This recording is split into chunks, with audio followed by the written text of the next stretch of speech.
Here I'm testing. Yeah, that's great. Okay, that's perfect. Thank you.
Okay, thank you. Okay, Now great. I great. hear you. Can you hear me? Oh yeah, now it goes. Great. Okay, that's great. Will we I just do thought it? that'd be good. Yeah? I think You want this to do a helps, rehearsal? right? Sure. Good morning, Vienna.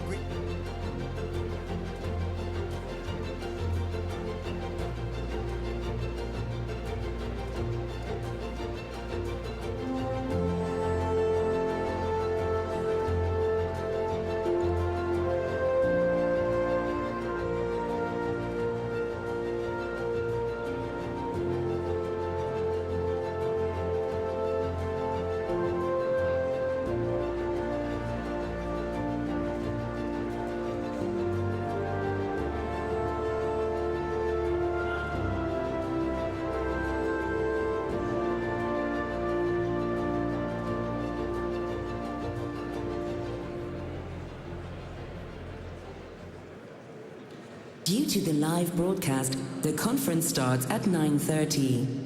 Please take your seats.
The conference will begin in 5 minutes.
The conference will begin in 2 minutes.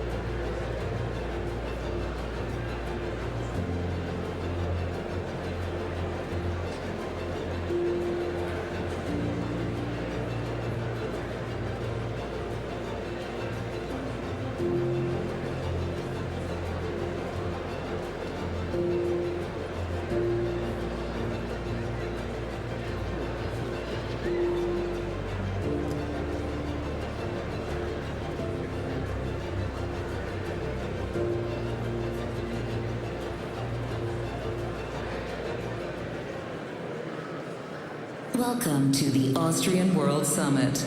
The conference will begin shortly. Please take your seats.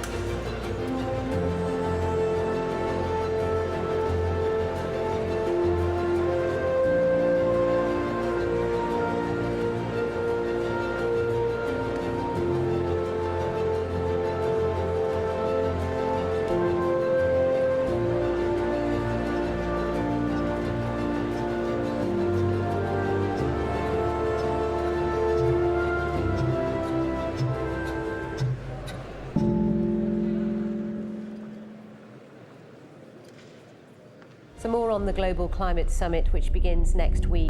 There are concerns that governments will reject wildfires California has ever faced. Thousands of firefighters are battling. Viele Menschen sind in ihren Häusern eingeschlossen. There is only one planet.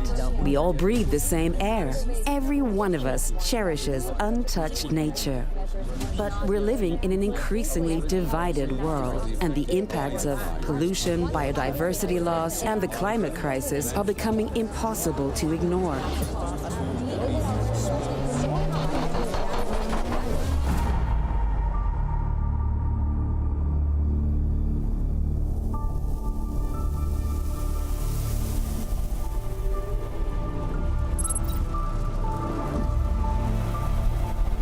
Many of us work tirelessly to protect nature and prevent further damage to the environment.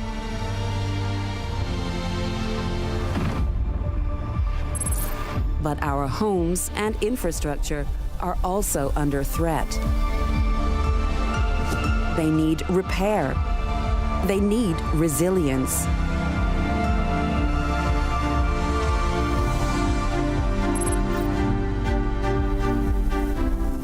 Terminating pollution is essential for a greener, healthier future for all of us.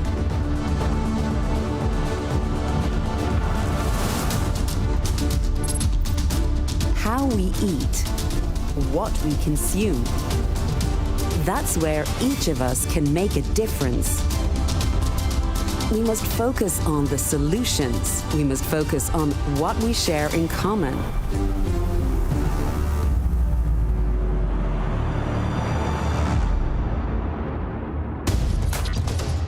As Arnold Schwarzenegger says, stop and ask yourself, what can I do about this? Building better for tomorrow.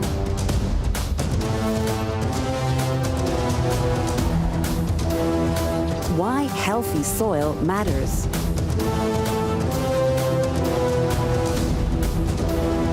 First responders, our climate heroes. Innovation from all around the world.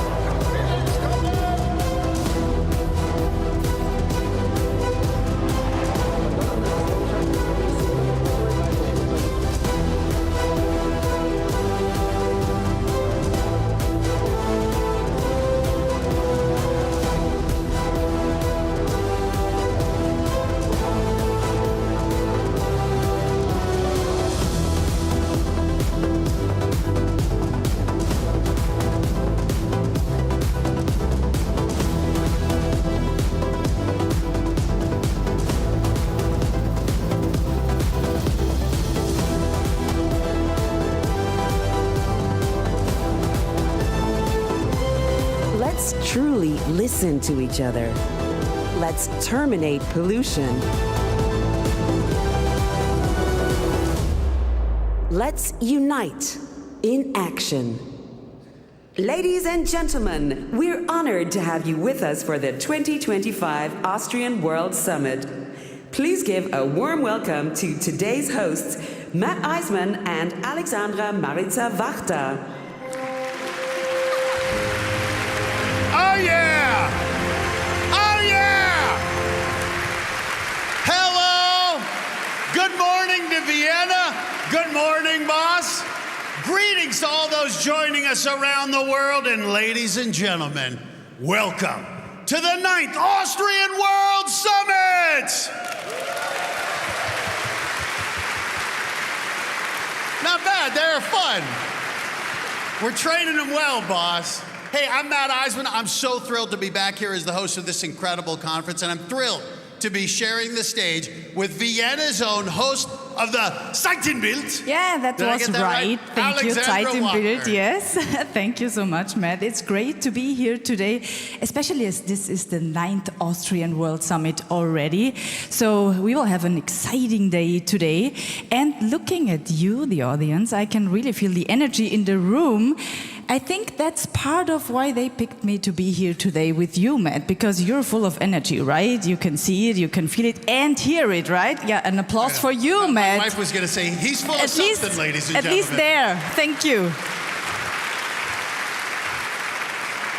So I'm half Mexican, and that's why I think they picked me, because if I'm Mexican, then energy is part of my DNA, right? Sí. And I want to sí, ¿verdad? And I want to use this moment to greet everyone who speaks Spanish. Maybe there are some Spanish-speaking people here in the audience or at home online. Así que bienvenidos, maravillosos de tenerlos hoy aquí. Estoy muy orgullosa porque puedo pasar este día y este World Summit con ustedes. Ahora tú.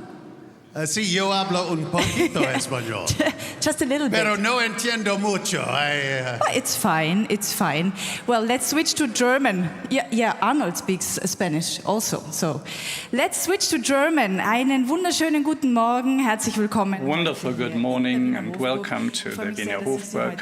I'm very pleased to be able to welcome you and facilitate this morning together with Matt Eisman. I would like to welcome all those who are joining us online or watching us via our F3 or F-on.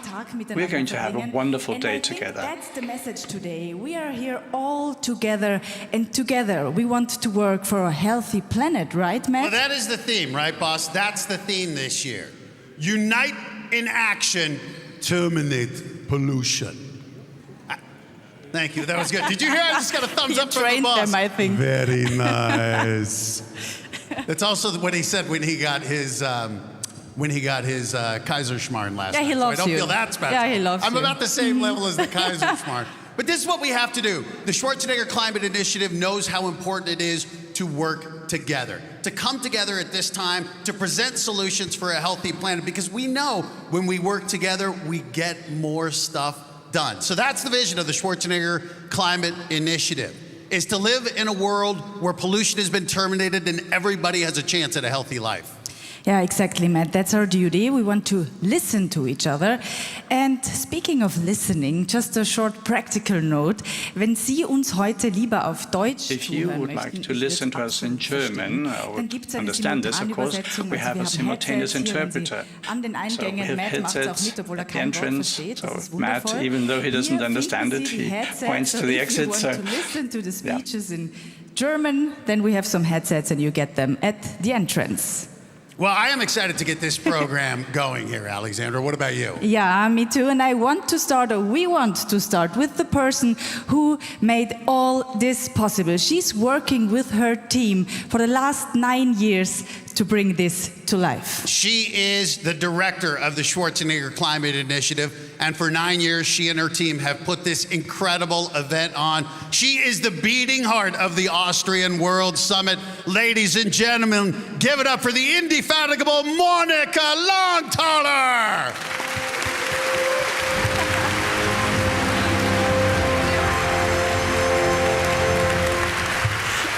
Thank you. Thank you, Matt. So he welcomed you on a good level. That's how we always meet. Give me 5. I love it. Monica, tell me, has it been difficult this year to organize the summit, as climate and environmental issues aren't like on the top of the agenda of every nation? Well, thank you, first of all, to both of you that you're hosting today and moderating this summit. And thank you very much to all of you coming to our 9th Austrian World Summit. And it's a real honor for me to represent my team. I'm really here standing for an incredible team. We have been working, as you said, and trying to do that, what Arnold always tells us, present solutions. Don't whine, but do something, act.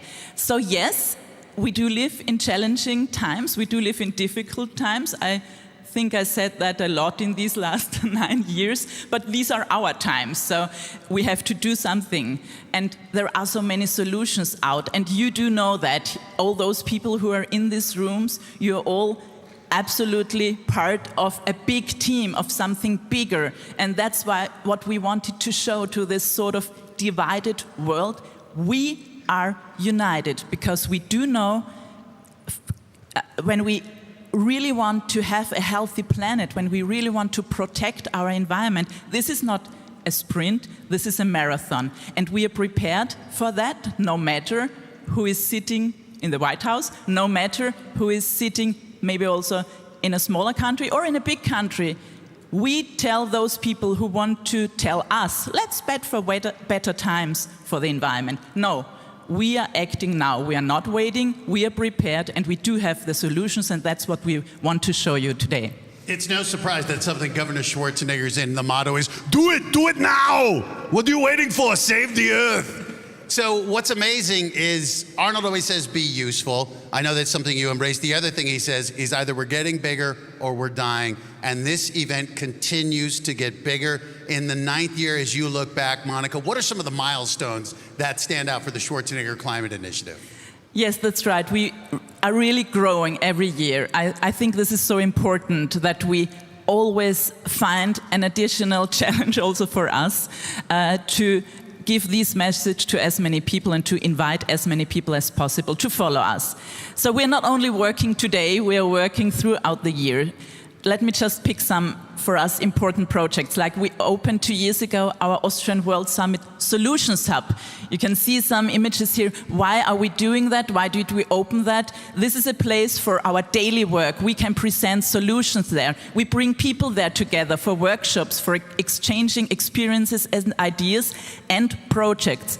Last year we opened a huge renewable energy project. This year we opened our Wild Solutions Park. This is our first inhabitants with partners to showcase how important nature is. We bring children there and we do something also against flooding actually. So this is a community project. We have several community projects there and we are very proud that this hub increases every year and more people are joining us and supporting us. Then we started a community project. It's called Pump for the Planet. You know, when you work for Arnold, you always need to pump, but not only in the gym, but also outside. So doing reps every day for the environment, reduce waste, stay also healthy yourself for a healthy planet. Not only reduce waste, but eat healthy food or go with the public transport system. So every day do something, even if they are minor steps, do something. So this is a huge community project. Only in these last 5 or 7 weeks, we were able to reach out to 6 million people. So that's great, and it's just started. And then something I'm super proud of today, because you all will be part of something very special. Yes, you see it here. It's the world premiere of a new song of a great band called Boss Hoss, featuring Arnold Schwarzenegger with a song, it's called I'll Be Back. You will all love it. And I really do hope that you are streaming it every day, many times, because all the income from this streaming will benefit the Schwarzenegger Climate Initiative. Because we say, stream, baby, stream. That's our motto. So thank you so much to Boss Hoss.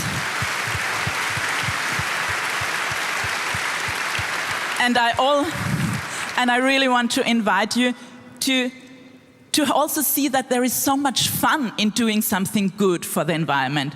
It's not only a serious thing for, yes, we do have problems, but you can also save the planet in having fun and in motivating people. And we can do that because we have the best boss in the world. So thank you so much, Arnold, for supporting us. Yeah!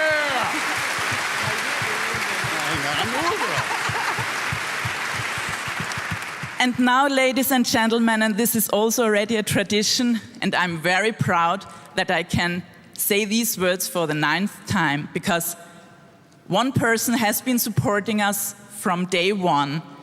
He is supporting this idea of creating an Austrian World Summit. For some, a strange name in Austria, but for the world, an Austrian World Summit.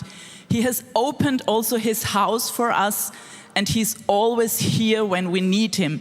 Please, ladies and gentlemen, welcome the Federal President of the Republic of Austria, Alexander van der Bellen.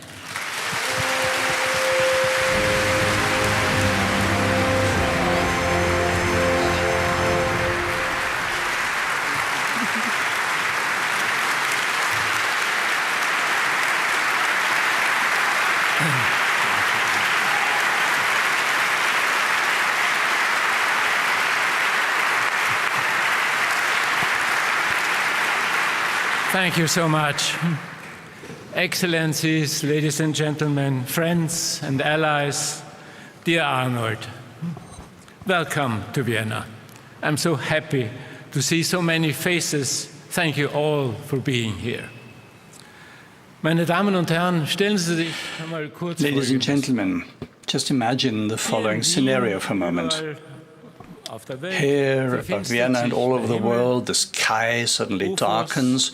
UFOs carrying violent aliens emerge from the clouds and begin to attack and to destroy the Earth.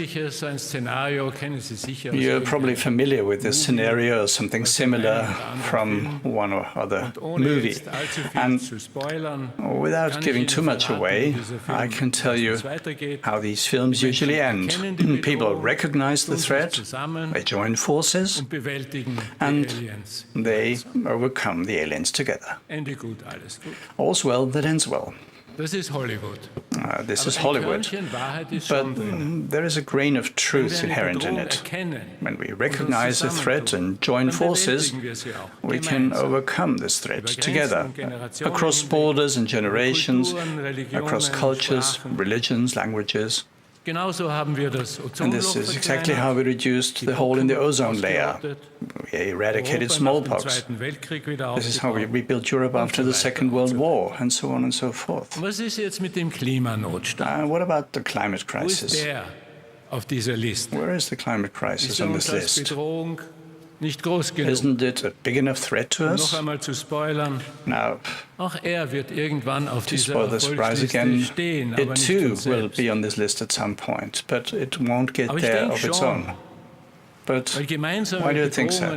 Because these major common threats bring us together, and we then can overcome even the greatest differences amongst ourselves. Because who, in the face of an impending disaster, cares whether we agree on everything else fully? But when it comes to our survival, and it does, if we don't curb global warming, it won't matter what worldviews divide us, who voted for whom, who loves or likes whom, who believes in what, who comes from where. All that matters is that we all get involved. Protecting our climate, biodiversity, air, water has no color, no belief. It is neither red nor black, green nor turquoise. It's neither rich nor poor, neither old nor young, neither left nor right, neither black nor white, neither urban nor rural. Our planet is not the responsibility of individual countries, parties or groups, or even individual people. It is a shared responsibility of all of us. As you said, dear Arnold, there's no democratic or Republican air. There's only clean air. We're not just in the same boat, we all breathe the same air, and we all care equally that this air is clean, that our soils are healthy, that our water is clear and drinkable. Precisely, sometimes when there's so much at stake, it's easy to start moralizing, weigh one attitude against another, or one measure against another. I think we need to break this habit. Let's not step on each other's toes when it comes to such issues. Let's support each other in the measures that we each take. Some may decide to fly less. Others maybe drink their coffee to go from reusable cups. Others don't go at 140 kilometers per hour on the highway. Maybe they drive 100 kilometers per hour, or they collect rubbish from the wayside.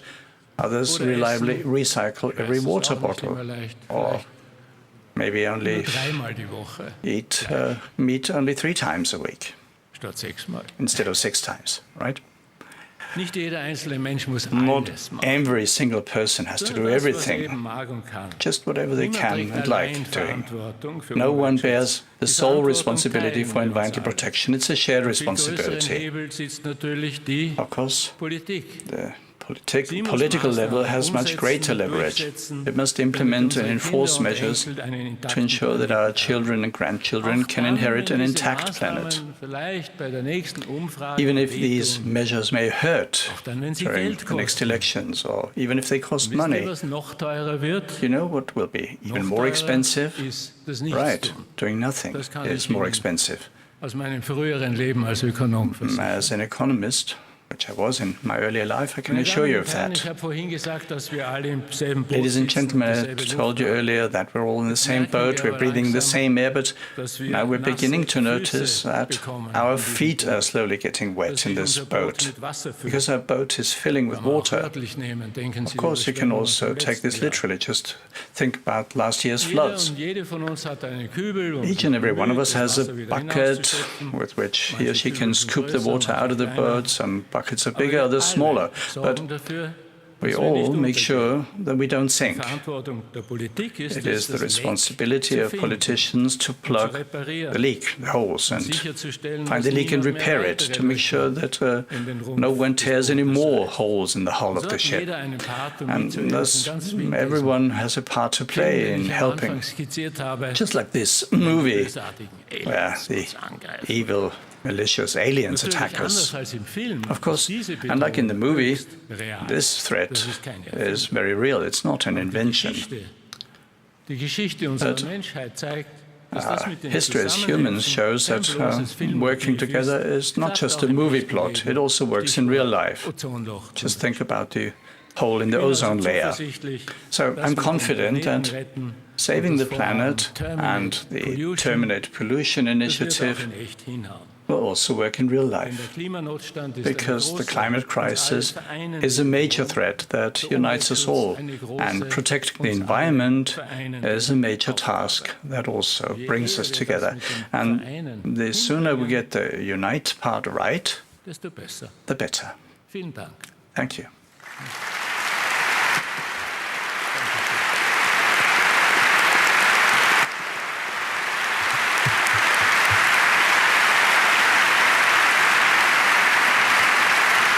Thank you so much, Mr. President.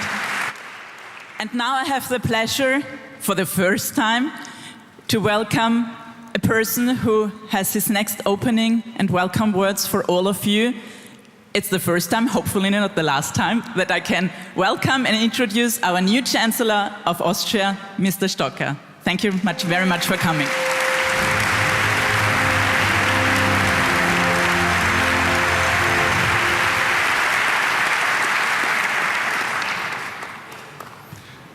I also hope it will not be the last time. Sehr geehrter Herr Bundespräsident, dear Federal President, dear Mr. Schwarzenegger, dear Arnie, dear special guest, former Prime Minister Tony Blair, dear special guest, former Prime Minister Tony Blair, dear Ms. Langthaler, dear Commissioner, dear Federal Minister, ladies and gentlemen. It is a great pleasure and an honor for me to be able to open this Austrian World Summit today. I would like to thank you in particular, dear Arnie, and the Schwarzenegger Climate Initiative. I would like to thank you for the invitation to participate in building a sustainable future for future generations. Dear Arnold, your initiative is a shining example for a great commitment in the fight against climate change and for protecting our climate. Your passion inspires all of us to become active and to take responsibility. The Austrian World Summit for many years has been a well-established platform in order to address the most urgent challenges of our times and to present good solutions. Leading minds from business, science, and politics come together here in order to help build a sustainable future together. It is quite impressive to see how the Austrian World Summit uses this power of cooperation in order to bring up initiatives against global warming and climate change. And this is important because global crises show that it is only through global solutions that we can be successful in the long term. Climate knows no borders, and this is why we need to communicate across borders of countries, and we need to unite rather than do things separately. Austria today is a strong partner in this international alliance, and we stand for preserving the multilateral dialogue. And like you repeatedly said yesterday, Arnie, the most important thing is our language. We need to have a positive connotation when it comes to climate change. This dialogue needs to also involve our population, science, businesses, because it is only together that we can help build a better future for all. It is important for us to find common solutions that are ecological, make economic sense, and also are socially compatible.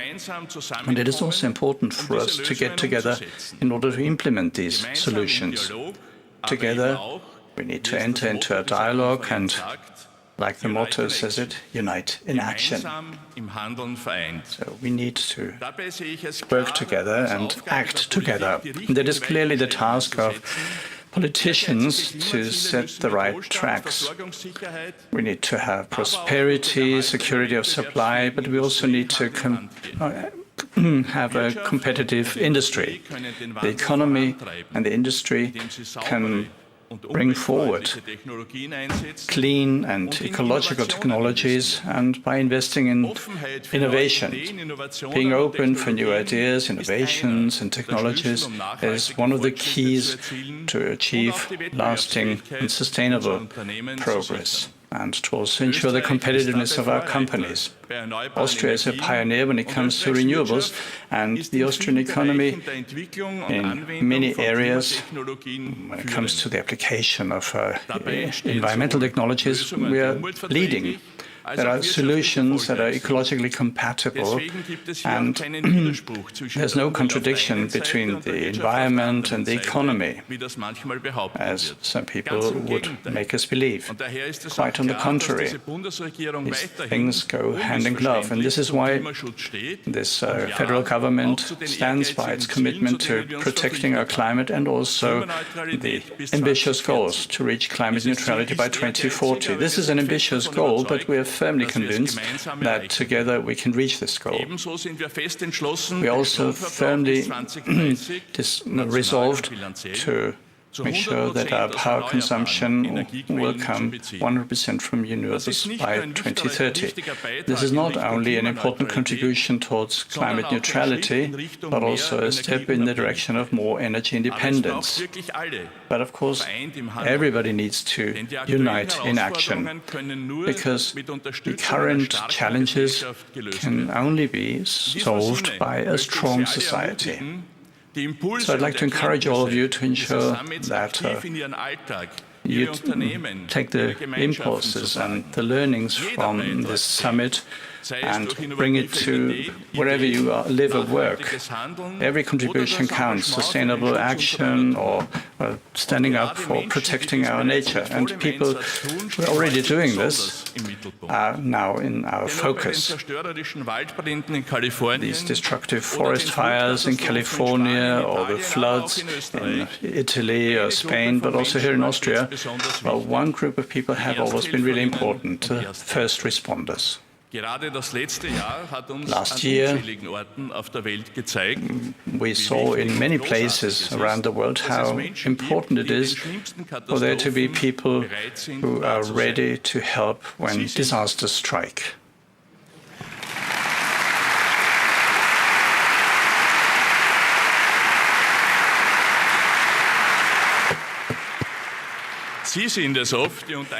It is them who, at the risk of their own safety and security, prevent the worst. I would like to thank all our first responders, both men and women, who, when it comes to heat waves, storms or floods, they're always there. I would like to thank our volunteers, our helpers when it comes to flooded basements or heat-related strokes or whatever, all those who are helping us in times of crisis.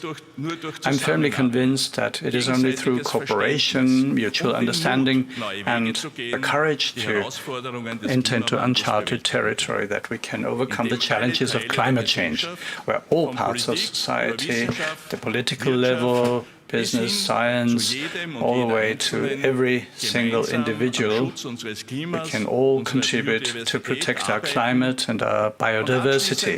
And by way of conclusion, I would like to thank the organizers of this event and, of course, also a big thank you to you for your time and your attention. I'd like to wish you all an inspiring exchange and wonderful pioneering results that you're surely going to work out together. Thank you.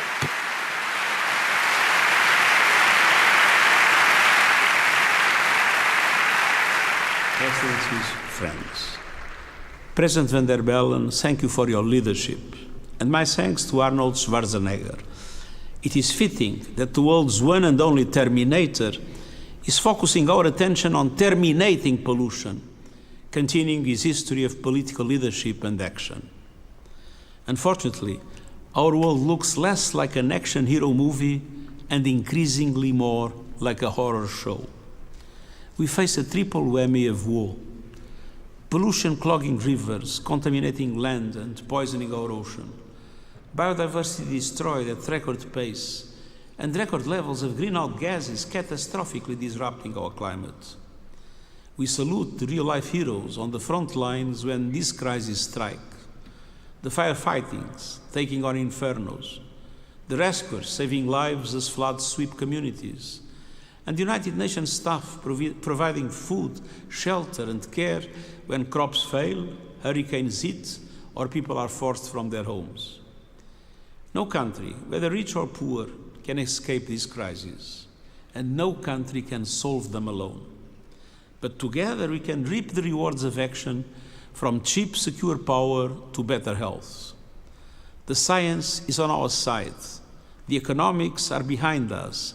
Almost everywhere, solar and wind are the cheapest source of new electricity. The world now invests almost twice as much in clean energy as it does in fossil fuels. An energy revolution is underway across the globe, and we must unite for action to accelerate it and drive down global emissions. With new national climate plans from countries this year and new transition plans from business, and this must align with limiting global temperature rise to 1.5 degrees Celsius to avoid the worst of climate change. We must unite in action to drive finance to developing countries so that they can make the leap to renewables, adapt to our changing climate, and respond to disasters. And we must unite in action to end biodiversity loss and pollution. Particularly, countries must agree a new global treaty this year to end plastic pollution.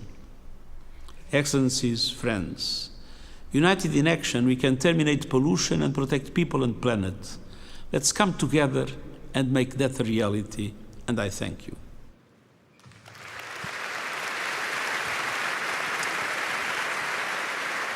Thank you to Secretary Guterres. So I will tell you, I love coming to the Austrian World Summit, and one of the reasons is when I came out here, Arnold Schwarzenegger told me, Eisy, saving the earth is serious business, but it doesn't mean we can't have fun. So, right now I'm gonna have a little fun as I introduce our next speaker. Born in the town of Tall, barely a stone's throw away from here.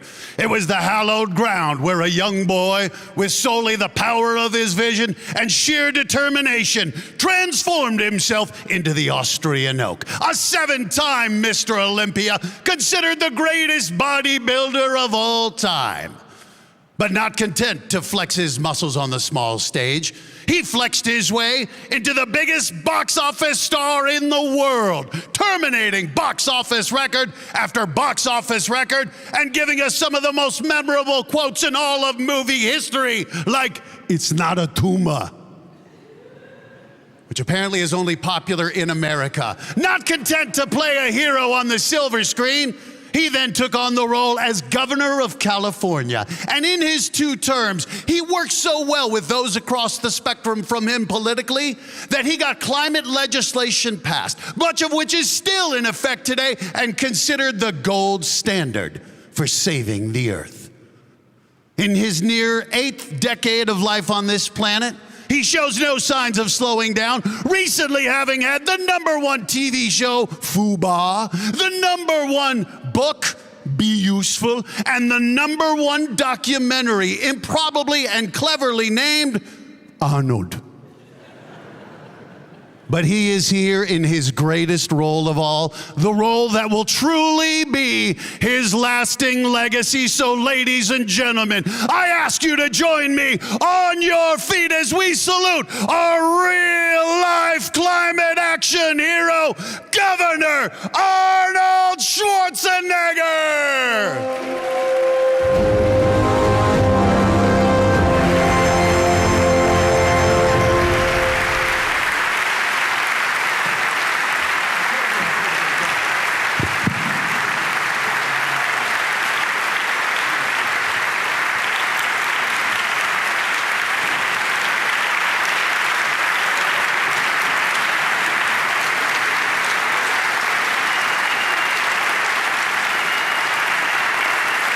Thank you. Thank you. Please sit down and relax. I mean, Iceman is doing that not because he likes to show what a great performer he is, but this was just an audition, so he's in my next movie.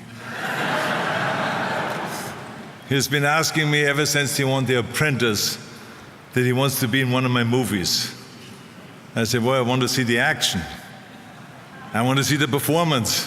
So this was all about, let me tell you. Anyway, you did a great job, Iceman. I love it. Thank you so much for being here today and hosting again this event. We really appreciate it. And I want to say thank you to my partner in hosting this summit, President van der Bellen. I mean, he has been an extraordinary part over the years, and a great, great partner, always enthusiastic. Our partnership is exactly what it's all about. A conservative like me and the Green Party leader together, uniting in our mission to terminate pollution. Every year we show the world that creating clean air and clean water is not a political issue, but it is a people's issue. I also want to say thank you very much to Chancellor Stoker. I mean, it was wonderful to see you yesterday in your office, to smoke a little stogie. I have to say that you have good taste with the cigars. It was unbelievable. And it is really wild when you come here, and every year you come here, you see a different chancellor.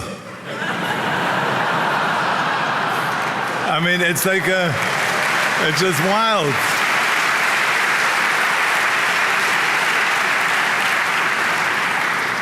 I mean, I come here and Monica says, oh, this time we have a different chancellor. He's from the Conservative Party. This time we have a chancellor from the Socialist Party. And this is how it goes on and on and on. But I tell you one thing, I've met them all. But you are without any doubt the most recent. Anyway.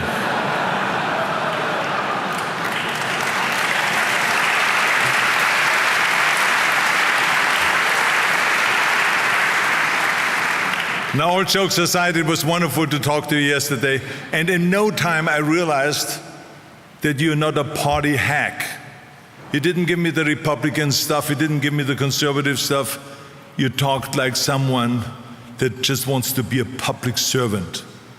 And I appreciate that so much because this is exactly what we need. Not someone that asks, is this a Republican idea or a Democratic idea? I mean, who gives a shit? Nobody. What we care about is to serve the people. And that's what you talked about, is serving the people.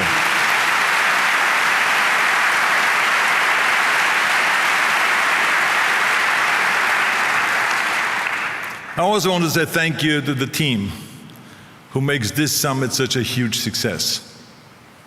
Monica Langthaler and their whole team worked their butts off all year long to make sure that we all can come together and inspire the world. So thank you, Monica. Let's give her a big hand again.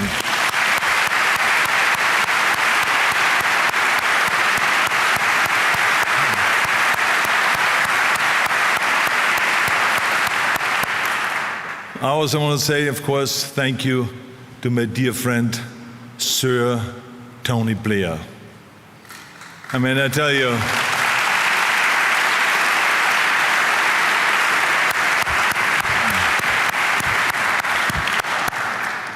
I don't know if you realize it or not, but you're one of my environmental heroes. You're one of my environmental heroes. A true leader here in Europe, and we will talk more about it later on when we have our discussion up here on stage about our relationship, but I owe you a tremendous debt of gratitude for the work we together did for California. So let's give him a big, big hand for the great, great leadership and environment. Thank you.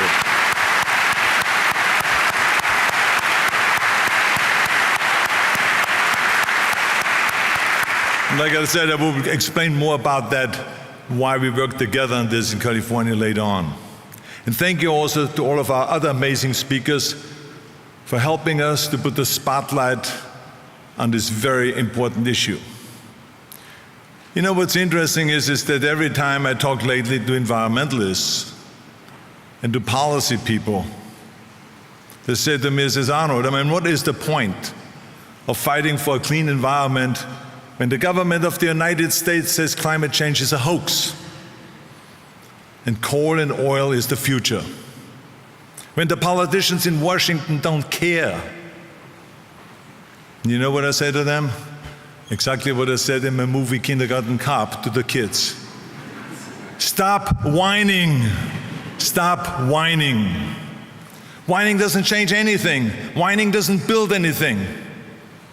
I know that sometimes politicians in Washington, D.C. or in many other capitals of the world won't always agree with everything that we do and that we believe in. If the capitals always had our best interest in mind, we wouldn't have the exploding deficits all over the world. We wouldn't have the immigration issues that enrage the people. We wouldn't have the massive inequalities. We wouldn't have the lack of infrastructure. We wouldn't have the homeless issues, and the list goes on and on and on. Because the world will always have problems and leaders who don't agree with us, or just terrible leaders. We have seen it over and over again throughout history, that sometimes problems need to be solved by the people. Sometimes the people need to rise up and get to work.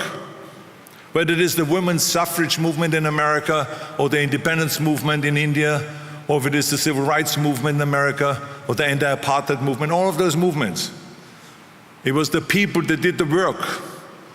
It was the people that became the heroes. And we need heroes, not whiners. We need solutions, not complaints. I've never believed in just complaining, because I believe in using every ounce of energy to solve whatever I might complain about. I remember the after-school programs. There was a time when it was very clear that 70% of the people, of the kids, come from a family where both of the parents are working. But the kids were let out of school after 3 o'clock in the afternoon, and there was no one there to pick them up. So they drifted around in the town and they got into trouble with gangs, violence, alcohol, drugs. Then they were wondering why so many kids are going to juvenile detention. So I said, guys, we need after-school programs. The politicians said, we don't have the money for that. So I complained, and then I put together an initiative, and I put it on a ballot for the next election. I went directly to the people. And the people voted yes, overwhelmingly, with 57% of the votes, to give another $500 million every year to after-school programs.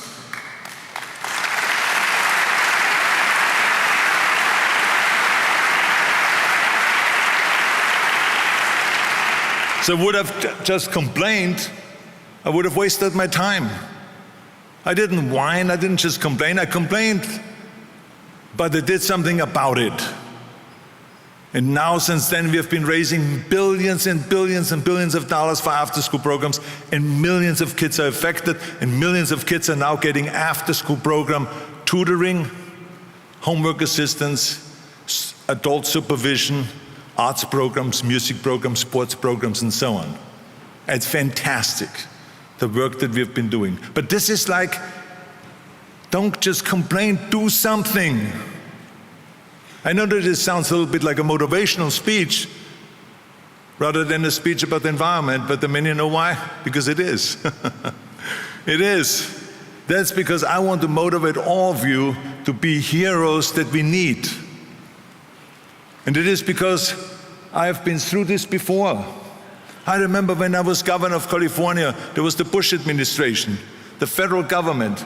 They were not interested at all in fighting pollution, not at all. But I was enthusiastic about it. I said to myself, California is such a big state. I mean, this is one of the biggest economies in the world. We have to fight pollution. We plowed ahead. I signed a law to reduce emissions. We created the Green Building Standards, a renewable portfolio standard, the Million Solar Roof Initiative, and the list goes on and on and on. And then all of a sudden the federal government came to me and they said, Governor, you can't do that. You cannot regulate your own air. This is a federal issue. I said, since when? I said, the Republican philosophy is that states' rights is what we are hailing. And all of a sudden you want to make it a federal issue? What's going on here? Federal government tried to block us from setting clean air standards. But did we freeze? Did we whine like little girly men? No. We sued them. We sued the government. We took the fight from court to court to court, all the way up to the Supreme Court. And there we won. That's exactly what we did, instead of whining.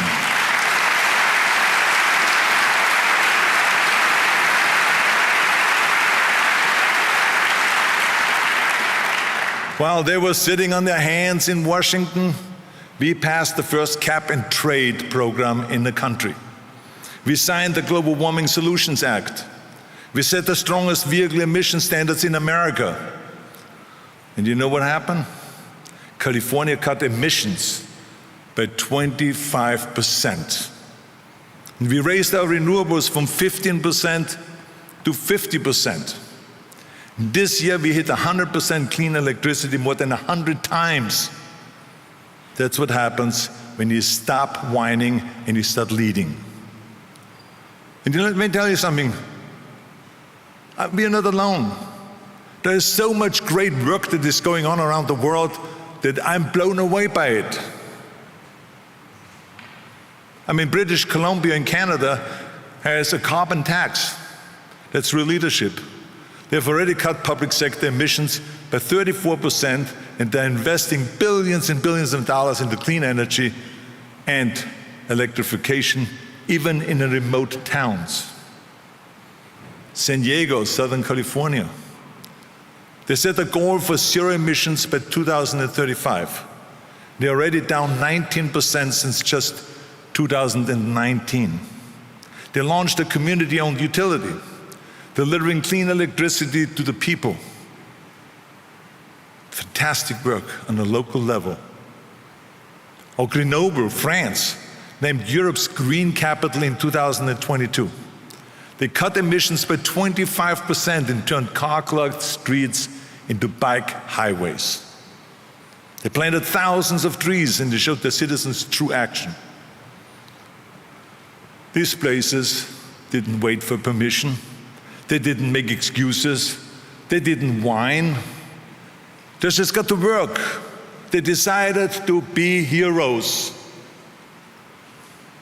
And it isn't just the states and local governments around the world leading the charge. No, businesses are doing it as well. And even though people say that companies can change, but that's garbage, because I've seen it firsthand. Apple, the biggest company on earth, cut its greenhouse gas emissions by over 60%. By over 60% since 2015, while growing their businesses. Google is already powering their global operation with 64% of clean energy. Microsoft, they're aiming to go carbon negative, not just neutral, but carbon negative by the year 2030. Just so in case you don't know what it means, that means that they will remove more pollution from the atmosphere than they're actually releasing. Think about that. Even the Xbox Council saves energy. 1.2 million metric tons of CO2 avoided just by changing the setting. Think about that. How about Amazon is deploying tens of thousands of electric vans? They hit 100% of renewable energy across their operations 7 years ahead of schedule. Now, Amazon is fantastic. Not just because of their environmental work, but they also did my movie, The Man with the Bag. See what I'm saying? That's what he calls synergy. They did a movie where I play Santa Claus, which is coming out at Christmas time. So anyway, the bottom line is they're doing a great job. I love them. And Meta, or Facebook, has cut emissions by 94% since 2017. 94%. They've been at net zero in their operations since 2020. That's not just talk, that's action, those are solutions. And they can keep going on all day like that. Right here in Austria, they're doing a fantastic job. I mean, 98% of electricity production comes from clean energy here in Austria. Let's give Austria a big hand for the great work that they're doing.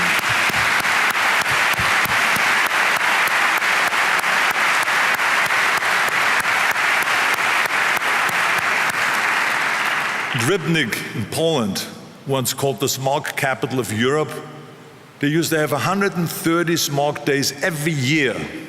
Now just 12.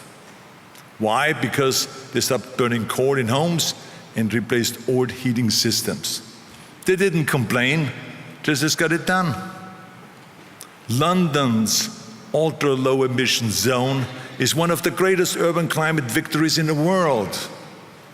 Since expanding the zone, nitrogen dioxide dropped over 20%, and fine particles dropped 29%, and compliance is nearly 97%.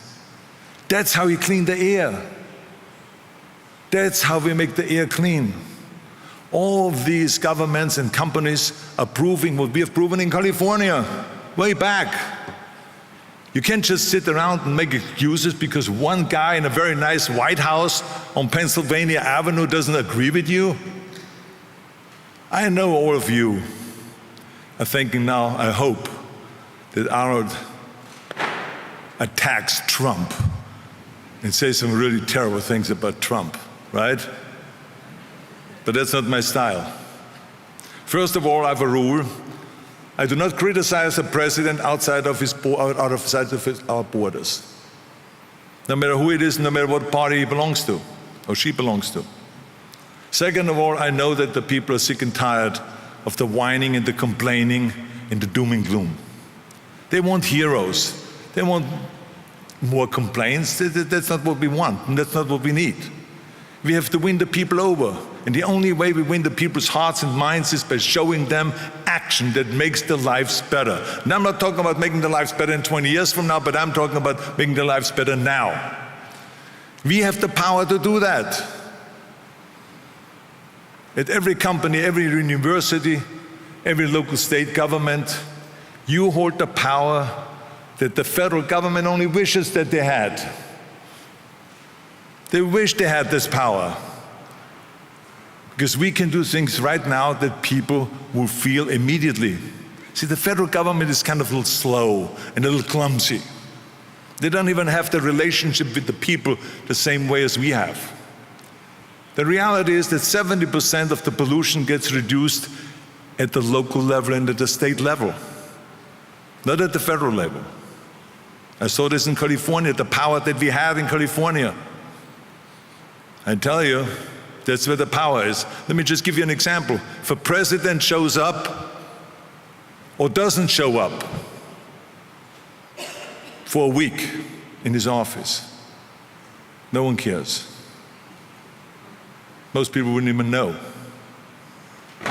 But if the garbage collector doesn't show up for a week, you would know.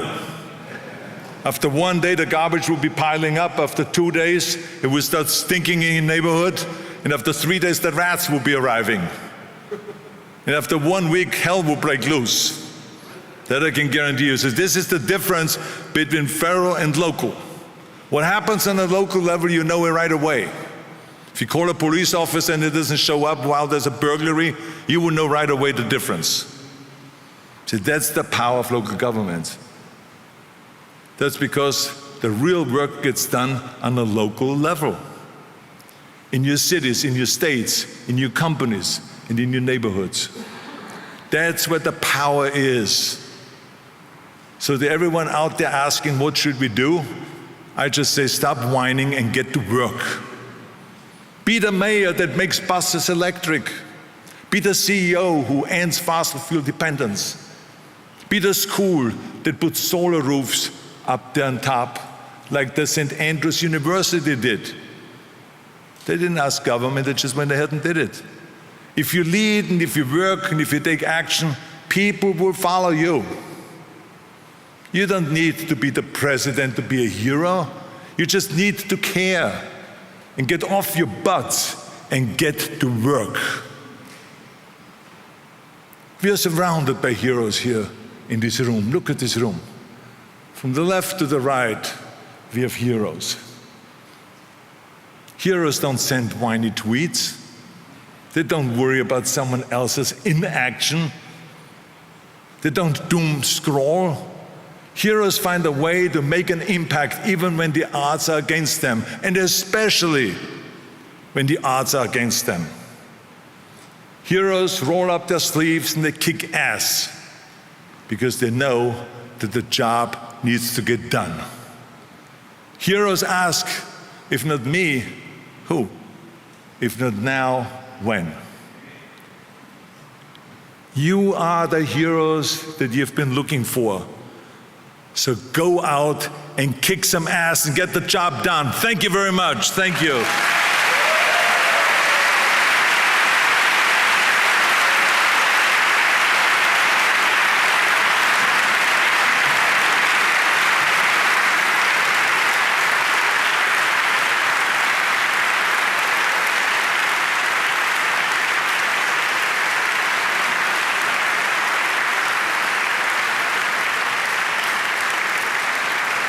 Well, I don't know about you guys, but I'm feeling good because Arnold Schwarzenegger just called us all heroes. So way to go, audience. We did it.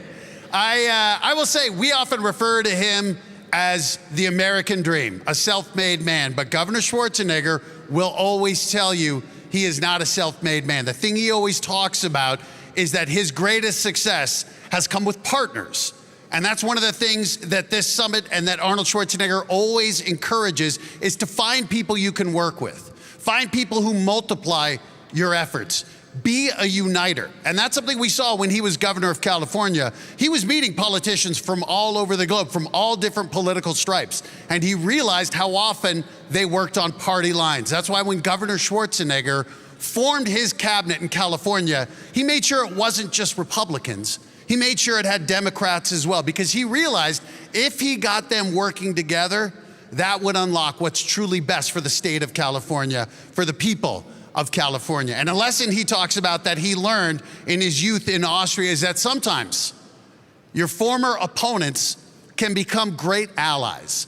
You can learn to work together. If you find compromise, you can unlock the key to great solutions. And I think that's what this next conversation is all about. And we're so thrilled to have with us Sir Tony Blair. Now, he and Arnold Schwarzenegger have been friends for many years. And they come from very different sides of the political aisle, but those differences never stop these two from working with each other, from supporting each other, and from learning from one another, which is why we're so looking forward to this conversation moderated by the incredible Hannelore Veit. Ladies and gentlemen, please welcome to the stage Sir Tony Blair and Governor Arnold Schwarzenegger.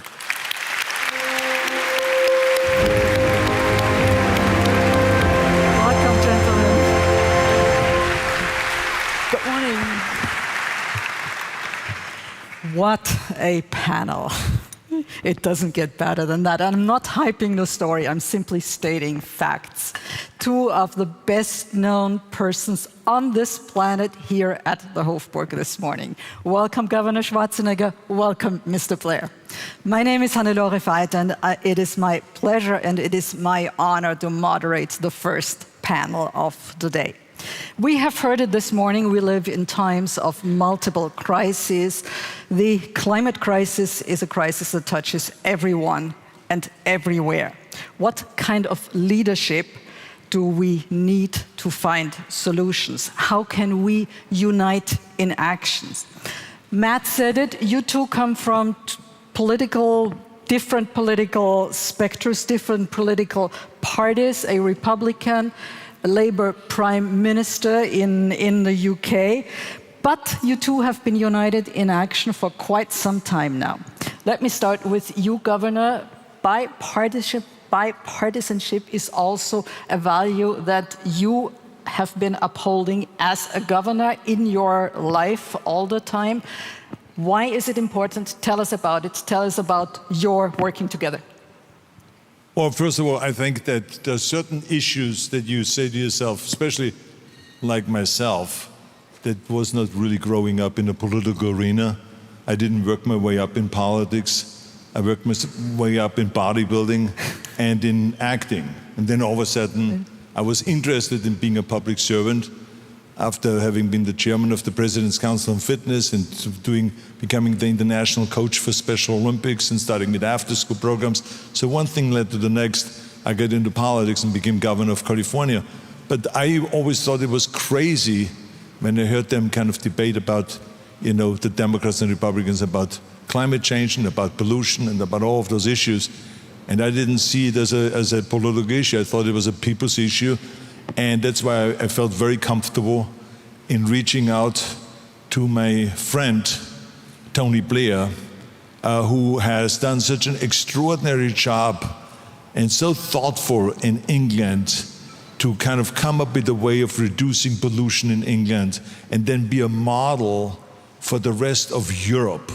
And potentially, like he went to California, I read about it, about all the great work that was done, and environmentalists were aware of it, so that I actually called him and said, could you come over the next time when you come over to California and do a speech or something to talk to our liberal kind of legislative people in Sacramento, because they felt kind of like I want to do it in a Republican way to solve the problem, when in fact it was a copy of exactly what Tony did in England. And so he was very helpful. The next time he came over to California, he talked about that to the leaders, and that really helped to put it over the top, and they voted on it, and it was overwhelmingly approved, and California was able to move forward with the reduction of 25% in greenhouse gases and pollution.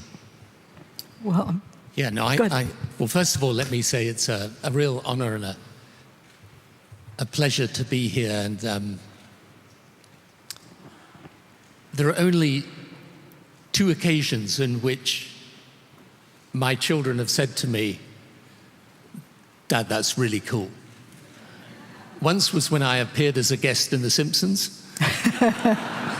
And the other was when I had my picture with Arnold Schwarzenegger and Danny DeVito. And, the thing I love about Arnold is that, a lot of people who are very well known and they take up issues, they kind of a bit virtue signaling all the time. They're always saying, look at me, I'm taking up this issue. He is genuinely action-oriented. And what he did as governor of California, I mean, I was lucky in the sense that when I was introducing the first climate legislation, I had a pretty fair political wind behind me. You were often going into the wind, doing that, especially as a Republican governor. And there's really no one I have more respect for in politics than Arnold Schwarzenegger, because it's the combination of a good heart, a good mind, and a willingness to lead. And that's rare enough in any walk of life, and particularly rare in politics. So thank you. Well, thank you.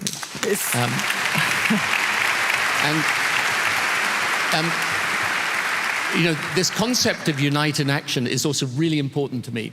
You see, if you want to carry this debate, because it's a huge problem, it's a huge global problem, climate change. And the problem is, to state the obvious, number one, you need countries to work together, which is not always easy. But secondly, you need the people and the political leadership to find a way of moving in sync together. And that's the risk if that doesn't happen. If you get the people out of step with the political leadership, that is a big problem. And right now, we have a world where there are so many issues going on. You know, the challenge is to show people this climate issue is still not merely very serious, because I think people understand that, but that there are real practical solutions that can make a difference. And, you know, yes, we'll adapt and adjust as we go, but we cannot afford not to act on this issue. And change happens with effective leadership, I suppose. It's always about the leaders being prepared to lead. And the thing that you realize in politics after a long period of time, I mean, it's a statement of the obvious, it is about leadership, but that's being willing to say things that people don't want to hear, as well as things that they do want to hear. Because, you know, I always say to people, the first test of leadership is whether you're prepared to get up in front of your own side and say things that make them feel uncomfortable. Because anyone can get up and tell them what they want to hear. So this is why leadership is about that quality, but it's also, and here's the thing that's so important with climate change, you've got to have solutions that work. You know, where people say, you're not asking me to sacrifice my economy in order to improve the climate. Here's a way we improve the economy by meeting the challenge of climate. And this is, I think, the challenge now. Let me just follow up with a question on a report that has been published by your institute, the Tony Blair Institute for Global Change. It's called The Climate Paradox, Why We Need to Reset Action on Climate Change. It has drawn a lot of media attention and also criticism. In your foreword, you say that any strategy based on either phasing out fossil fuels in the short term or limiting consumption is a strategy doomed to fail. What was the objective to publish that book, and how do you answer how do you respond to your critics? So let's go to the heart of this thing, which is that the paradox is that it's more obvious to people than ever before that climate's changing. You can be in virtually any country in the world today and people notice a change in their climate. The problem is that in the politics around this, people are doubting whether we have the solutions that can deal with this problem. And the issue has changed because whereas when I was first operating on this issue, the majority of emissions would still come from America and Europe, today what we know is the historic source of the emissions is with the Western world, but the actual emissions that are rising now are rising in the developing world, in China, in India, Southeast Asia. We've still got Africa yet to develop. And so the question is not just about how we take action in countries like the UK or Austria or even in the USA, but how we allow these countries to develop, but do so sustainably. And really what we're saying is, look, in the short term, we know because we can see it, there's still a demand for fossil fuels. So what does that mean in terms of the policy mix? It means, yes, of course, ultimately, we have to end reliance on fossil fuel, on oil, gas, coal, and so on. That's clear and sure. In the short term, because the 2030s is going to be a very critical decade for climate change, we've got to put some other tools in the toolbox. So, for example, carbon capture and storage, direct carbon capture, where the IEA reckon there are technology solutions coming close to fulfillment there, nature-based solutions. What you saw up on your screen a short time ago about food waste, about the role of agriculture in climate change, about afforestation, right? And also you've got mangroves, you've got the seabed, you've got nature's way of also storing, taking carbon out of the atmosphere. And then you've got a lot of technology that there is. AI, for example, can allow us to do our grids much more effectively. We could be consuming energy much more effectively. And then you've got new things like nuclear fusion, nuclear power, and so on. And then the final point, which is absolutely vital, because if the developed world's emissions go down, but the developing world's emissions go up, then the climate doesn't really care where the emissions come from. So the final part of this is that we propose new methods of financing clean energy in the developing world. It's true that there's been a massive boost to renewables. That's true. But the majority of investment in these last few years has been going to the developed world. And we need it to go to the developing world, where the amount of investment's actually been falling. So we suggest new ways of financing that developing world clean energy. Because in the end, these countries, especially in the poorest parts of the world, they're going to develop. So our job is to not just show, but to help them develop sustainably.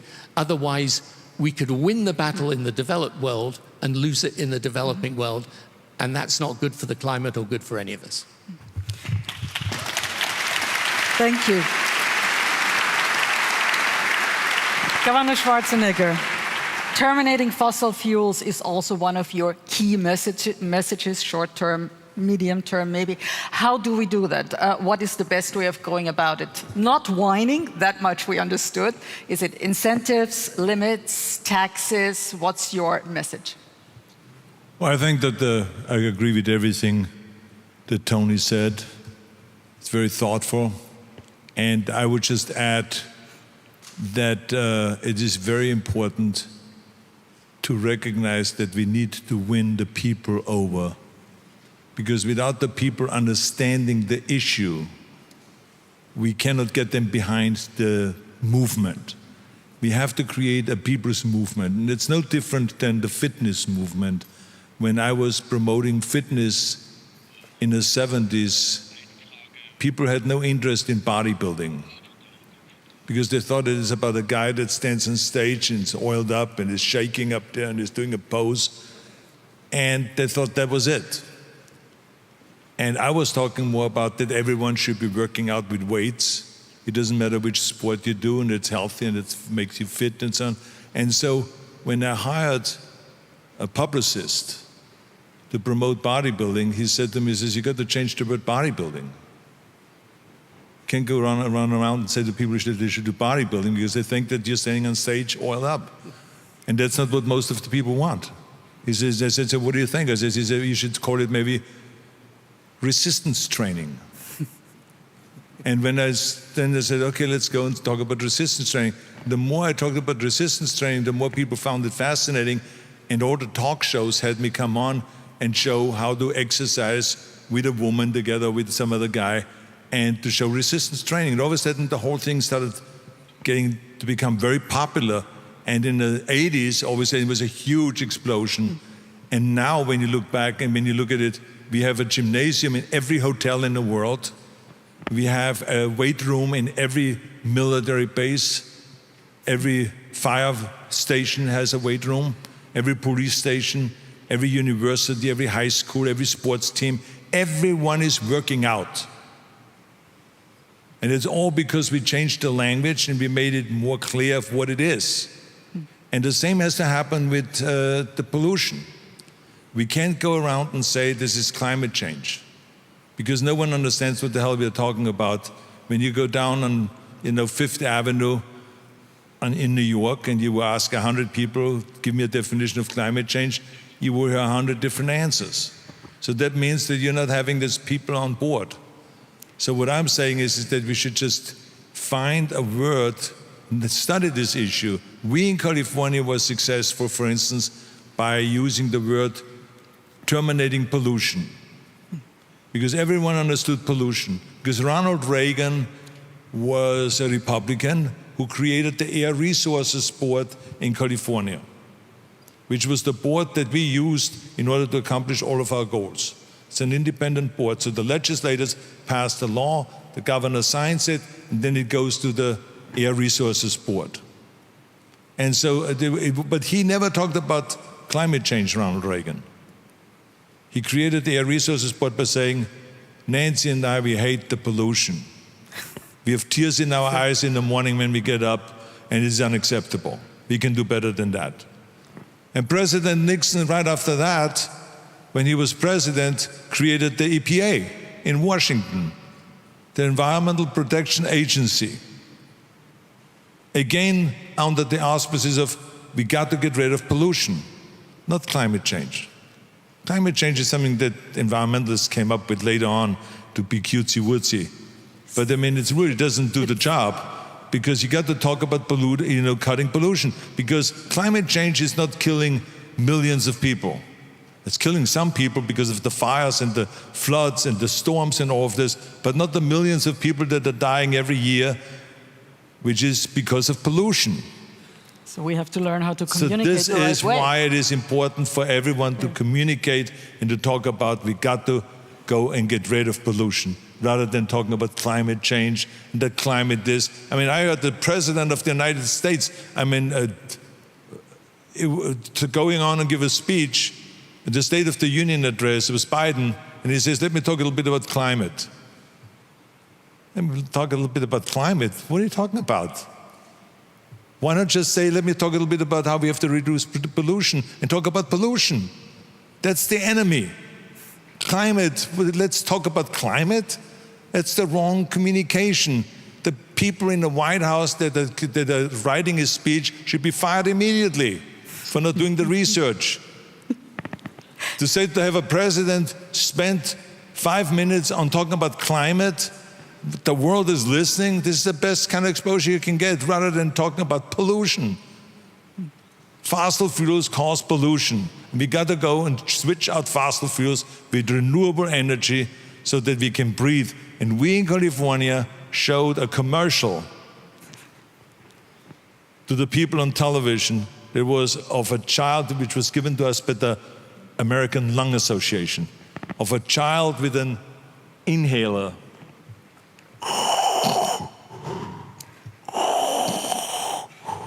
And then eventually passing out.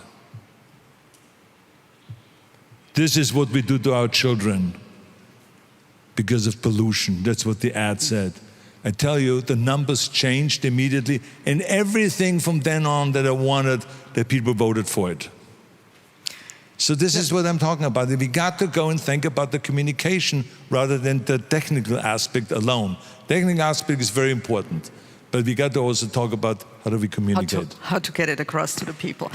We've just got very little time here, but I'd like to talk about, you're a great communicator. I'd like to talk about your recent book on leadership, which has come out last year. It has now also come out in German.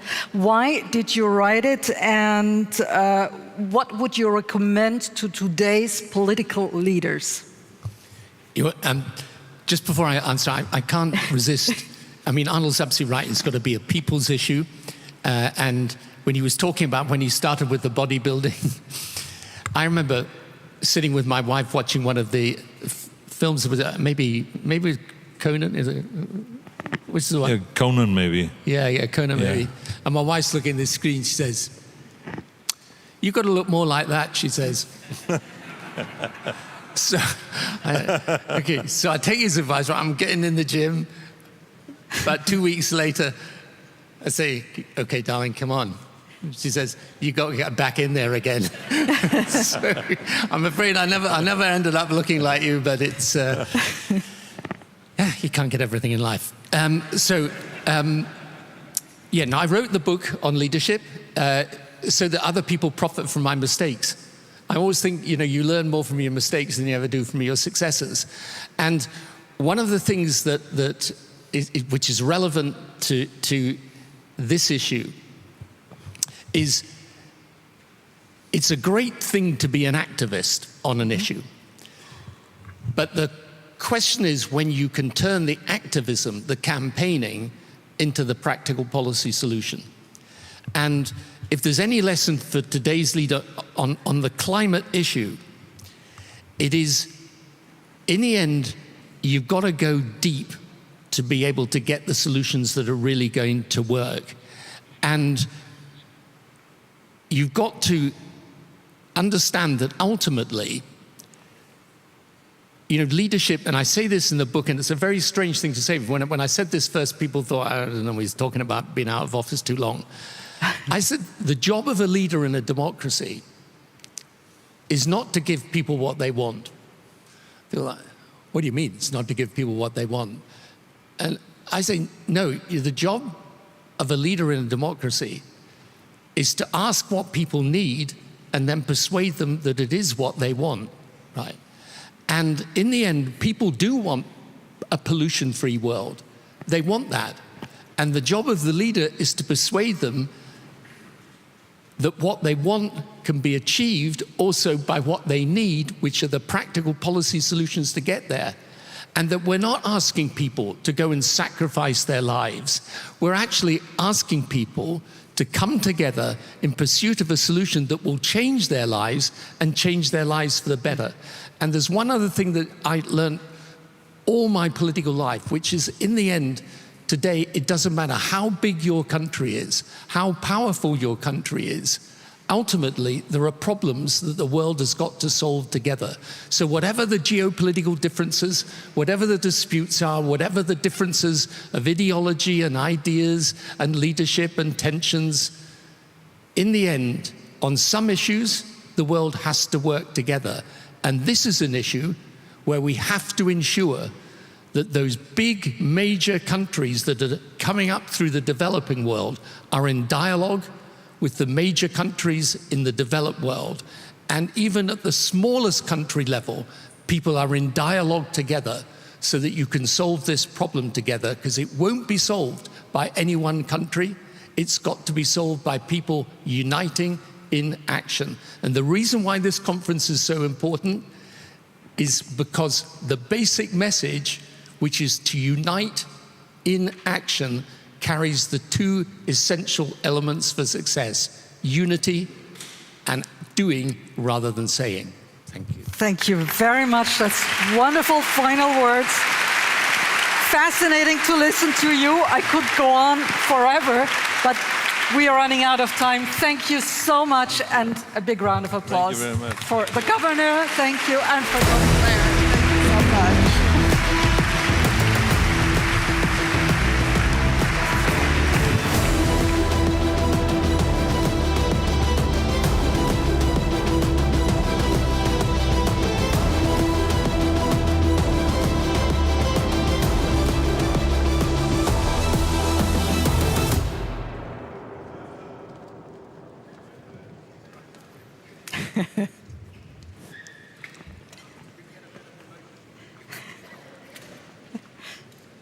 So, and while we're taking pictures, my next panel has joined me here on stage. Thank you. Tony Blair's book. Steve Wesley, Laura Kunzbeck, Alex Michelson. I will introduce the jury. We have to follow that? Yeah, I know. How is that fair? I know, but the governor was talking about communication, and this is what we will be talking about now. Climate action. Has it fallen off the global agenda? Communication, how we talk about it. It's so important, and I think we must admit we have been underperforming a little bit as far as communications is concerned. We have not been that effective, so we try to explore the roles of journalism, of finance, and the economy in this panel and create a positive narrative. Laura Kunzbeck, I'd like to start with you. Just 2 sentences to introduce you. An award-winning journalist with the BBC, the host of the BBC's flagship weekend news show. You are an observer of national and international trends and developments. Has climate fallen off the agenda? Hi, thanks so much for asking us to be here. Not sure about following those two, so we will do our best. It's faded because of bigger political changes. It hasn't disappeared, but it's definitely faded.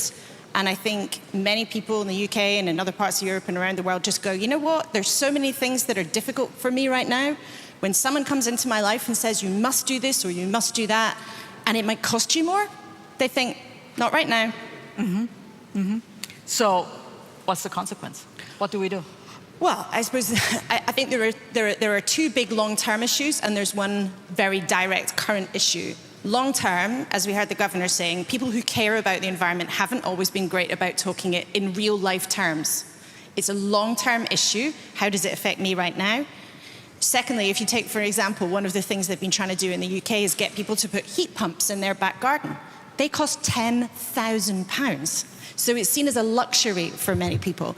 The other thing I think some of the narratives around, if you see the big COP summits or the kinds of things that NGOs and charities talk about, they talk in very doom-laden, scary terms. And actually, if you're sitting at home around your kitchen table, that might seem frightening, and it also might just seem too big for you to do anything about it. So I think talking about practical solutions, but small things that feel relevant right now, has got to be a better way for politicians to communicate. Steve Wesley, let's talk about two Americans here. Let's talk about America. You're the founder and CEO of the Wesley Group. It's one of the biggest venture funds in North America. You served on the board of Tesla for 3 years together with Elon Musk, but you also have some political experience. You were controller and chief fiscal officer of the state of California when Arnold was governor in California. Let's talk about the new US administration. It canceled the Paris Agreement, fossil fuels are great, etc., etc. Where does the US stand now in terms of environmental policy? Look, there's a lot of doom and gloom out there, and I've come to you with a simple message. Get over it. The whole world is moving forward on this. There are 195 countries in the world that have signed on to the Paris protocols. Only 4 are not part of that.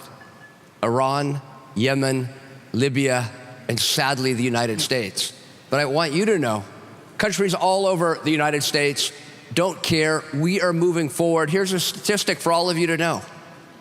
Of all new energy that utilities put online last year to power the United States, 90% was renewable. Folks, there are no Marxist utility CEOs in our country. They're putting renewable power in because it is cheaper, it is cleaner, it is more reliable, and you can get it online faster. 10,000 companies have made commitments to get to carbon net neutral. Make no mistake, the US may slow down a little bit, but we will lead the world in green. We are creating the companies that make a massive difference. A lot of people say to me, Steve, no one makes any money in green energy. Our venture firm, we've had 9 IPOs, including Tesla Motors. When I first invested in this thing, electric vehicles, people thought of golf carts. My wife said, you invested in what? Electric, go get our money back. Well, we invested at $2.76 a share. Today, over $250 a share, but it's split 32 times. That was a 1,000x returner. Are you saying drinks is on you tonight? Yeah. Drinks are on me tonight. I'll be in Berlin, though. So the point is, you can not only do good for the world, but this is one of the fastest growing economic sectors on the planet. Don't be a whiner, be a participant, and it's good investment on top. Alex Michelson, you're an anchor with Fox 11 News in California, probably the best known anchor in California, award-winning journalist again, 8 Emmys. And let me point out for the Austrian audience, Fox News is not necessarily what we mostly hear about or see about Fox News, the editorializing evening shows. It's not. It's also straight news, and that's what you do. Now let's talk about California. It's recently become the 4th largest economy in the world. California is going along a different path from the federal government. Can California keep this path of environmental conscious action?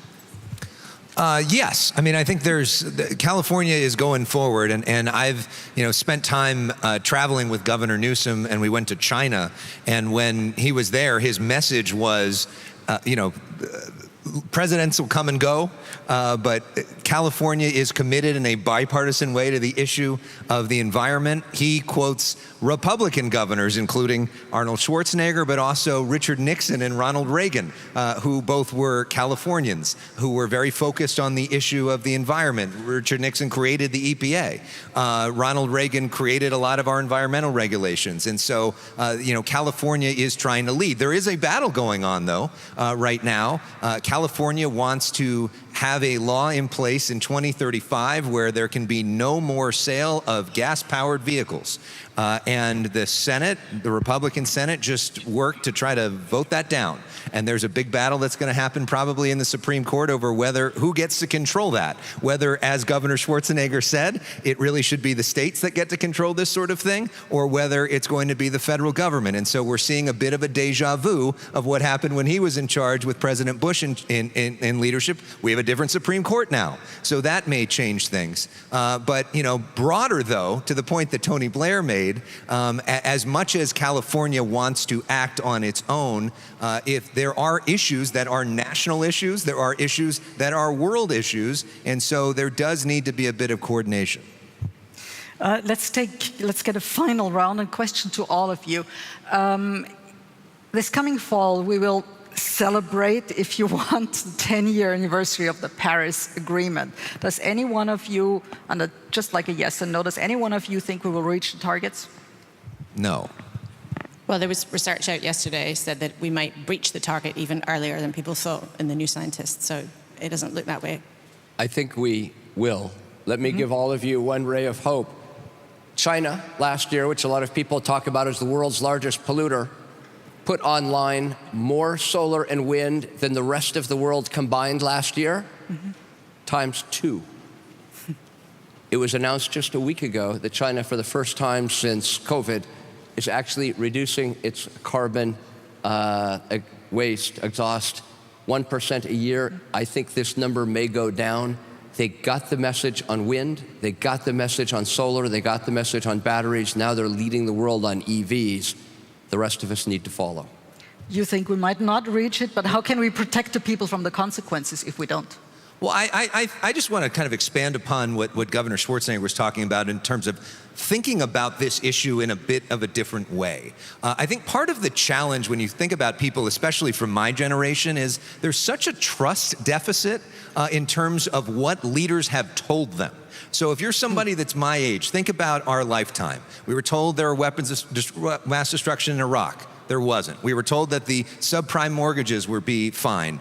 They weren't. We were told that you take this vaccine and it'll protect you from COVID, you won't be able to give it to anybody else. That wasn't really true. Americans were told, Joe Biden's not that old, don't worry about that. Immigration's not an issue, inflation's not an issue. And time again, people were told stuff, and then they realized maybe that's not true. So this idea that people can just be quote unquote lectured by a bunch of experts on climate issues may not work because a lot of people, there's a trust deficit.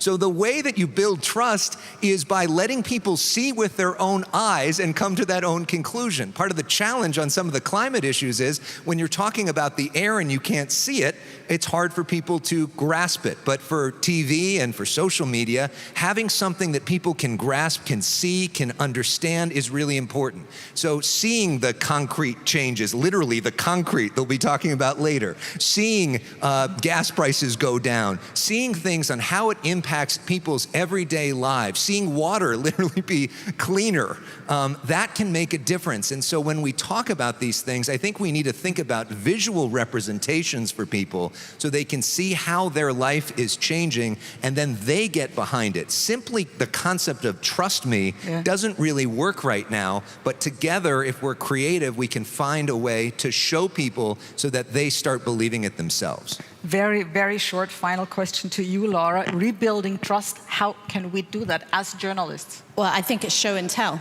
So whether as journalists, that's for us to show people how the sausage is made, right? Doesn't always look that pretty, but being transparent about what we know and how we know it. I think there's a challenge where we're trying to do that very overtly at the BBC. Actually, we have a whole new thing called BBC Verify, where we are showing people how we find out the things we know. We're showing our workings. Transparency. Because trust in journalists matters as well, right? Trust in politicians has been so stretched and broken in the last few decades in the time that I've been doing this kind of job. And that has also been matched and sometimes deliberately undermined by some politicians, that trust in the MSM or whatever you want to call it. So transparency, showing your workings, and show and tell for us and the political leaders. Thank you, Laura. Thank you, gentlemen. Thank you very much. The Governor and Tony Blair have taken up so much time today. Thank you. Thank you. I will stay.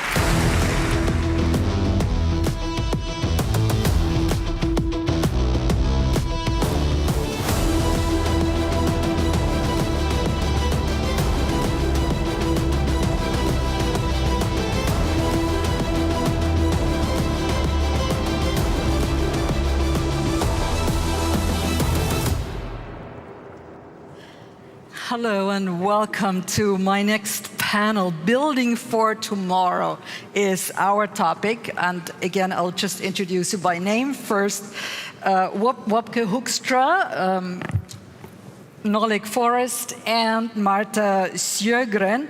We will discuss in more detail what companies have already been able to do in combating climate change and what strategies they use.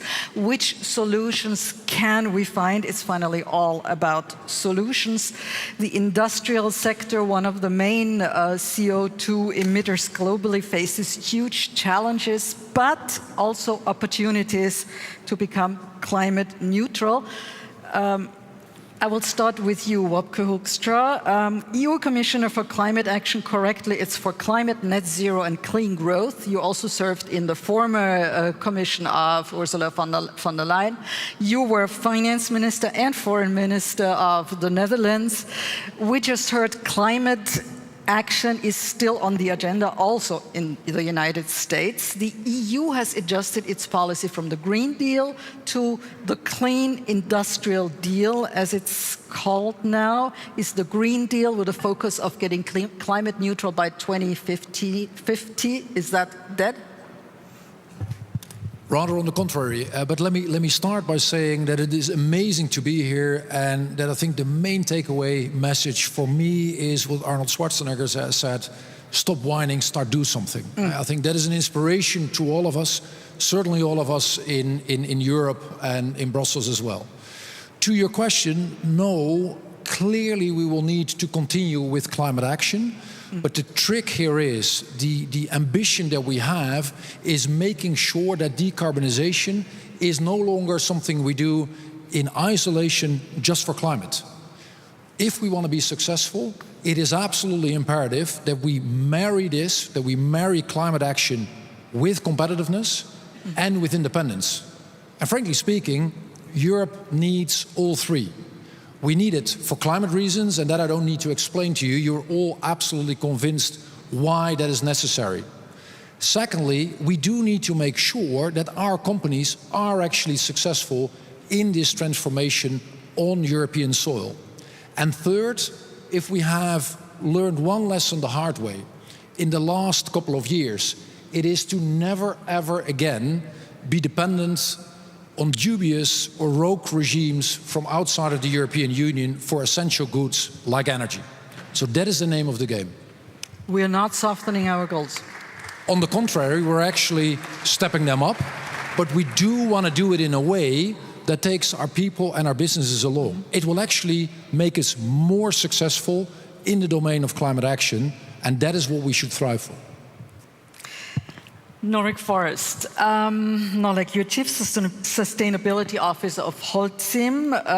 It's the global leader in innovative and sustainable building solutions with a broad range of clean construction technologies. You will tell us more about it, but also a contributor to climate change. What do you do for a cleaner production at Holcim as far as cement is concerned, as far as everything that you do is concerned? So at Holcim, we're all about making the built environment make people's lives better. And we're taking a holistic approach, looking at all cycles of the building construction cycle.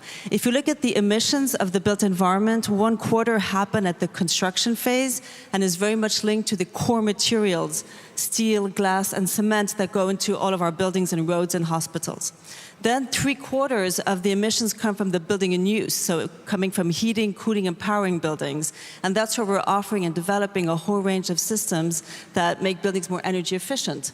But ultimately, we need to develop solutions that create new builds, but also repair and refurbishment. We know that 80% of the building stock in Europe has already been built, and a city like Vienna is a testimony to that.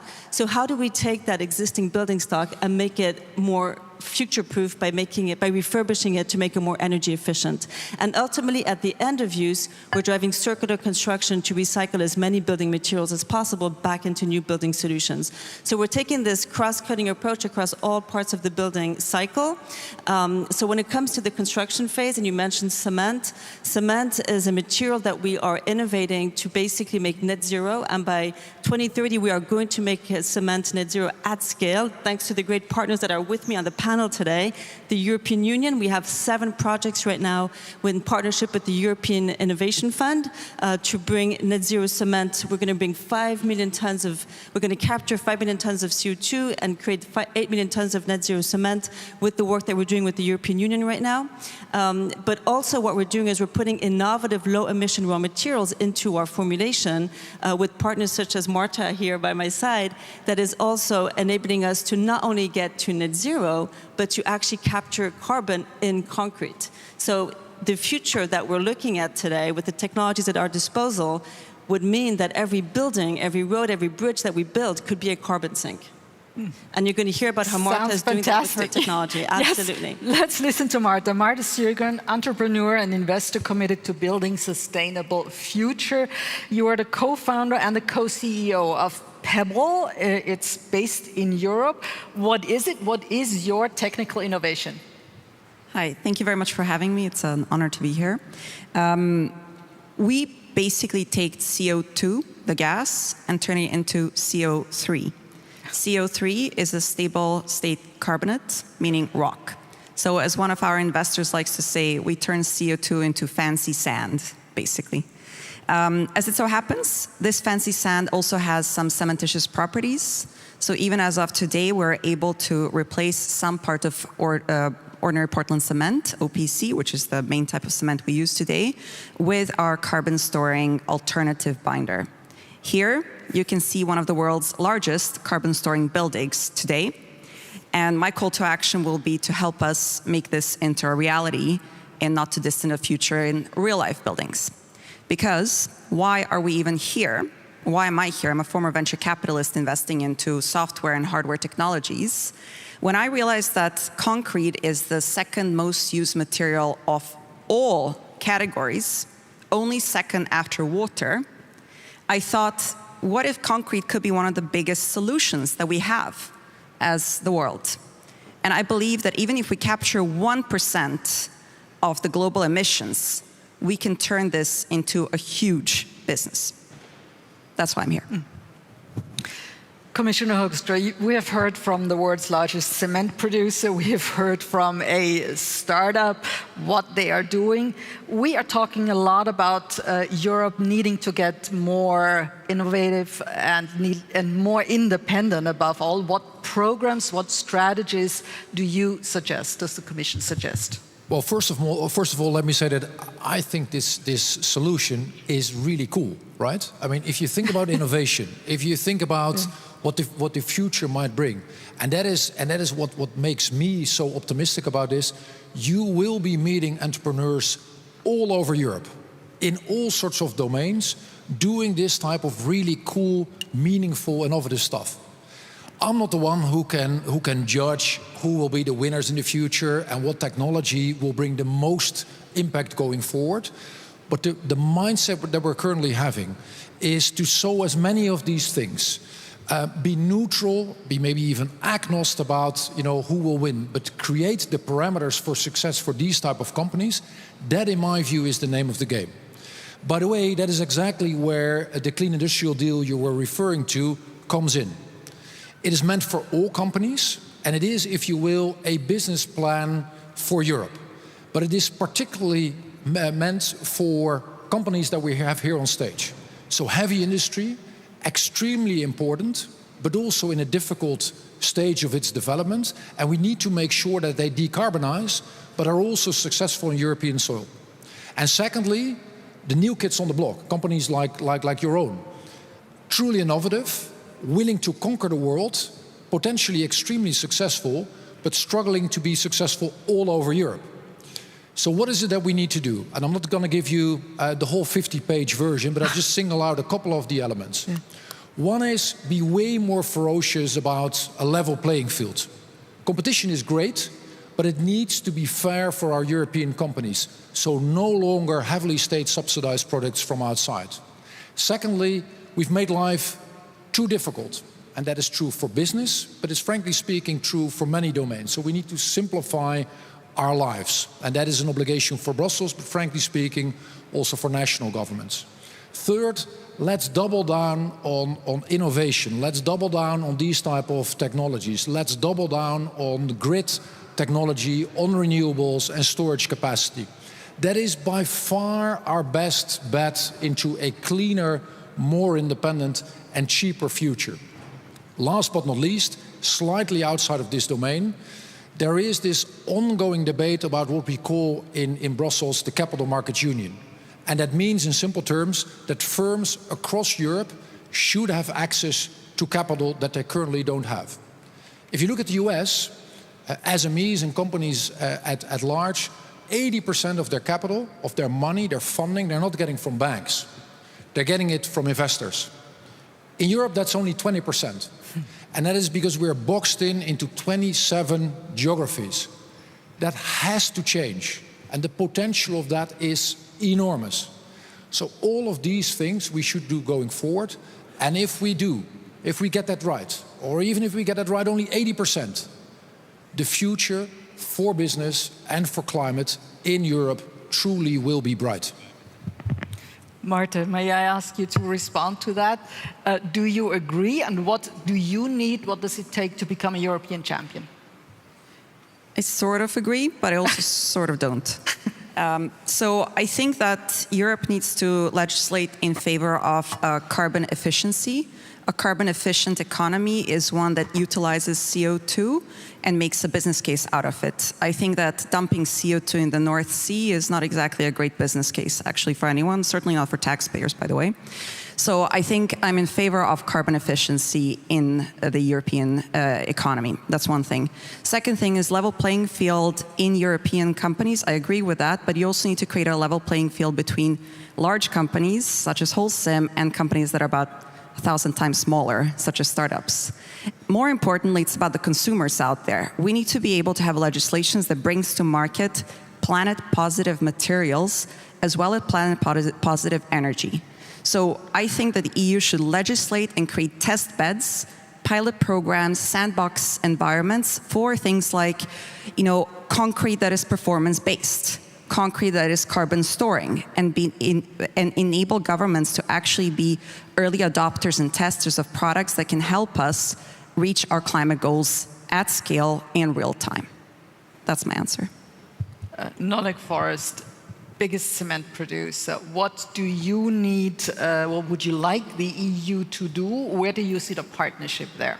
I think today's panel is evidence that the technologies to get to planet-positive concrete exist today. What we're lacking is the capacity to bring them to market at scale in a commercially viable way that's sustainable. So we're partnering with the EU to make sure that we're evolving our building codes and building standards to make that possible, but that equally procurement standards are put in place by public authorities to specify the most advanced types of materials.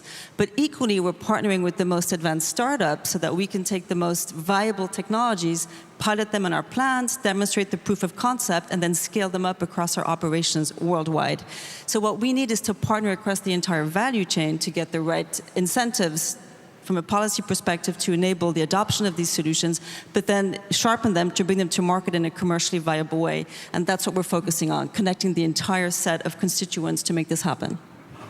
Great ideas. Yes, go I just want to add something. Actually, I've been a bit harsh on Europe, but actually I think Europe is I think Europe is doing a great job in increasingly facilitating capital for early stage technologies to make it through the valley of death, as one would call it.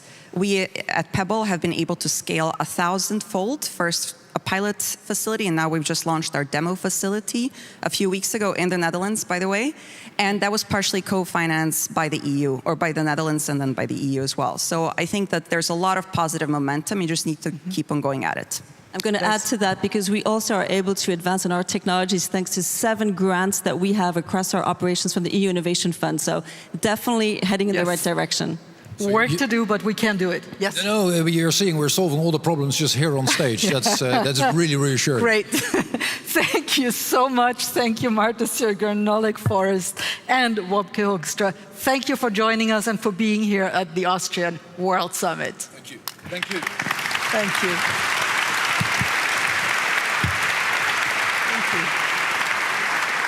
Keep it going for our panel. And one more time for the incomparable Hannelore Veit for moderating so deftly as always. We appreciate it. I don't know about you guys. I love Vienna. And I know I'm not alone because Vienna's consistently voted globally one of the most livable cities. Now, I don't know if you heard this. Did anyone take public transportation coming here today? If so, clap your hands, did you? Public transportation, clap it. By the way, I appreciate some of you started to raise your hands and then you heard me say clap and you did that. Well, you might have heard the Wiener Linien, am I saying that right? The public transportation operator here in Vienna has a new chief mobility officer. Now, for those of you who didn't hear it, let's listen to the message from the new CMO. Hier spricht euer Chief Mobility Officer Arnold Schwarzenegger, live from the Austrian World Summit, unserer großen Umweltkonferenz heute in Wien. Danke für euren Einsatz für einen gesunden Planeten. You're all real climate action heroes, helping to unite in action and terminate pollution. I mean, I know that was a twist none of you saw coming. Like, whoa, it was Arnold. Well, right now, I'm joined by the Chief Climate Officer for Vienna, or Chief City Counselor for Climate, Jürgen Czernohorski. Come on up here, Jürgen. Thank you so much for being here. Thank you, Jürgen.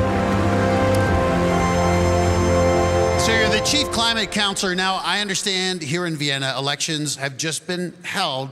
A government is still forming. You're coming up with your plans. So what are the latest plans from Vienna in terms of the environment? Yeah, first of all, welcome all of you here to Vienna. It's a big motivation for the work we are doing. As everything Arnie does, it's a big motivation, especially for the local level. And exactly 1 hour from now, our mayor is presenting his program for the next 5 years. And I can assure you, it's a program with very many plans that show our commitment to our goals, our commitment to working on terminating pollution, to transforming our city with one main goal, which is saving and maintaining being the city with the highest quality of living, even in the years to come for the further generations. Come up with a 5-point plan for the next 5 years. First, we want to even increase the amount of green spaces in the city. Vienna has more than a half of its city surface covered with forests, with parks, and so on. Second, we want to continue phasing out gas to heat our buildings. Third, we want to regenerate the nature environment because we are sure it's a very, very important prerequisite for the good life of everyone, especially for the human beings. Fourth, we want to expand renewables because we are sure the sun doesn't only send a bill, it actually doesn't send a bill, but it provides us with clean energy, and we want to provide the Viennese households in only 5 years, 1/4 of them with sun-powered energy. And the fifth thing is we want to transform our city inside or towards a circular economy because we are sure we need the resources we have in our communities. We want to be a zero-waste city. And all these things together are our way, our style of kicking ass. There's a lot to do, and we are very, very motivated to do so. Well, I love that. I hope the mayor leads off with that, our 5-point plan for kicking ass here in Vienna. That will definitely go over well. That is spectacular. I wish we could actually get this 5-point plan in Los Angeles, where I live. Now, one of the goals that had long been a part of Vienna was climate neutrality by 2040. Do you think that's still a possibility with the new government, these new plans? Definitely. I think one thing is combating climate change is a huge challenge, and a challenge that big comes with setbacks. But as Arnie said, we shouldn't do any whining. We should focus at first on the thing we have already achieved. For example, Vienna has cut its CO2 emissions in the last 15 years by more than a third. And in the last year of measurements alone, in 2023, our CO2 emissions sank by more than 11%. So that shows our measures can work, but it shows this is only the beginning. And that means we have to be brave, and we have to be bold, and we have to focus, and we have no time to lose. Not by being discouraged by something, and not by thinking about what could we do else, or instead of working on a climate change, because baseline or the bottom line is it's about the good life for everyone, and there can't be anything more important for politics than that. Well said, Jürgen Czernohorski, our climate counselor for Vienna. Jürgen, thank you for sharing that message. Talking about well said, congratulations for pronouncing Czernohorski. You do it better than the average Austrian. Thank you. Thank you.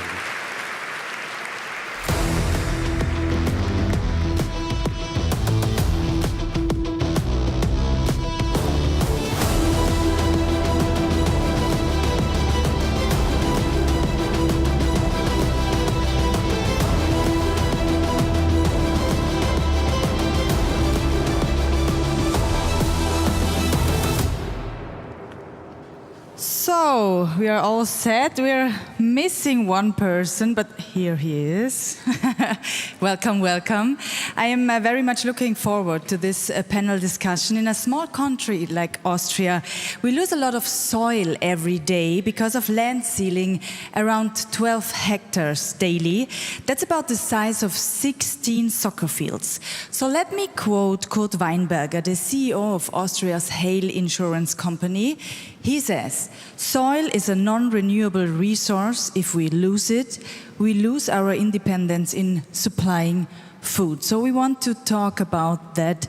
Before we dive in, let me briefly introduce the panelists who are joining me on stage today. Nico Rosberg, Norbert Tocznik, Wolfgang Grabherr, Shaila Darmos, and Todd Wagner. Thank you for being here. I want to start with you, Minister Tocznik. Since March, you're also responsible for climate policy. And the issue of soil loss is not new. It's been discussed for years. A goal to reduce land sealing to 1.5 hectares per day was already announced by the last government, but never implemented. So Austria continues to lose 12 hectares, as I said, of soil per day. What are your concrete steps? What will you do to change that? Yeah, thank you very much. It's 2.5 hectares per day is our goal. Austria has a long-standing tradition of implementing sustainable soil management and practices.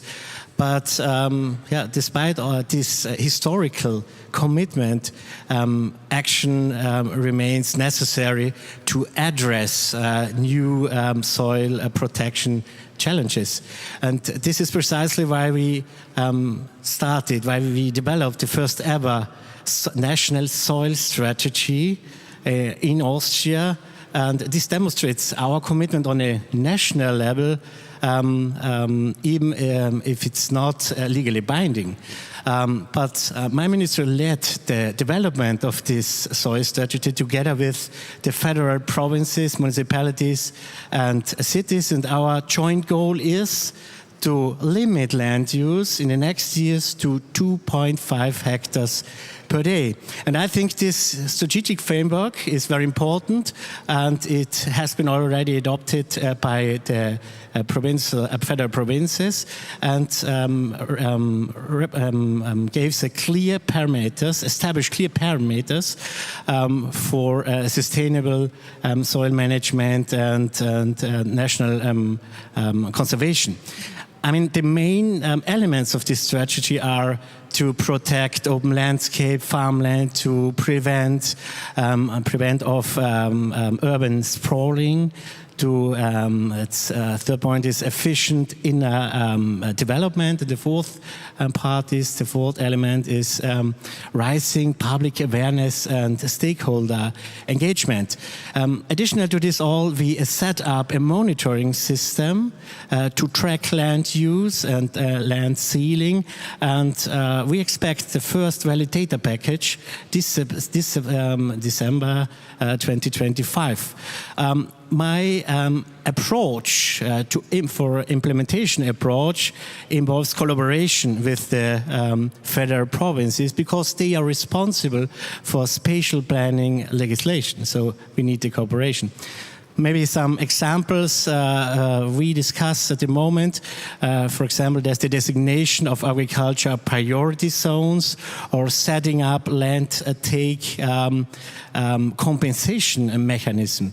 And finally, another measure, another part is that we promote the reuse of built-up for already built-up areas like brown fields to avoid further soil use in the future. So to sum it up, you're sure there will be a change, right? Yes, of course. So let me switch to you, Wolfgang Raab. For those who haven't watched the startup show 2 Minuten 2 Millionen or 2 Minutes 2 Millions, that's our Shark Tank in Austria. And your company received the highest investment ever made on Austrian TV. You are the CEO of Sun AG. And on the show you have said that you provide a solution with your product called Mini Meals. Can you give the audience just an insight? What are mini meals? Well, mini meals are a solution. They are saving 90% on most of the resources which we need for food. And we will present that today in a press conference at 2 o'clock, and it will show how efficient a new type of food is. And it's called high-performance food, or in German, Hochleistungsnahrung, which means we need only about 800 calories to provide all the nutrients which the body needs, and not 2,700. And I want to give that to Nico Rosberg, because your team raced in the Extreme E-Series full electric cars, and in 2024 you worked together. And with mini meals you worked together. So what were the shared values or goals that brought you together? Oh, sorry. Thank you. Yes. Hello, everybody. Great pleasure to be here. And yes, in fact, we raced together and against each other also with Wolfgang and Extreme E. And Extreme E was a very innovative championship in racing, which for me was awesome because it united sustainability with racing. And I think many of you will agree maybe F1 is not the most sustainable. Do you agree? Yes, no, kind of, maybe.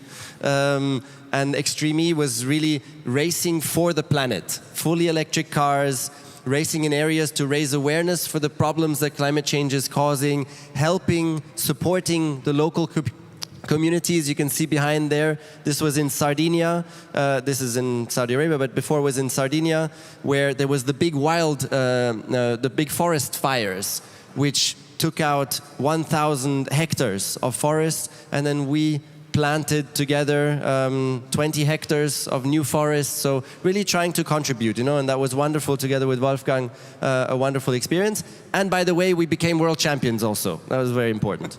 So, an applause for you, clearly. Thank you very much. And for me, it's a great pleasure to be in Austria because most of you won't know, I actually went to the kindergarten here in Austria for half a year. So I'm a little bit Austrian at heart. And the last time I was in Vienna, I picked up my Formula One World Championship trophy right next door from where we are here. So this was my last time. So a lot of nice memories here in Vienna and in Austria in general. And today too. It's so nice to have you here. Shaila, I want to follow up with you because you're a person who clearly knows what healthy soil means. Your father founded the first organic farm in Greece, and today you continue his legacy. That's what I read.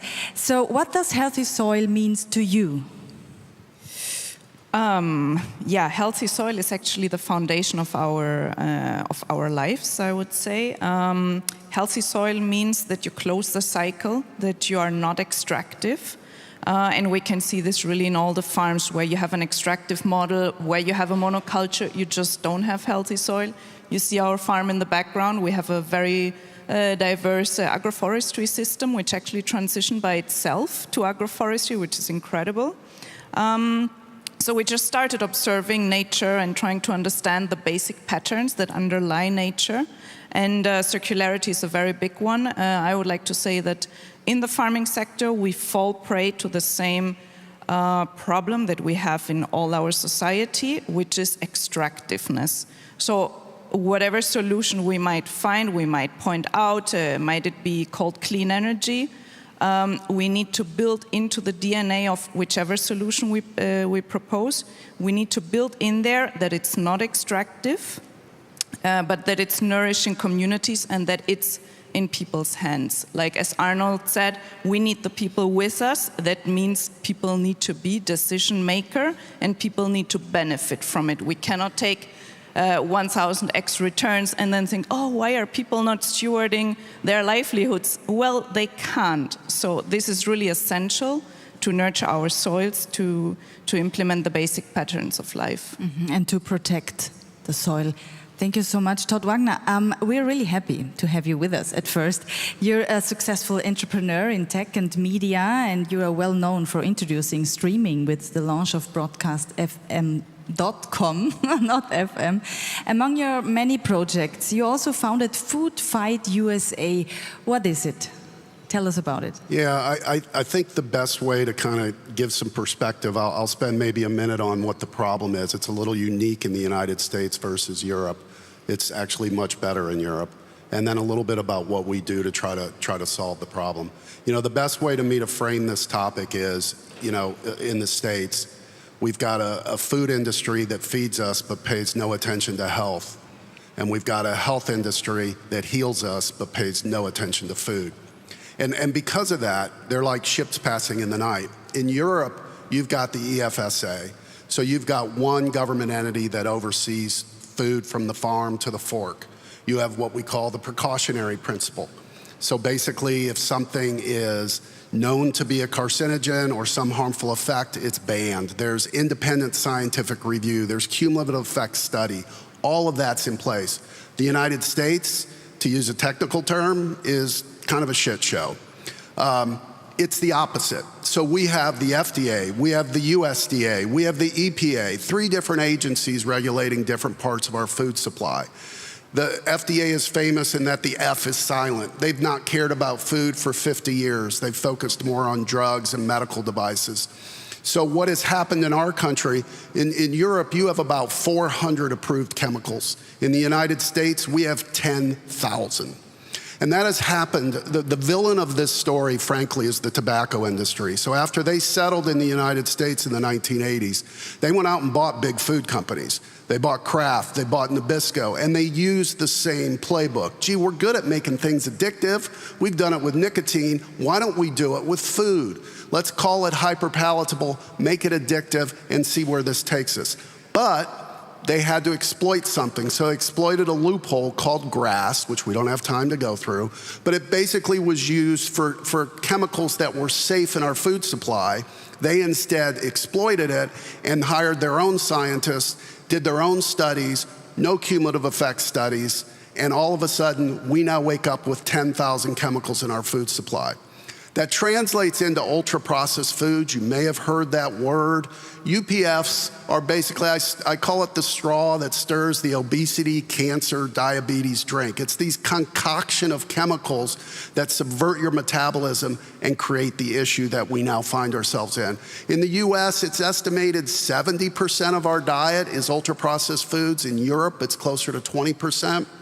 So what does it mean? We've waked up with the following. We have a nation, again, the United States, that's chronically ill. 75% of our country is either overweight or obese. We have 38 million diabetics in our country. We have only 22% of our young people that can even enlist in the military because of obesity issues. It is a problem. And so what Food Fight USA does is the following. We've gotten very involved in state and federal legislation to key on to what Governor Schwarzenegger said earlier. We started with California, and Arnold actually helped support the first piece of legislation, which was the California Food Safety Act, made it bipartisan. We met with Governor Newsom, and we got it signed into law. That banned 4 known carcinogens out of our food supply, of which 2 are now banned nationally. California went back and did the California School Food Safety Act. We were very involved with that. Now there are 30 states in America with different kinds of legislation copycatting what California started. You're going to see state AGs involved in this. We're involved in front of package warning labels. We're involved in trying to reformulate ingredients so that our foods are safer, just like they are here in Europe, along with regenerative farming. Well, thank you for, yes, it's your applause. Thank you for sharing that. We want to come back to Europe, and we heard the problems that are happening in the US. Minister Tocznik, if you look at forecasts, we are facing an increasing shortage of food supplies. For example, in Austria, harvests of wheat and potatoes are already going down. So what is your long-term plan in this case? Yes, I think we have to see first the background, the global background, and there will be approximately more than 9 billion people in the year 2050. So we need a lot of food in the future. And the EU plays a very important role in this because the EU contributes to feed the world. If I look to the exports, the agribusiness exports of the European Union, they are in 2024. There was a trade surplus of 235 billion euros. So the euro is the biggest exporter, you have to imagine. And what contributes to this in Europe, it's the common agriculture policy. This is also a very important point for the future. If I come down to, or let's go down to the national level, Austria is very famous because of his very sustainable agriculture policy. Our strength lies in our small and medium family farms, and they not only produce high quality food, but also deliver renewable resources and also take care about our landscape, which is also very important for tourism. And the point is that they have very important knowledge, and we have to ensure to preserve this knowledge and to have a look that this knowledge passes from one generation to the next generation. But in what we are investing now, we are investing first of all in our agriculture education system. We have a very good education system in Austria. I think it's one of the best ones in the European Union.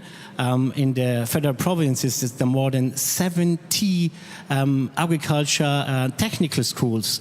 And on the national level, we have high schools, technical high schools of agriculture. And every year, more than 5,000 graduate from these schools, 5,000 skilled workers. This is a lot of men and women power, you know. And this is the first. And the second is we also invest in research into climate-fit crops, into better plant protection, and also to improve our agriculture practices. As long as a natural and a very one point is we have to reduce waste, food waste, and also to improve our distribution systems. So we heard a lot now about Austria, and I wanted to ask you about your campaign, Race for Soil. What is it? Well, it's started 14 years ago when I joined a conference like this in London. And there were a lot of people on talking about environmental issues, and I scratched my head and didn't know where to start because I just felt going home and wanted to do something. So I started to analyze all the things which are important around sustainability and studied the FAO databases. And when I learned that we are losing about 1% of our arable land per person, over the last 50 years means we lost 50%. Like we had 3,600 square meters per person, and we are thinking about you living on an island, on your own island, and you need soil, and you're losing 1% of it every year. That was for me concern, because that means in 50 years we are still losing 50% more. by the fact UNESCO just gave a warning out to all the member states that if we don't do something, by 2050 we might have lost 90% of our land, degradable. So that's something I wanted to do something, and that's why I created mini-meal as a solution. As Arnold said it, you need resistance to pump, and we need something to take into the hand. And that was my idea. And with that, I went to Antarctica and showed that it's possible to do only with 800 calories the same power and have the same energy climbing the highest mountain with only 1,000 calories per day.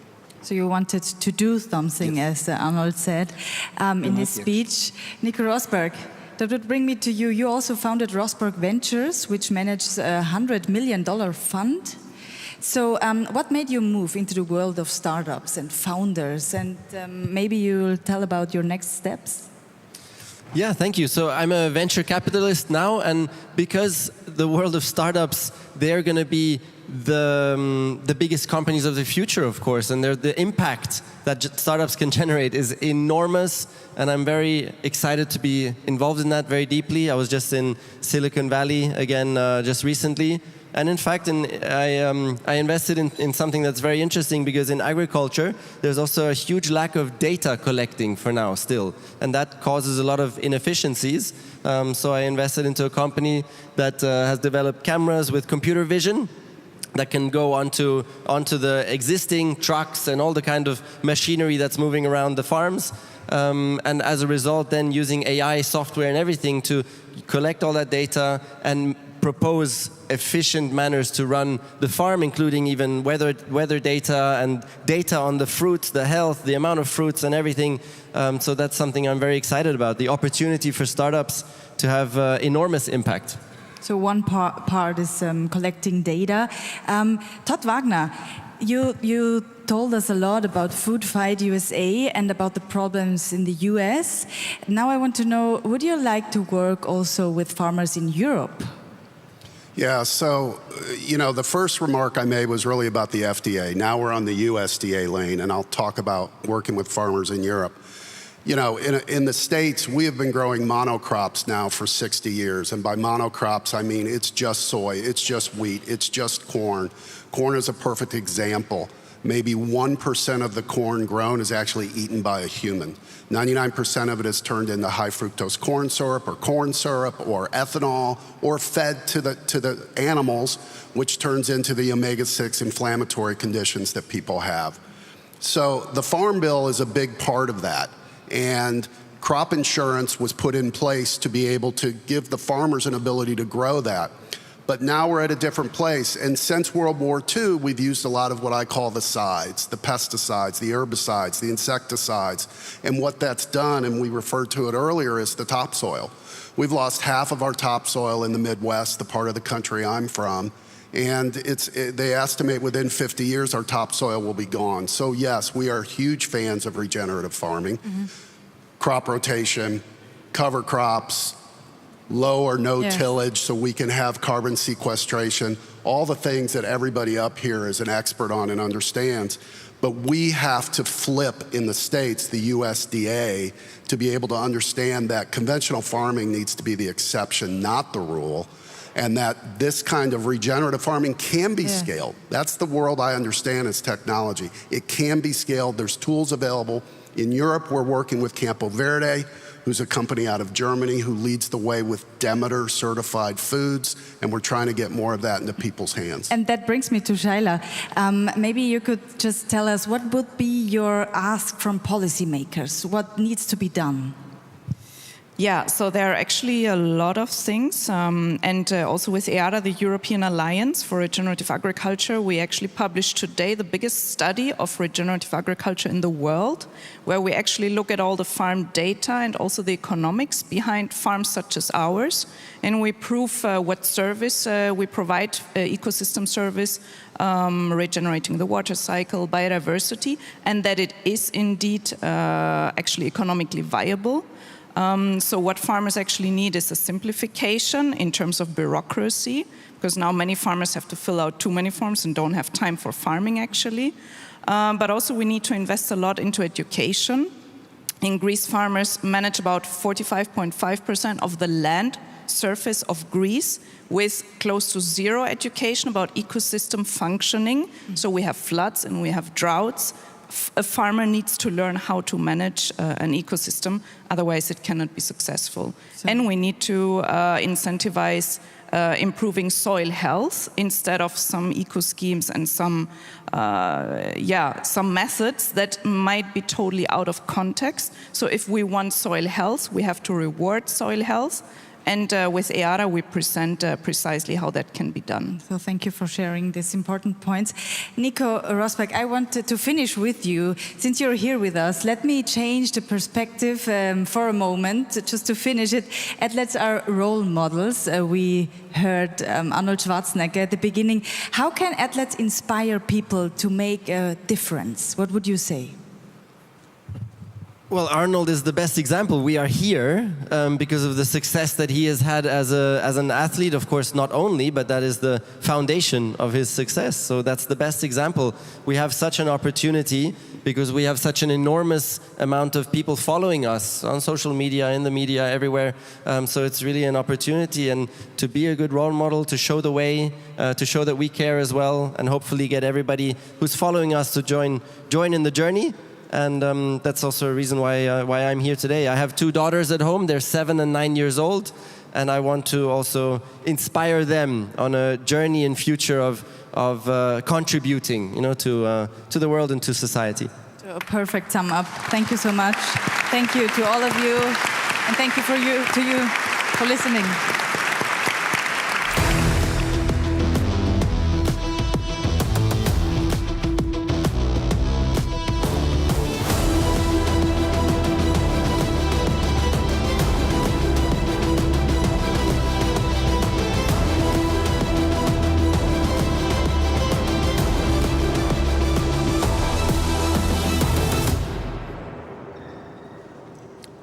All right, ladies and gentlemen, all right, you can already see who I've got up here. Ladies, I'm really excited for this next panel. And by the way, a round of applause for all the panels we've seen. I thought Monica, these panels have been great. It had Alex Michelson and Todd Wagner out here bringing the thunder.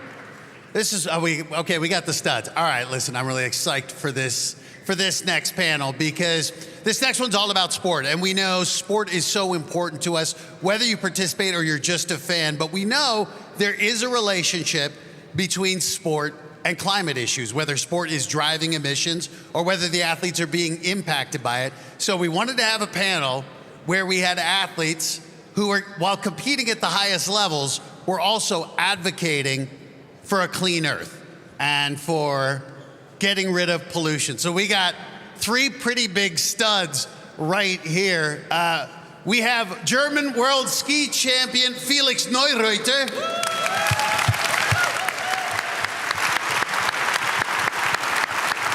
F1 world champ. We just saw this guy, Nico Rosberg, straight out of Central California. You are like one of the coolest guys. And oh yeah, this guy, Austrian tennis legend, Dominic Thiem. All right, the home crowd was loving you. So one of the things I loved is all you guys, you competed at the highest levels, but all of you were getting involved in caring for the environment. So Dom, I want to start with you. What was it that drew you to the production of clean energy, and what you've now started your own foundation, Team Energy. So take us through your journey, bud. Yeah, exactly. I already knew in the middle of my 20s that after my sports career, first of all, I want to jump into a completely different topic. Of course, I will always stay with tennis, but I also want to do something completely else. And this completely else, I have the feeling that it has to contribute to the whole community, but also to the planet. And with founding Team Energy, that's our goal, to contribute not only to the planet or not only to the community, but to connect those two. And yeah, I hope that we are on a good way with that. Well, I love hearing that. And Felix, for you, you started the Felix Neureuter Stiftung, and I hope I'm saying that correctly. So talk about your journey to being so climate conscious and what the Stiftung is doing. So first of all, thank you very much. You are for me the American Rainer Pariasek here in Austria. I'm pretty sure you know him, but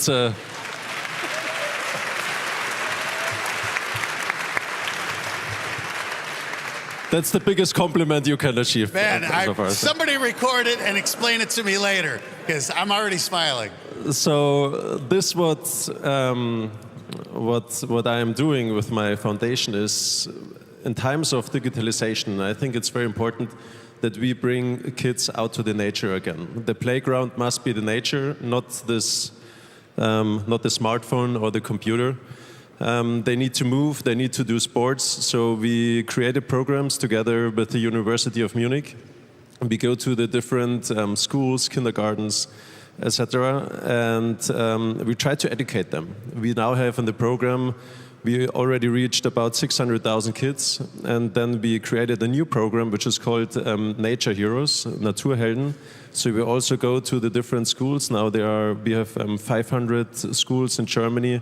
So we get about 50,000 kids we have in the program. The lessons are not in the rooms anymore. They are out in the nature. They collect the waste. They learn something about the waste. So try to educate them because they are our future. We need to take care about them.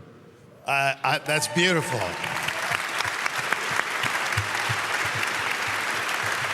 As someone who was once a young boy trapped in a classroom, I love that idea about getting outside and really learning that way. Nico, I loved your comment earlier when you said when you think of Formula One, you don't think of conservation, you don't think of saving the earth. I'm feeling a bit uncomfortable, honestly, because Dominic was hitting a tennis ball across the net, and you were skiing down the mountain whilst I was blowing out carbon dioxide from my engine for all these years. So I think, honestly, I have the most work to do in the next years compared to the three of us here. But as you mentioned that, how does that journey happen as you're involved in a sport that obviously is based around the combustion engine and making that stuff go as fast as possible? What was your journey kind of saying, all right, now I have this other concern that is kind of between the worlds? No, the journey was just from the experience from sports. It's a very ego-driven experience. Yeah, it's just for me. I want to win. And once that was over, I just decided for myself that I wanted to find projects where I can contribute to society. And as I said before, one of the most important drivers is my daughters, because I think it's very, very important and valuable to go on a life's journey of contributing. And I missed out on that completely when I was young. I grew up in Monaco, and I did not see anything about contributing to society. So I'm catching up, and I hope to give my daughters a head start on that understanding of the importance of that. I love that, but growing up in Monaco does sound pretty cool. Am I right? I mean, I will say I love that message too. My wife is here. We're 11 weeks pregnant. Which one is your wife? Where is she? She's over there. Hi, hello. I know. I say we're pregnant, but as she consistently reminds me, it ain't we, punk. I'm the one carrying this baby. I love you, honey. So, for the kids, for the future, and Dominic, as you're talking about with Team Energy, what are your next steps? Yeah, we want to give everybody in Austria the chance to get clean energy. Like everybody can join our energy community. So yeah, if somebody has like a apartment in Vienna or in any city in Austria, doesn't have a chance to get solar panels, we want to give everybody the chance to get clean energy from other members of the community who can give their electricity to the grid if they have too much. And our next steps is to grow the community, also to maybe make the energy topic for the next generation a little bit cooler, I would say, because all those words in German, Bürgerenergiegemeinschaft, it doesn't sound that cool, I would say, for the next generation. So our goal is to give also kids, the new generation, a chance to get used to that topic a little bit, and of course grow the community and get as many people as possible to get clean energy, to have fair, stable prices, and that's our next goals. Well, I do love that. I don't know how it was where you grew up, but in America, when you talked about clean energy, we had hippies who were the people with the long hair and the kind of colorful shirts, but they weren't the people. You had the posters of the athletes on the wall. That's who kids were impressed with. So I think when I'm looking up here at you three champions being up here, making clean energy cool for the next generation, I love that you guys are a part of this messaging. And Felix, to that end, with the Stiftung, where you really are reaching that next generation, are there partnerships or collaborations that maybe here in this audience we can facilitate to grow this thing? Of course, everybody can help. I mean, it's kind of sad that you need programs for that. Normally, it should be normal that it is like that. That the people know, okay, how to treat the nature. That they take my waste again back home and put it away. So, but yeah, it's not like that. So, of course, we need help. When you try to do something, or when you do something, first of all, it costs money. That's it. I try to collect as much as possible. So we are on a really, really good way, and of course we try to reach even more kids. But now I'm also an ambassador for the United Nations, so it's about cleaning the mountains and the glaciers, trying to create like a healthy ecosystem in different countries, and so this is also a big next step for me. So yeah, the next years they will be exhausting. I have 4 little kids. 4 little kids at home, so they also need their father. But yeah, I'm ready for it. I'm ready for the future and try to look at it in a positive way and not in a negative way. So this is interesting, and obviously you're someone who's a high achiever, and you guys have been very generous with your time. So I'm going to close with one question, and I'll let all 3 of you answer it. But I would love to hear, and Nico, we'll start with you.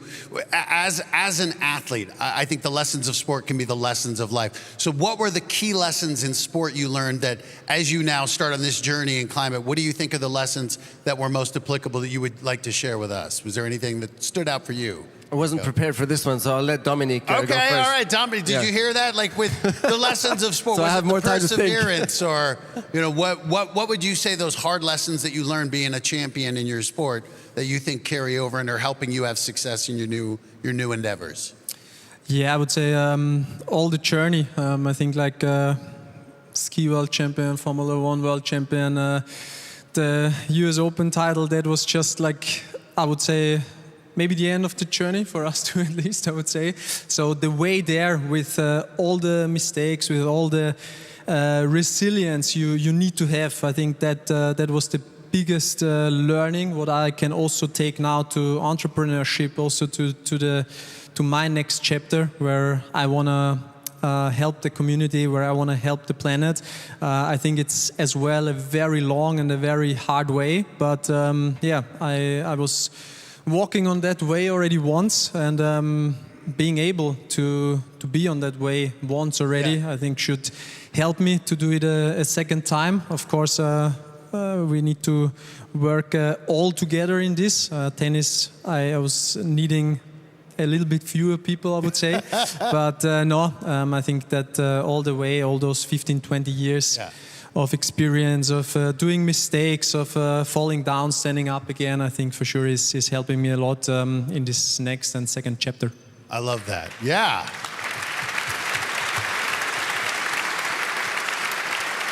I mean, we can all relate to making mistakes. Not all of us have won a U.S. Open, but you get the point.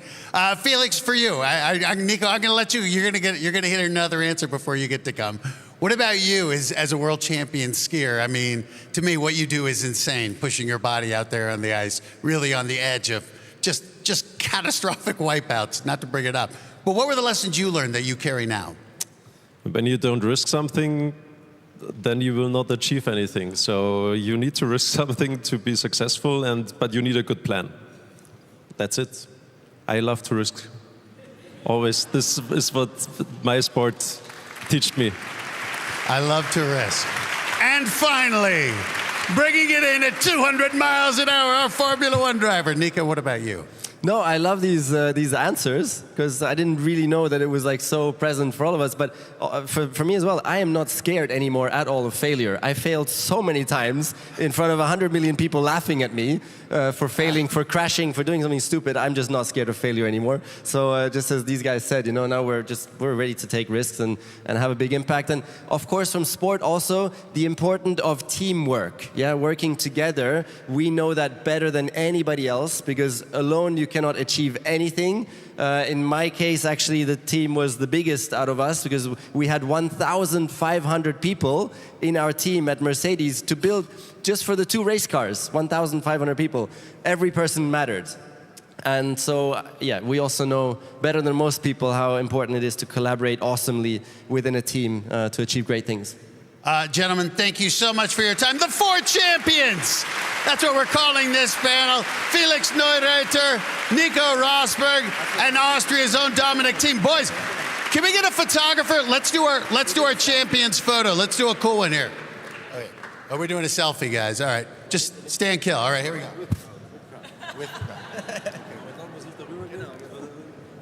I know he's going to crop me out of this one, but...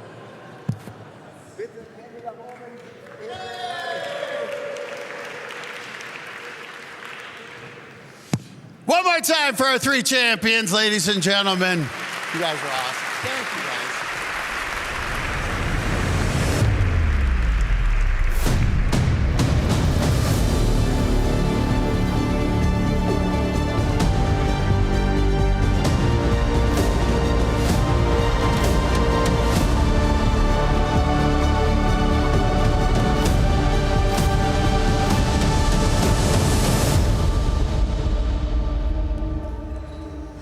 So, you saw the images. Over the last years, we've seen more and more extreme weather events, and we know they will become more and more. But now we want to speak with some first responders, with everyday heroes who are there when the climate crisis hits our societies. So please welcome with me 2 everyday heroes, Victoria Zechmeister and Dom Bay.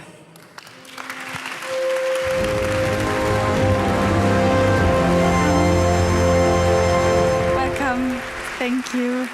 Welcome. No, it's perfect here. Yes, you can stay there. Thank you so much. So, Victoria Zechmeister from the Austrian Fire Brigade and Dom Bay, firefighter from California. Thank you so much for joining us and for being here today and share some stories with us and share with us what the climate crisis is making with your work. Victoria, I'd like to start with you. In September, Austria was hit by major flooding. So, can you share some numbers and what were you doing there? Yes, September 2024 there was an extreme weather event causing floods in Vienna and primarily in Lower Austria. It's starting in the night from the 11th to 12th September. The air temperature dropped from over 30 degrees down to a few degrees Celsius above 0. The following days, heavy rainfalls caused in floodings. There we can see the images and the pictures, yes. And the amount of precipitation exceeded 300 liters per square meter, and in some parts of Lower Austria, 400 liters per square meter in 4 days. That's 4 times more than in the whole month of an average September. And on the top of it, there were storms with 90 kilometers per hour. We had to deal with overflowing rivers, dam breaks and landslides, but not in Vienna. There were flooded streets because the sewer system was overloaded and couldn't drain the amount massive of rainwater. We had to. There were uprooted trees and broken branches, flooding because of low-lying areas and in buildings and in garages. And the lower fire department, the fire department from Lower Austria, received 18,210 emergency calls during this weather event, with a peak of 938 emergency calls on the 15th of September, only between 6 and 7 o'clock in the morning. And it was the same day when the Vienna Fire Department experienced a record day of interventions. It was the busiest day in its history since its origin in 1686. We had to deal with 1,400 interventions in 24 hours and 3,500 interventions in 3 days. Normally we have approximately 350 interventions in 3 days. And during this event in Eastern Austria, 25,000 firefighters, volunteers and career, were on duty only on the 15th of September and more during the whole period. Our work was only to do damage repair, clear the roads from trees and broken branches, pump out water from buildings, and there were only also cars swept away by the massive water of the overflowing Wienfluss. We had to make them safe. Fortunately, there were no people inside.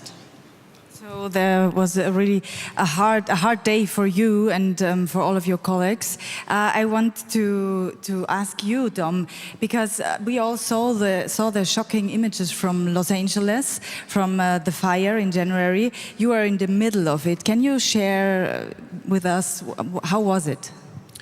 Yeah, so very similar to what Victoria was saying. There are a few situations in our career, I've been a firefighter for 16 years, where you're just along for the ride. And I think Victoria explained it very well. I doubt that they were eating dinner that night or getting much rest with all those calls. The Palisades fire, I thought in 2017 at the Thomas fire in Ventura that I maybe would never see something like that again. And the Palisades fire was an experience. There's some images there. That's on Sunset Boulevard. So really an event that was unstoppable. And we were just doing our best to save what homes we could and make a positive impact for those that were experiencing this incredibly tragic emergency with the fires throughout California. So there's no doubt that we will see more of these events through climate crisis. How are you and your teams getting ready for that? Yeah, so here's a stat that I realized this morning. When I went on that fire in 2017, the Thomas fire was the largest fire in the history of California. I thought that record would stand for quite some time. Today, that fire is the 9th largest fire in California, meaning that 9 out of the 10 of the largest fires in the history of California have occurred in the past 8 years. So this is a very frequent occurrence. It's something now, there's no longer a wildfire season for us. That used to be when the Santa Ana winds occurred from October to around January. This is now year-round. We plan for it, we train for it, and folks are on standby and ready to be deployed throughout the state at any given time for an emergency. So would you say it's the same in Austria? Yeah, it's nearly the same. We increased training how to fight wildfires, vegetarian fires, and work with air operation, how to communicate with helicopter pilots, requirements for successful cooperation compared to what we did the last decades. When there are wildfires, sometimes we get help from helicopters, from the police, from private institution or the federal army, and so we need the trainings with them. We re-evaluate trainings, we do a lot of adjustments, we make continue education, we exchange experiences, not only in Austria with the Austrian Fire Brigade Association, but also across the nations with the European Firefighter Association and international with CTIF. It's an international association for fire and rescue services. We purchase more suitable equipments for flood protection, like high-capacity pumps and flood protection, mobile flood protection, and so on. And we work to encourage people to be a part of fire service, whether they become firefighters or support the fire services in another role.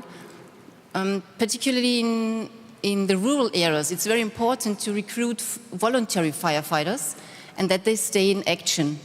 Voluntary firefighters in Austria don't get paid for their work, and they respond to call-outs from their home or the workplace. And fire services and the ability to handle all the operations are only possible with a good, helpful and powerful team. So that's a very, very big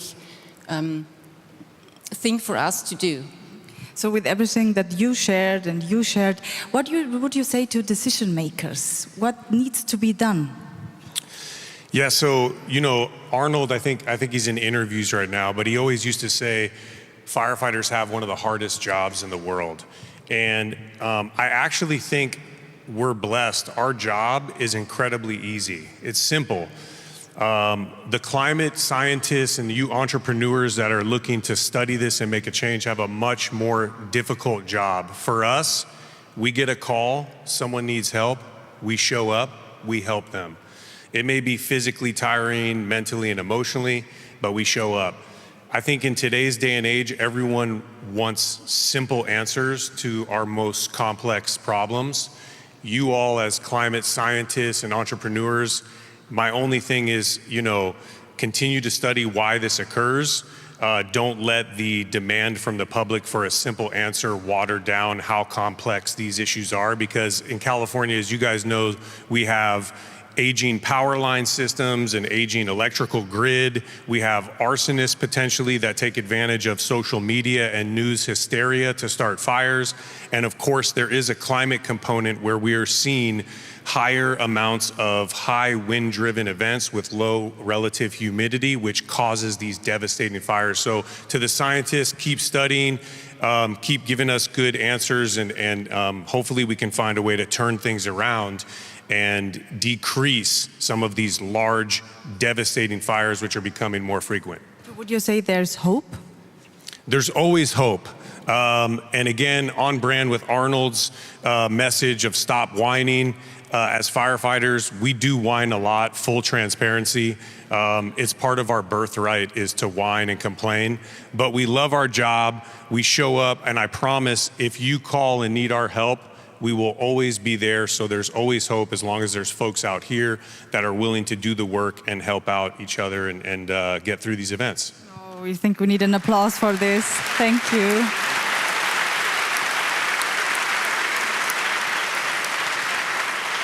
So, Victoria, I also want to ask you, what would you say to decision makers? I would like to appeal to people's sense, to the responsibility and resilience. If someone feels capable, they should maybe, for instance, remove a broken branch on their own, so freeing up the emergency services for more critical situations. And ideally, people almost educate more for self-protection, because the better prepared the public is in situations like floodings or blackouts, the safer they can act. And that, in turn, eases the burden on emergency services in major disasters. So also for you the question, is there hope? There is hope. Always. Always, yeah. With all the people and all the team. So, like Nico Rosbeck said, there's a team with 1,500 people. In Austria, we have a team with 355 firefighters.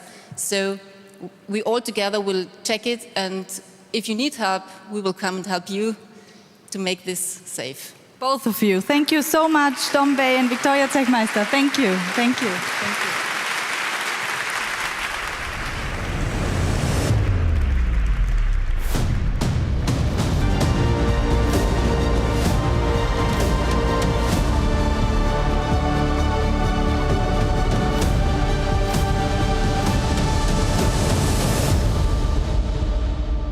My God, is that music majestic or what? I'm very excited for our next panel. We have three people who, as Arnold would say, are kicking ass and helping terminate pollution. And they're from three very interesting groups. With me on stage, we have Sasa Braun from Interpol. Joining us on the screen, we have Fiona Donovan from the World Central Kitchen. She's coming to us from Maine. And we have Carol Devine with Médecins Sans Frontières. Forgive my French there, Carol. But that is also known as Doctors Without Borders, coming to us from Toronto. So first of all, thank you all three for being here. So Sasa, I want to start with you. And by the way, this guy is one of the most fascinating people I've ever met. He is the senior criminal intelligence officer on pollution at Interpol. He is 007 for pollution. I think they're going to make a movie and Pedro Pascal is going to play him. So Sasa, oh, wait a second. Come on. You knew he had the glasses. Oh, my God. Seriously, I want your aura, brother. I know the word aura. That's what's impressive. So here's what I want to ask you. At Interpol, how are pollution and criminal activities connected? I need the microphone. Yeah, no problem. Let me start very briefly from the beginning. So environmental crime, we need to understand, is the third biggest criminal sector in the world. It comes right after counterfeit products and drugs. So Interpol perceives environmental crime in 5 different crime areas. So we are dividing into forestry crime, fisheries crime, illegal mining crime, pollution crime, and wildlife crime. And I can guarantee you it's full of organized crime, it's full of terrorism even. We grill our sausages on charcoal that is produced by the Al-Shabaab or Boko Haram, and we don't know about it. We have organized crime groups here, corporate crime, we have private brokers, so many criminal stakeholders that we cannot believe. To give you one example, I've been myself in Nigeria on the ground in an operation called Aurum, targeting pollution, crime, illegal mining, and also deforestation. What I've seen was terrible. I was a couple of weeks on the ground, and you see really women and children in totally polluted areas, mercury, cyanides. You see illicit trafficking and a supply of tramadol, heavy painkillers. By once you get polluted, your nervous system goes down, you have heavy pain. So they pump into people that are, by the way, forced labor. We're talking about modern slavery in the field. It's not terminated in 1865. It's still available, unfortunately. So people working for $1–2 per day, dying, being contaminated with mercury, and then pumped with heavy painkillers, it's a tragedy.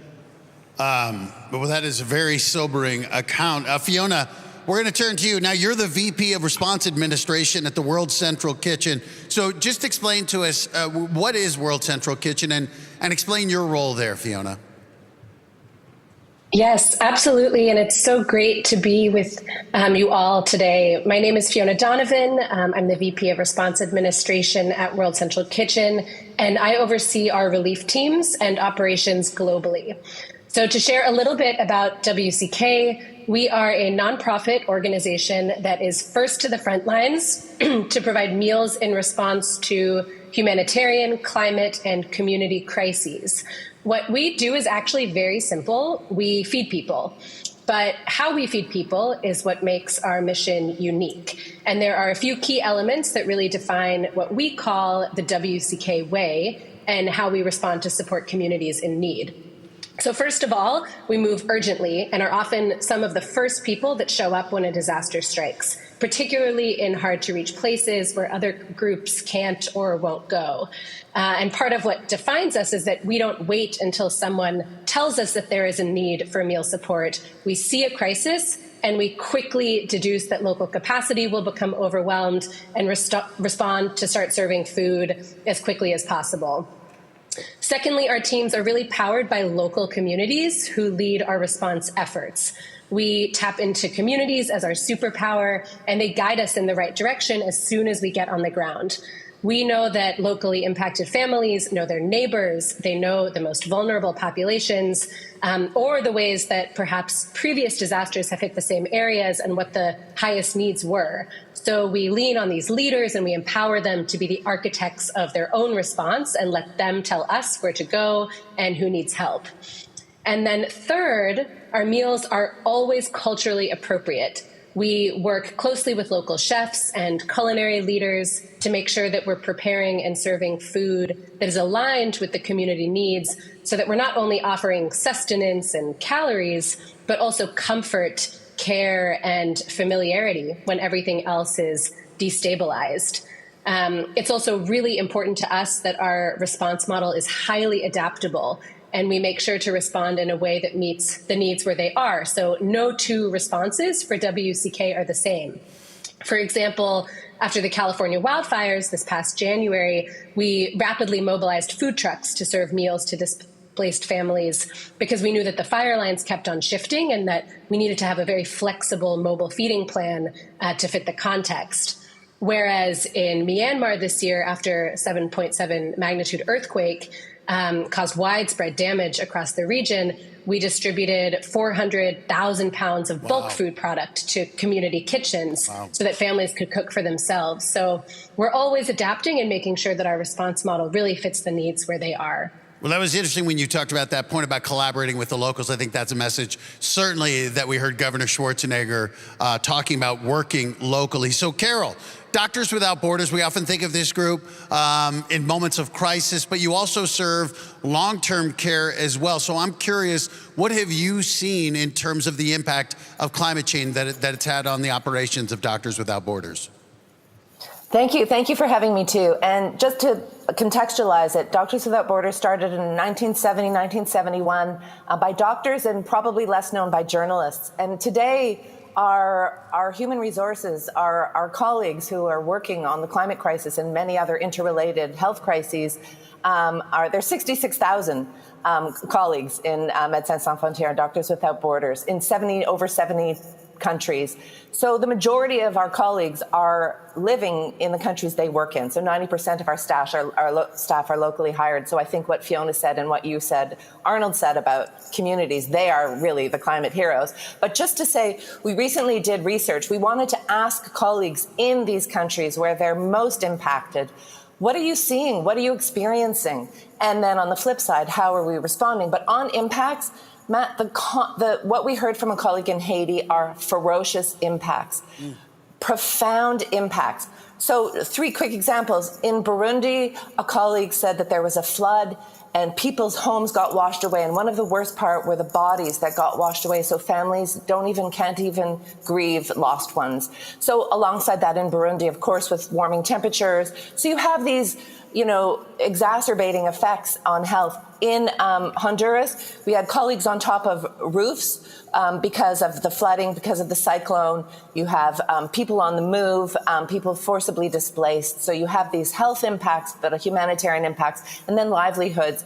And then in Bangladesh, where I worked for a short time, I mean, the constant threat of cyclone. Are there enough cyclone shelters? But the salinity intrusion, the sea level rise, and who's most impacted? The people who have done the least to contribute to these crises. Right.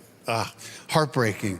Sasa, one of the things you were talking about, you talked about all the different ranges of crimes, carbon trading crimes, and we've talked about carbon neutrality. So explain, how does this happen and how do you infiltrate this? How do you crack the crime?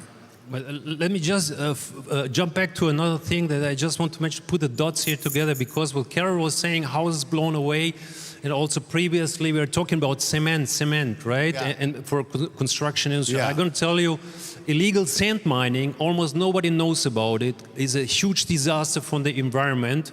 The sand, you cannot take it from the Sahara, you take it from the rivers, from the coastal areas, because it's sharp, and you need that for the cement. What we don't know is like 80% of the world trade been unknown of origin, so they steal sand globally, and I've seen myself in Gambia what's happening. They steal the sand, export it to Asian countries, it goes into construction, nobody knows where it goes from, goes into the Middle East, etc.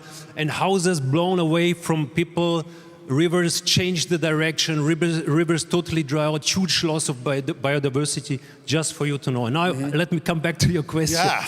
No, that's a really feel-good story now. Don't trust any buildings you're in. That sand could have been stolen in the cement. Exactly, that's the thing.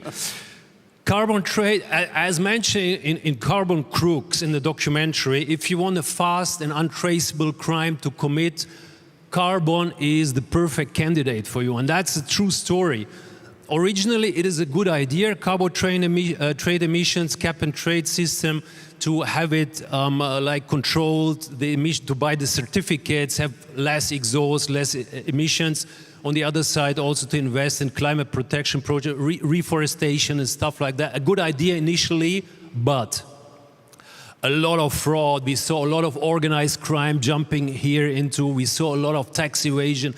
We saw a lot of fraud fraudulent projects that don't exist, where certificates are issued based on fake reforestation projects, where the market was flooded with certificates and where there was no incentives anymore for companies. They wouldn't exhaust glass, they would just buy certificates. So to make a long story short, it's an immature market still because lacking a lot of regulations, and it's more a business model than climate protection. And how we address it, intelligence exchange between law enforcement, nationally, internationally.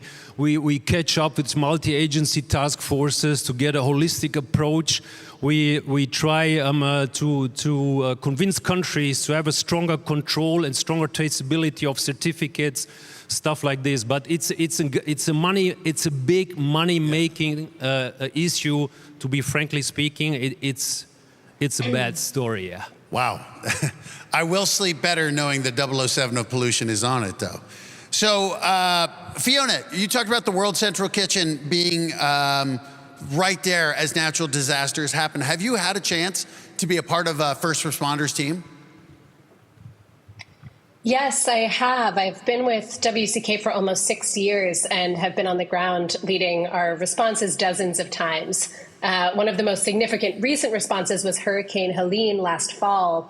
We began our response to the devastation caused by the hurricane in North Carolina, Tennessee, Georgia, and Florida, and the storm caused unprecedented impacts across the 4 states. We served 1.7 million meals and distributed 2.2 million gallons of water throughout that response, and really saw that climate-related disasters are getting more unpredictable and more severe.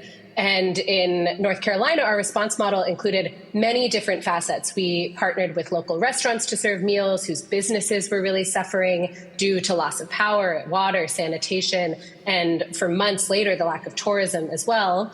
And we set up a massive field kitchen in Asheville, North Carolina, that at its height was cooking 30,000 meals a day.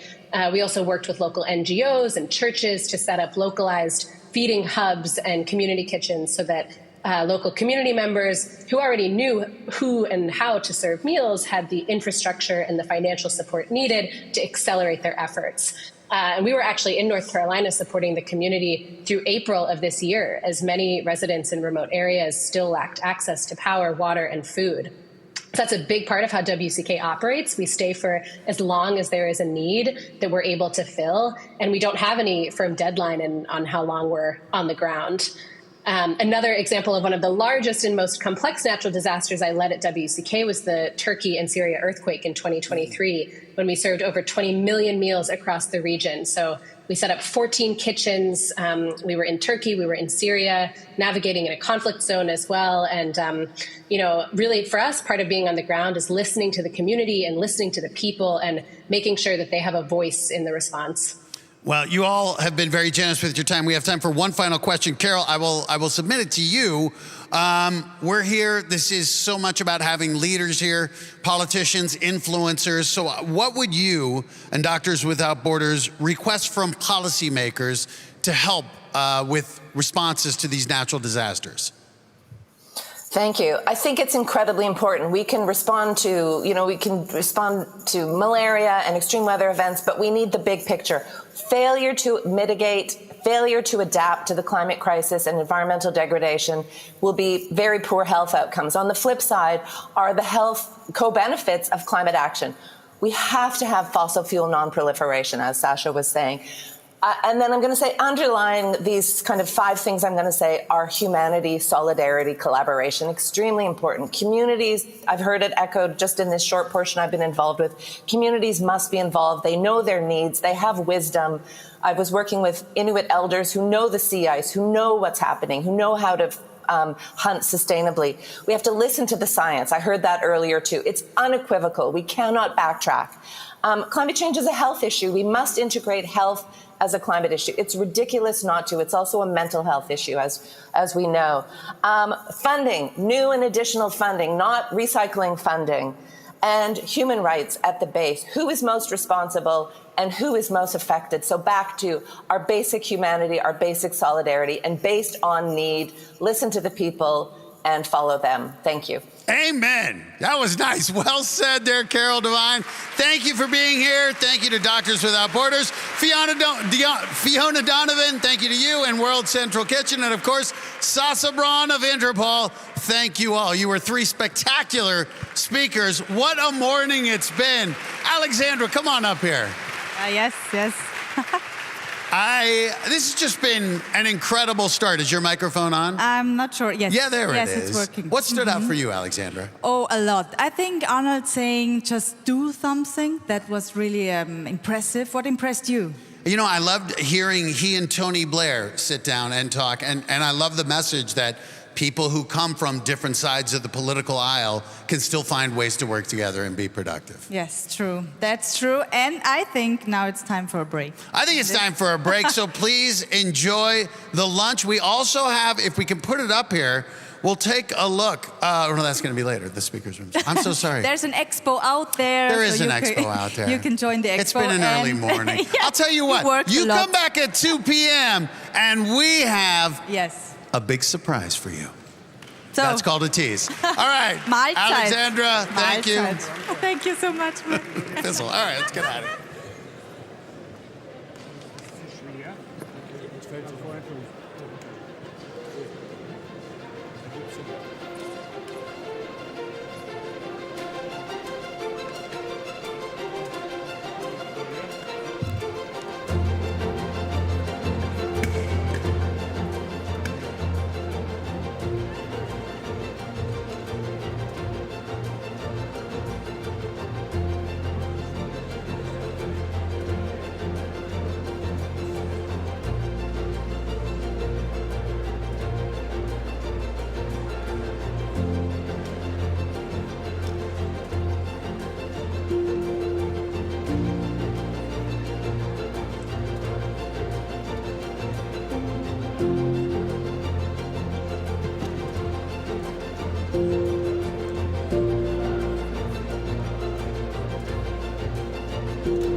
The afternoon session will start in 10 minutes.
The afternoon session will continue in 5 minutes.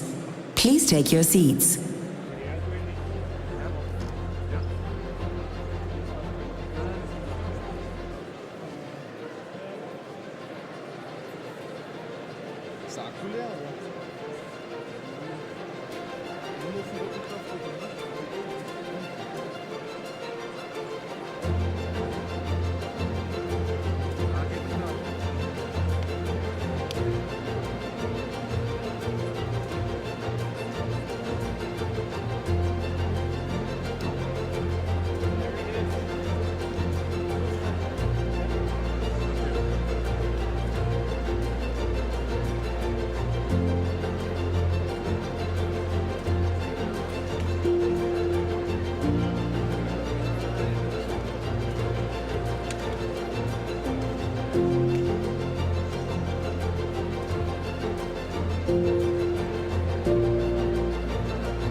The afternoon session will begin shortly.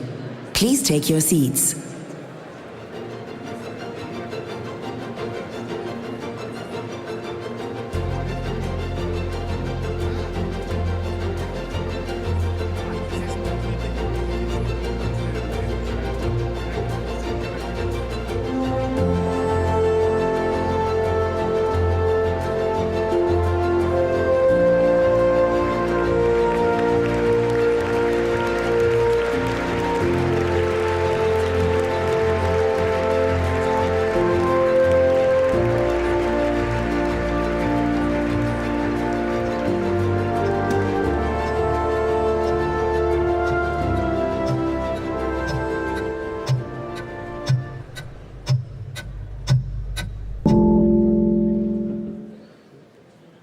Hello, beautiful people. Hey, did you know that there's a country called Austria?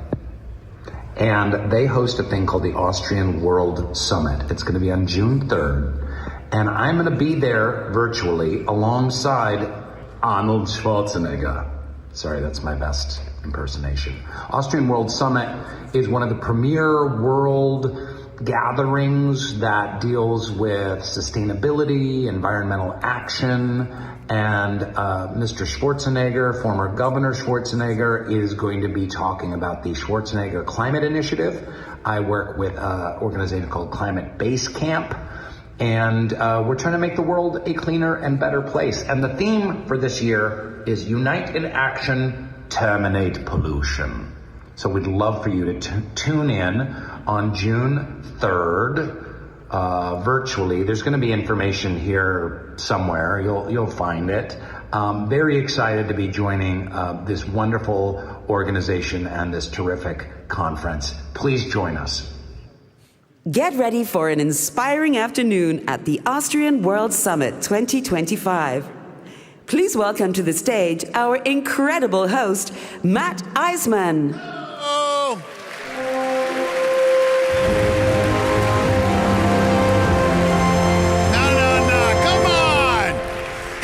Are amazing. It is standing room only. How many of you just joined us for this afternoon session? Make some noise if you just joined us. Oh, stop. That one, where was the energy? This is about saving the earth. And I could see all of the new people over there. None of you made any noise. So if you're new for this afternoon, let me hear you.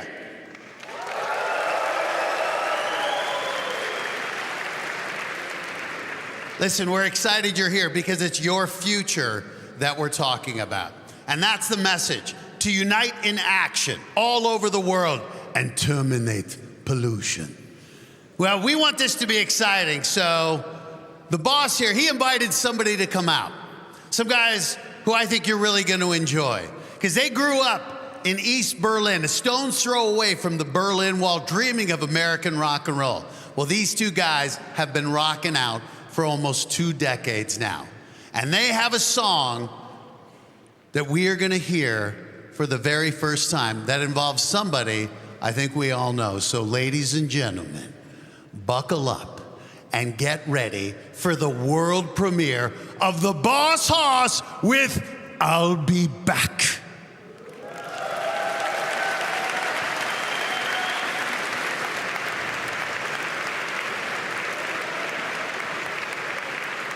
Matt. Thank you. Hello, everybody. We're the Boss Hoss from Berlin. What an honor to be here today and to support Arnold and the Schwarzenegger Climate Initiative. Here we go.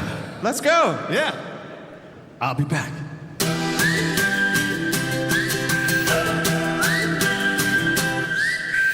Gone with the wind out of sight. Gonna change some wrong and alright. Well, it's gone crazy, ain't losing my cool. Gotta prove, gotta groove, gotta move. Hang in there, folks, it will be worth it. Hold on tight, now here's my promise. I'm gone, but I'm back in a while. Keep it cool, keep the faith, hold tight. I'm riding so high, never looking down. A whistle in the wind means I'll be around. But very hang on to keep you in track. I'll be back.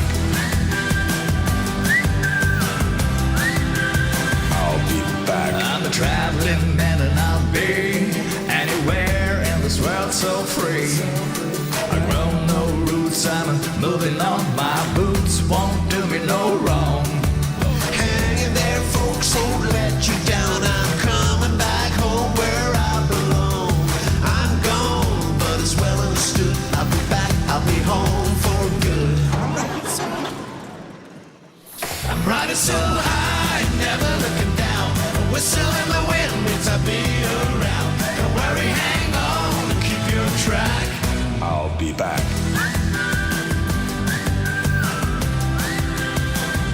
I'm shaking the ground with my big foot down. My whistle in the wind tells I'm close to town. So baby, hang on, I'm right on track. I'll be back.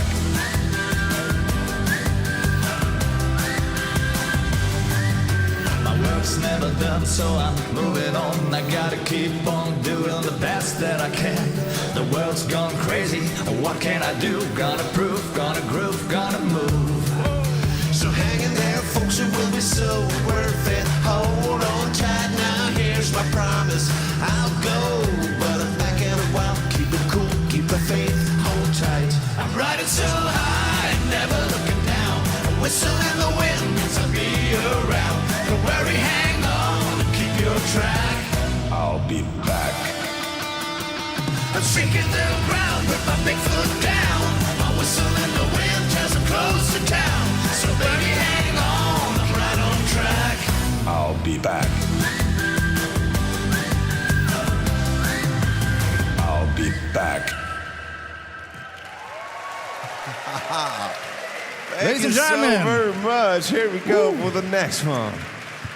Ladies and gentlemen, cool. It's a big honor being here. Don't forget, every stream counts. It goes into the Climate Initiative. Yeah, we did that song together because we want to terminate pollution. So every time you listen to the song, every cent goes to Climate Initiative of Arnold, right? So put your phones out after the show and stream the song. Stream, you know? How to do that, right? Okay, here we go. All right, this is a song. It's not about talking. It's about doing and change things. It is called Do It.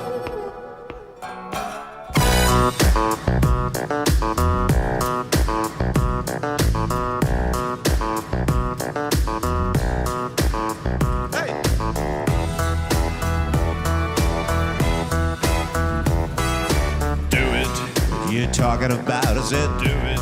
Without any doubt, you gotta do it. If the things are right, man, do it. No fuss, no fight, do it. And if they tell you not still, do it. You only got one shot. You gotta kick back, give all you got. Turn on, turn down. It's a show. Alright, fight. Do it. You don't need a master plan. Just do it. Baby, oh yes, you can. Do it, man. Hot damn. Set your love on fire and let the flames burn higher. So set fire to your heart, to your soul, to your mind. Let it shine to your dream, your everything. It's a flame of fame. So set your love on fire. Make some noise, everybody! Come on, where are you? You gotta do it. Take money and run, quit your job and have fun. Live, love, kiss, and tell. Party on till the break of dawn. And when I tell you stop, stick to it. Whether you dig it or not, put your big foot down. You wearing the crown. You gotta go, baby, go burn it down. Yes, you do it, man. How damn. Set your love on fire and let the flames burn higher. So set fire to your heart, to your soul, to your mind. Let it shine to your dream, your everything. It's a flame of flame. So set your love on fire. Make some more noise. Where are you? Come on, folks! No can do if it sucks, sure can do if it rocks. No can do if you're not in the flow. No, go do it. Things that you adore, do it. You would die for. Do it, man. Damn. Set your love on fire and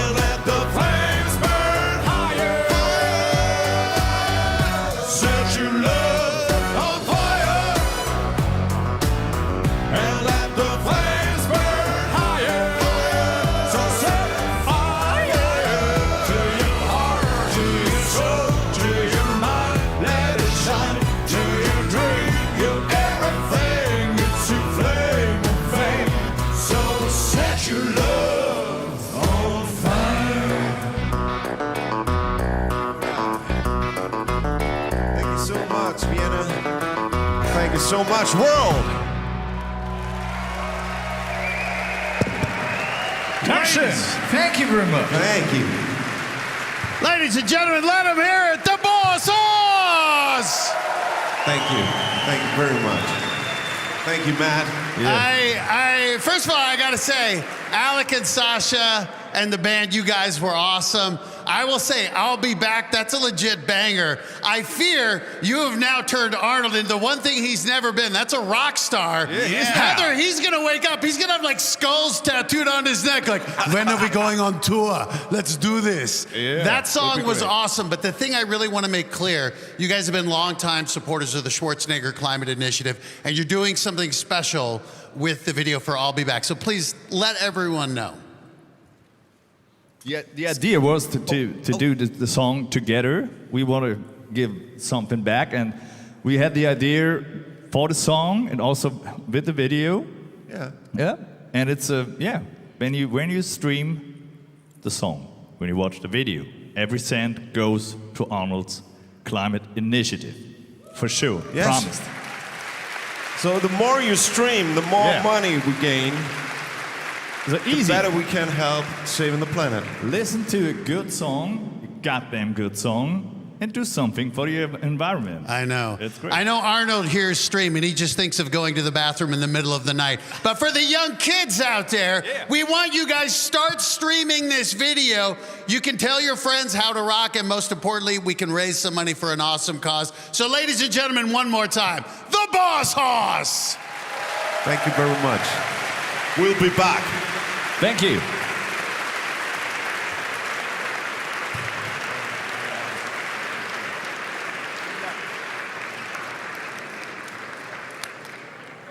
It's a great honor to do this with Arnold together. You can imagine. I mean, it's like a dream, you know? It doesn't get any better. As you said, behind the wall, I was watching Terminator in East Germany at the time, you know?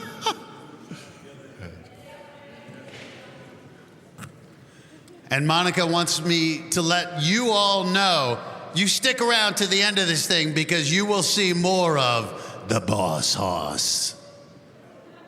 All right, screw it, I'm jumping in one. What's up?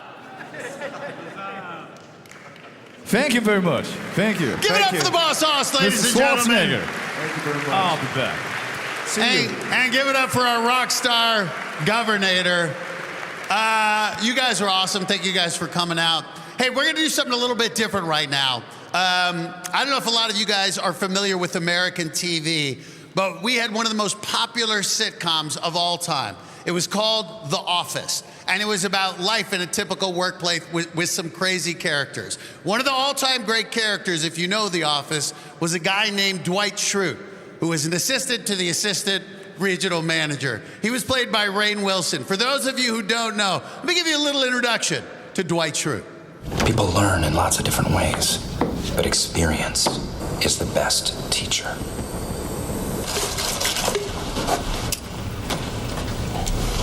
Today, smoking is going to save lives.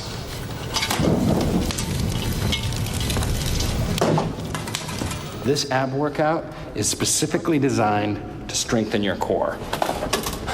Plus, improves your reflexes. I would have caught that. Okay, you know what? How much is that? It's only $25. Wow. Does the skin look red and swollen? That's what she said.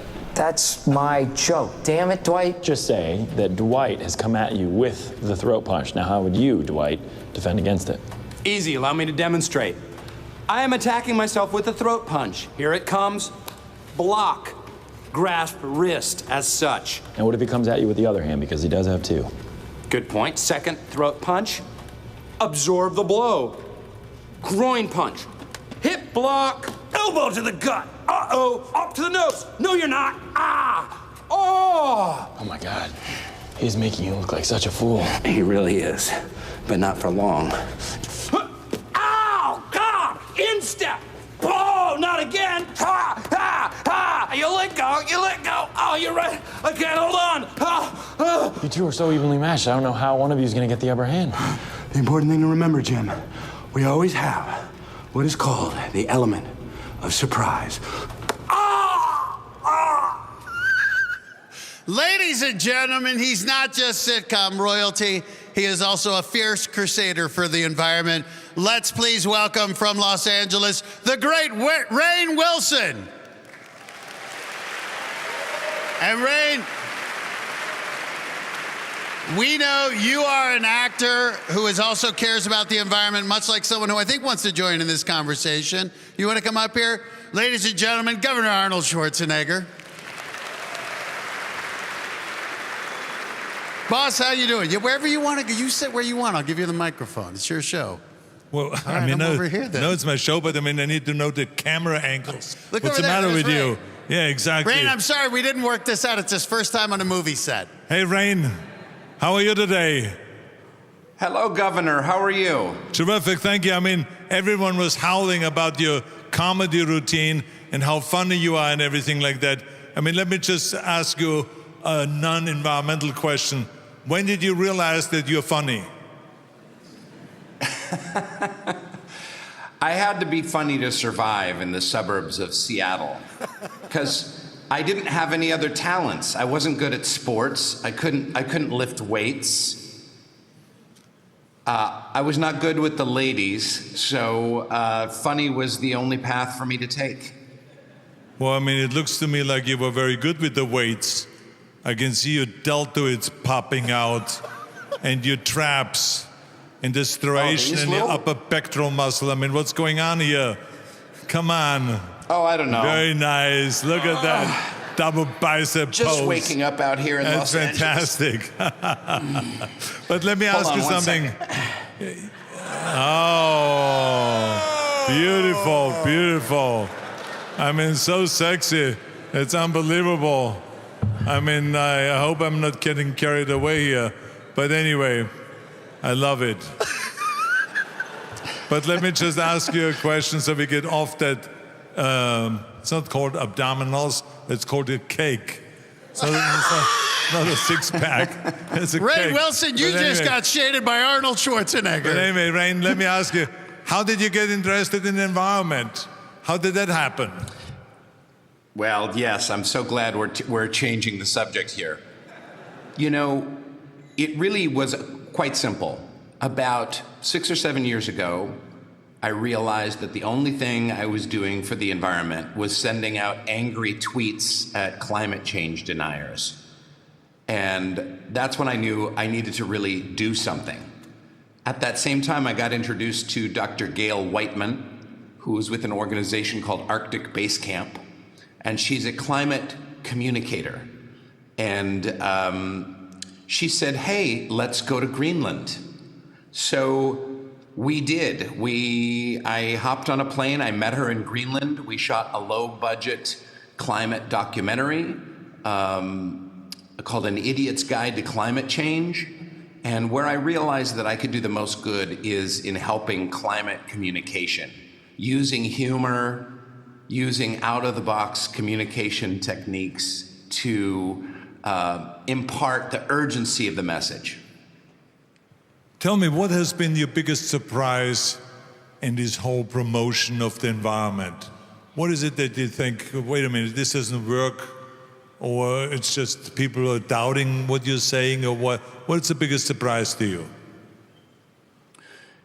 Well, it's hard to boil it down into one. I mean, my biggest surprise, number one, is that it's not a higher priority for human beings on planet Earth. When you read polls of voters, climate is down at 5th, 6th, 7th, 8th, 9th, and it really needs to be number one. And if you're concerned about the economy, well, then you should be concerned about the climate, because climate is going to have the greatest impact on the economy in the next 5 to 10 years, not in 50 years, like in a very short period of time. It's just a fact. I also have been discouraged by contemporary climate leaders and how they communicate the science, because it's often preaching to the choir. So it's people who love the environment making beautiful nature documentaries for other people who love the environment and love nature documentaries. How do you reach people whose hearts and minds need to be changed and who need to vote differently and act differently. What are the ways to reach those people? I don't know that we've necessarily cracked it, but I think that's the most important question that anyone working in climate can be asking. Well, I think that is, you're onto something. I am so happy that you said that the main thing is that you want to communicate better with the public. I think it is a key thing that you get off that word climate, because I think this is where people get confused. When you talk about climate change or climate, they don't really know exactly what you're talking about. But if you say we want to go and terminate pollution, then people will know what you're talking about. So I have seen in California when I was governor that when we ask about climate change, we had 12% in the poll. But when we ask about getting rid of pollution, then all of a sudden the number jumped to 54%. So it just really shows that most people don't know when you say climate, what that means. So I think we do have, what you said, do a better job in communicating. But let me ask you, what is it that you want to see in the future? How do you see the future when it comes to climate change or terminating pollution?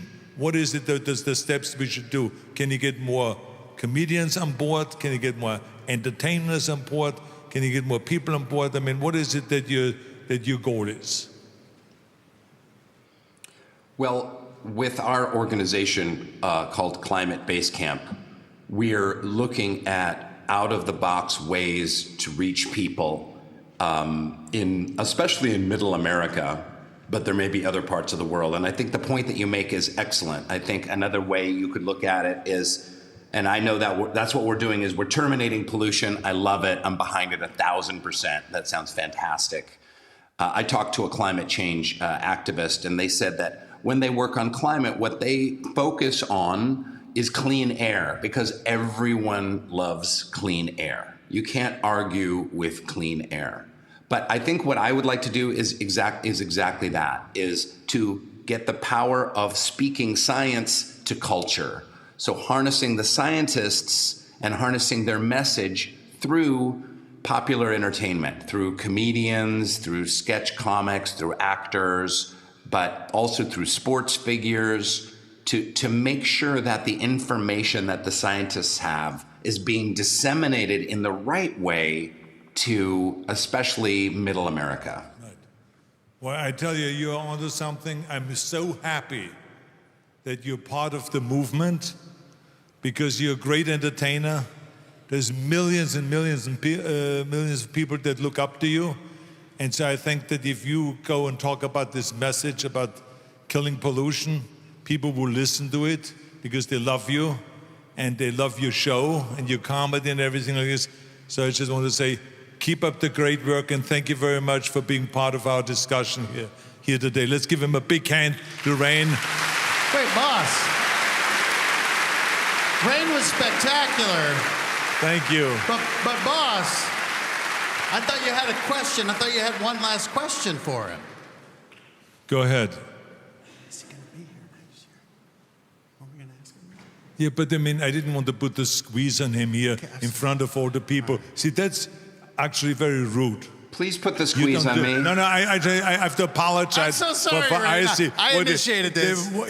He told me yesterday, and he told me today, that I should ask you in front of all of these people, and in front of everyone that is watching this, will you come to Vienna next year to the conference? No pressure. Listen. You see where this is going? I've only been to Vienna once, but I'll be back. Yes! Ah, very nice. Yes! You're the man. Thank you very much, Rain. See you. Thank you, Governor Schwarzenegger. Thank you for having me. Bye-bye. Thanks, everyone. Thank you. One more time. Boss, we played it. That was like, played him perfect. I mean, yeah, but I mean, you can't do that to people in front of everybody. I can't, but you can. I see. You just can't do that. You know, you have to give them a heads up. Hey, you know what? You got a whole bunch more going on in this afternoon. Why don't you go take a seat? You see what he said? He said yes. No. Oh, didn't he?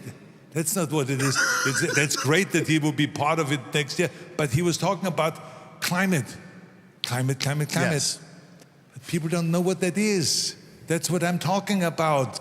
We got to get off this climate, and we got to say pollution and clean air, like he said. Clean air. This is where the action is. Anyway, you're doing a great job, and you look all pumped up. Look at those biceps. I mean, it's unbelievable. Let me get out of here. Governor Arnold Schwarzenegger. Thanks, boss.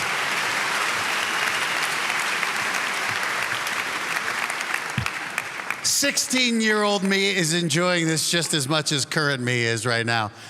Ladies and gentlemen, we have a full afternoon for you. Alexandra Wachter was here this morning, but now we have the queen of the afternoons. She's been a longtime supporter of the Schwarzenegger Climate Initiative. Ladies and gentlemen, please welcome the incredible Barbara Meyer.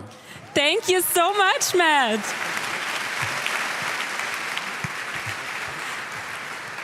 Thank you, Matt. It's amazing to be back here on stage together with you. And I really love the afternoon session because we have so many young people here, also in the audience. Very warm welcome to all of you, to all the young audience. And it's going to be very interesting, inspiring. And we have speakers from all over the world. So let's start.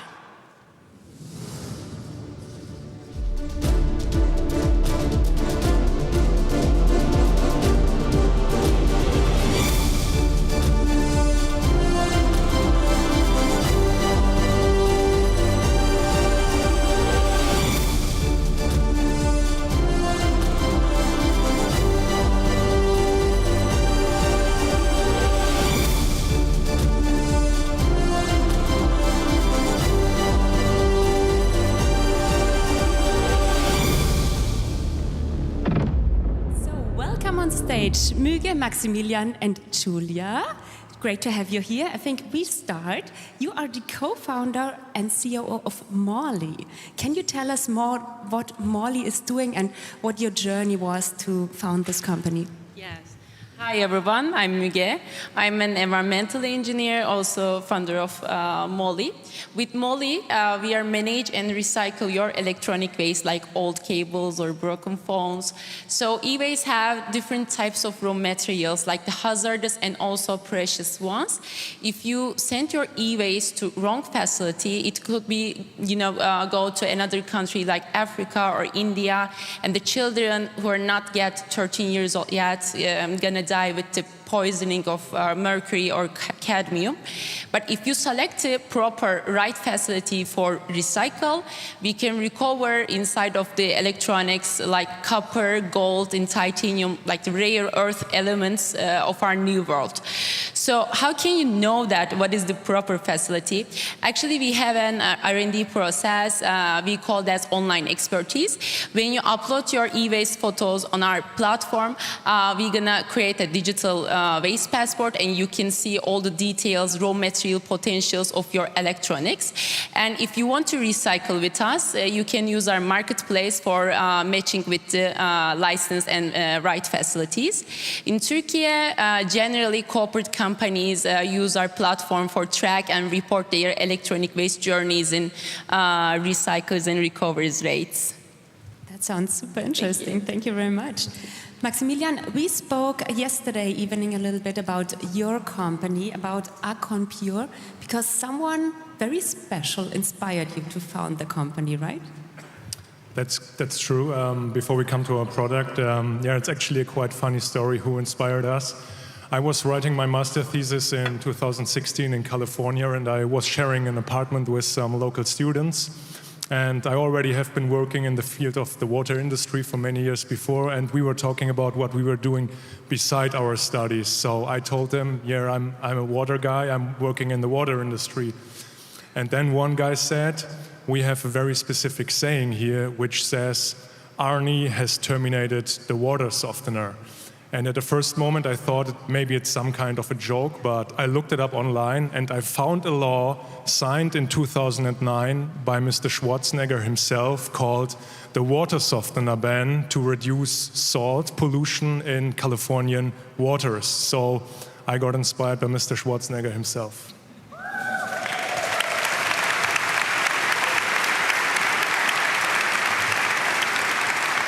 So, and what exactly is AconPure doing? So we are talking about the product which is installed at the main water supply of a building to reduce limescale deposits caused by hard water. And everything you need to get our product is a smartphone to access our website and a picture of your main water supply that we can arrange the installation. So we made the whole process very easy and convenient.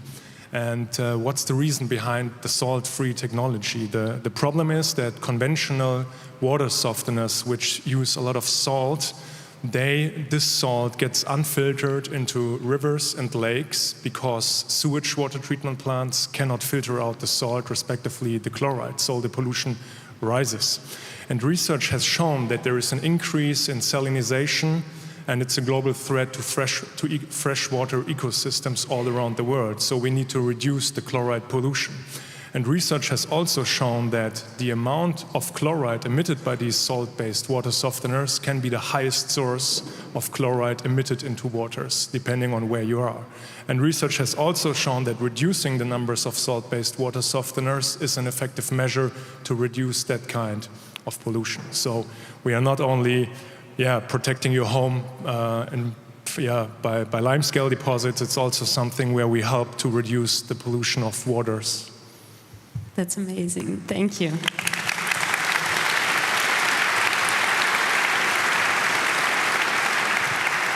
Julia, you are the CEO of ASLab. Maybe you can share your journey towards founding that company and tell us what ASLab is doing. Sure. Hi, everyone. Maybe let me start from asking who knows what styrofoam or polystyrene is? That white, squeaky stuff, raise your hand. Okay, who hates the sound of polystyrene and the overall, material? Yeah, most of you guys. So what we do, we build an actual alternative of polystyrene that has the same properties in terms of waterproof, thermal insulation, durability, but it is done out of only two plant-based components. One is plant waste, so we take straws of the plants and then mix them with mycelium. And let me explain what mycelium is. Mycelium is a network of mushroom roots and has a very natural, strong binding properties. So when we mix those two together, mycelium start to create nets, like a spider, and really bind all the particles of the plant waste together, and we get this material that can be used instead of polystyrene. So instead of 15 billion kilograms of polystyrene produced in the packaging industry every year, with significant CO2 emissions, water usage, and landfills use, we could actually use this material. So about my journey, I have a master's degree in biotechnology, which kind of seems logical doing this, but actually I was so disappointed while I was studying at the university about the science, how not practical it is, that I went to work at the software industry. I was leading teams, managing projects, going with very high budgets, but at that time I was able to travel and work remotely and manage distributed teams. So one day, me and my co-founder and my husband, he's here in the audience, we ended up being in Bali, in this paradise, beautiful island in the ocean, and we were doing surfing sessions. So one day we went to another surfing session, and instead of beautiful island, beautiful nature, we saw huge piles of plastics. And of course it was a devastating picture, and that was a moment when we actually didn't whine, and we decided to do something. We were big dreamers, and we thought, well, I have some background. Eugene has amazing ability to gather data and actually do the research. So we had just this dream, let's replace this, let's not dwell on the injustice, let's not cry over this problem of the plastic, let's try to do something and change it. So right now we have our own production of this material. We have big customers like L'Oreal, Nespresso, and JTI, and of course we work with other small, medium businesses, and we are working on our own technology, so we are getting exposure of the material.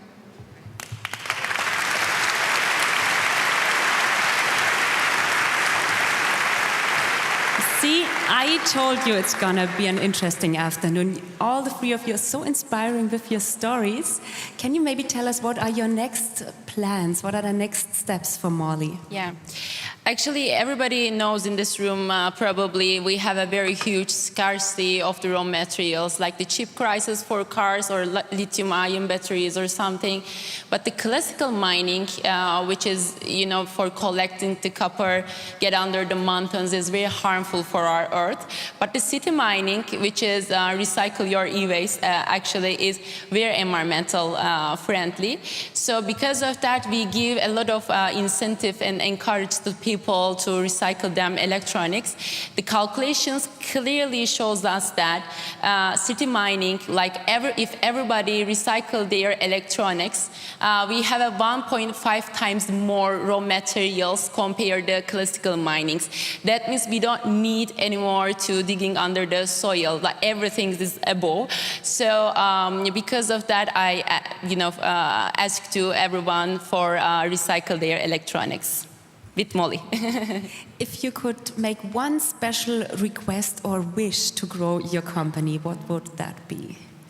Actually, we are at our second funding round for growth our business, and also we have another R&D technology. It's a Molly ATM, but obviously it's not working with banking card. It's just working with old cables or CDs or the radios, grandpa's radios. And when you drop off your e-waste, immediately we're gonna recognize what types of it, and after that we give points for collect or redeem your gift card or discount coupons. Our first early adapters in Turkey, some shopping malls and grocery stores. We want to spread these ATMs all around the country. Because of that, we need another funding. That's amazing. Maybe you find it today. I hope. Maximilian, what are your next plans, the next steps? So we want to work on our communication. I know it's a topic which we heard many times today, but it's a very important topic. We have sold 25,000 products in Germany. We have equipped 25,000 buildings with our product in Germany, but there are around 10 million buildings. So that's the potential market size of buildings which suffer from limescale.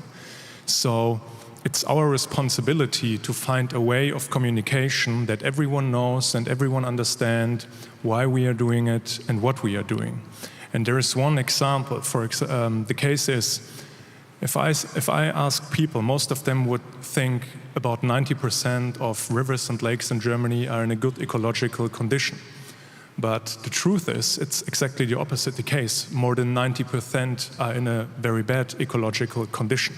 And if even that very basic knowledge and understanding isn't around the people, we cannot really get forward. So we are working on a broader understanding why clean water technology is important and why people need to take a look on it closer instead of talking about it. We're very happy that you're here to help us understand the problem. It really helps to speak about that. And you founded the company, I think, some years ago. I guess you have a lot of learnings from ups and downs. Do you have something you want to share with us or an advice to our very young audience here? I would say, be a Terminator. We have had a lot of newspaper articles about our company history. But I always remember a very specific headline, which was "The Terminator of Limescale Deposits." It's a very specific claim, and we are terminating something in very specific fields. We are terminating limescale, we are terminating energy inefficiency, we are terminating salt.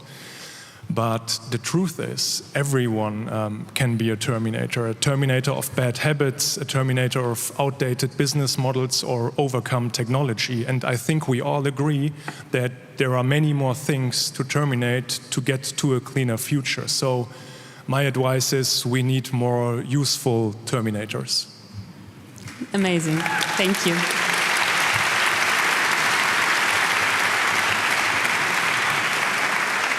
By the way, I think you also have a booth at the Austrian World Summit Conference Expo. So if people want to check your products and your company, you can go there and have a look, right? Oh yes, we are exactly on the opposite. When you leave the room, we are very happy to show you our products and tell you more about our company. Great.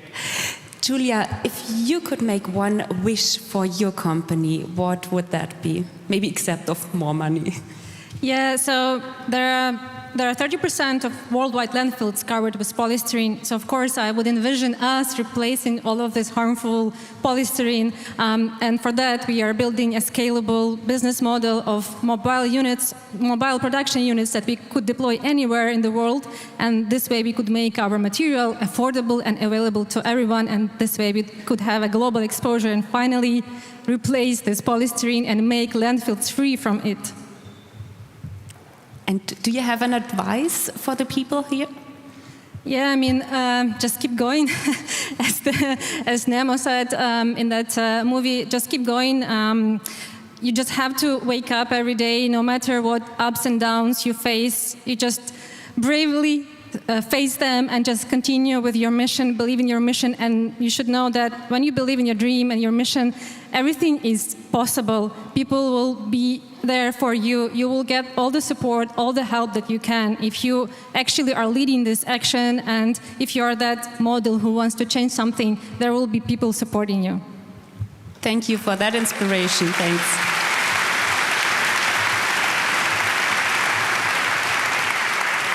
So, someone who really knows about growing businesses and supporting innovative companies is Phoebe Wang. She is joining us today from California.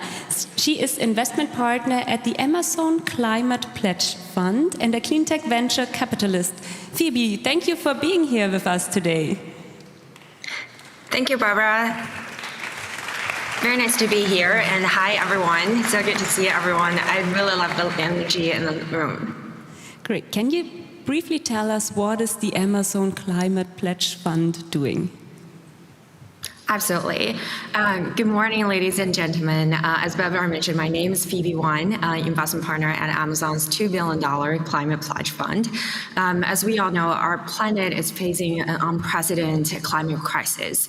Rising temperatures, melting ice cap, and extreme weather events are just a few of the indicators that show that we're in the race against time. So it's my privilege to be here today to discuss a topic that's not only critical to the future of our planet, but also the passion of over 1.6 million Amazonians like me in the past decade.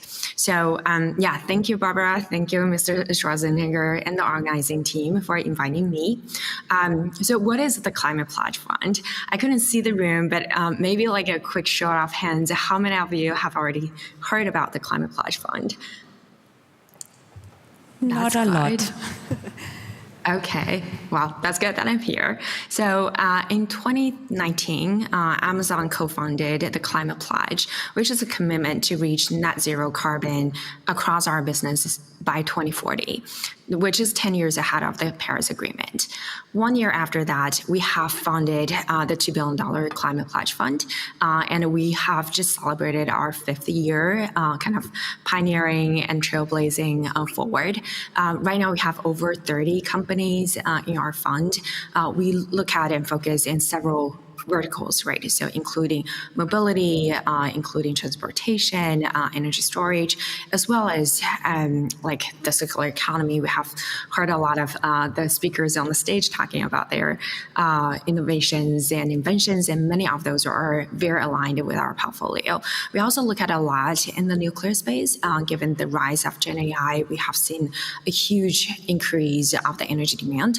So we have looking at the different technologies, like if we're thinking about renewable energy, right? So for us to be able to use renewable energy, we need to invest in energy storage. But more importantly, we need to have like a continuous, reliable energy sources. So we're looking at all different kind of sources there. As I mentioned, nuclear, etc., nuclear, hydrogen, many of those. So it has been super exciting several years with Amazon for me. I have been in the space for the past 15 years as an investor, but prior to that, I was a founder myself. So definitely resonate with the room energy and want to share whatever I have learned in the past.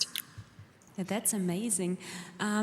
We spoke about that topic a little bit in the morning session, that green and sustainable funds are not growing as expected, and still a lot of funding goes into traditional, very often polluting industries.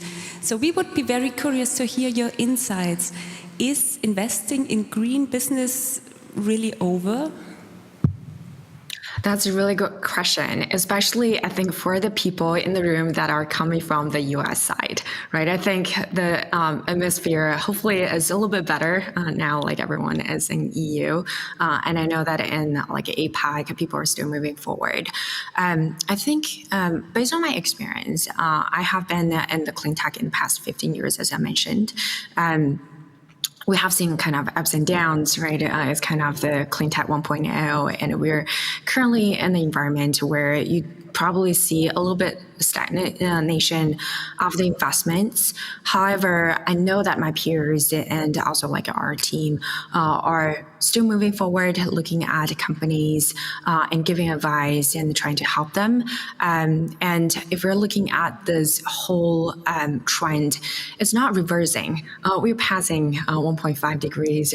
There's a huge crisis in front of us. We have the next generations that are very, very familiar and also kind of living in this new world, right? Like the Gen Z, Gen Alpha, they know carbon footprint. They know what we're heading towards. It is reality that they're facing in the future. So I don't see this as a trend that's reversing. We probably have a little barrier here and there, but like based on my experience, we will see a boom in the future. Hopefully. Do you have any recommendation for startups or young entrepreneurs who want to build their startups, their green project businesses? Also, some advice maybe for our speakers here on stage. Yeah, I think the speakers on stage and also entrepreneurs in the room are great in just kind of trailblazing the frontier. I think it is very important to be persistent and persevere because we are facing a crisis and we need a lot of people moving forward in the same direction. Now, in the green business, especially in the deep tech, sometimes it takes longer to get the technology into your technology readiness level, like 8 to 9. From 0 to 1. It takes a lot of effort. It also takes a lot of collaborations between not only the entrepreneur and its team, but also the governments, the research centers, the national labs, and then also kind of the organizations and trades like you guys, right? I think it's super important. And also, I think it is important to know when you have a problem, it is a lot easier to identify the solutions to solve it. I think where we are at now is actually a good reset because we have a lot of tourists, we have a lot of climate visitors, but now we really know who are super passionate about it, who really have a real problem to solve instead of having a solution and trying to find a problem. So instead of thinking about now, there is a kind of a pause. I actually think it's a great time for us to kind of reset and rethink and then really kind of moving forward. One last advice, and I think if I can have people kind of go away with my speech today, is really to emphasize that sustainability is not only just a goal, but it is a responsibility that we all share. So really kind of think big, like our Amazon's leadership principle, right? Think how we can make a big impact to solve the climate change problem. And let's work together to ensure our planet remain vibrant and livable for all generations. Yeah, thank you. TB, thank you so much for all your insights and also for the inspirational words. Thank you. All the best to you. Thanks. That was interesting, wasn't it? If we have the theme of the day, unite in action, in mind, what comes to your mind if you hear that? How can we unite in action? Just be sure that for my job, be sure that your e-waste is recycled, gonna be until gonna be raw materials actually, because our manufacturing industry needs that, and the earth is gonna be appreciative of that. What about you? Don't wait until others start to work on a cleaner future. Start today. Couldn't agree more with the previous speakers. For me, it's actually not hearing buts and ifs for the climate industry, because when we introduce our solution, I always hear, well, that's a great solution, we would love to use it, we hate styrofoam, but, and if, so if being practical, let's try to avoid those, but if, let's think how we can work together, execute together, and implement new innovative solutions in the climate to actually fight the pollution. Thank you so much.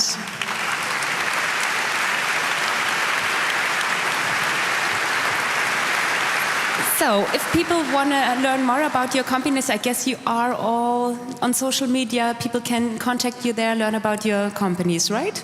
Yes. If you are wondering about what is your raw material potential inside your homes, just sign up our platform app.molly.co and upload your e-waste or electronics photos and see what is the precious materials inside just home. Perfect. Thank you very much. So we find you at the expo outside, and I guess we can also contact you on social media, right? So thank you very much for being here, for sharing your stories and all the inspiring words.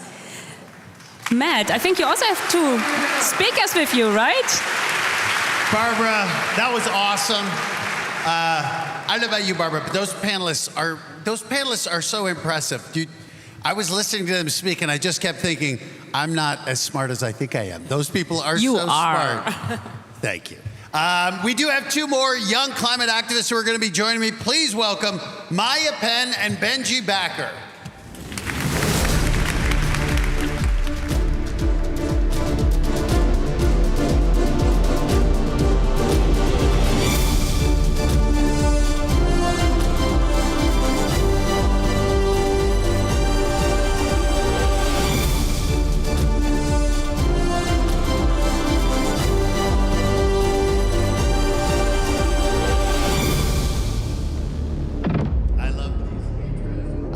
Maya and Benji, thank you both for being here. Maya, I want to start with you. You are an animator, a director, an actress, an environmentalist, a fashion founder. You were here in 2021.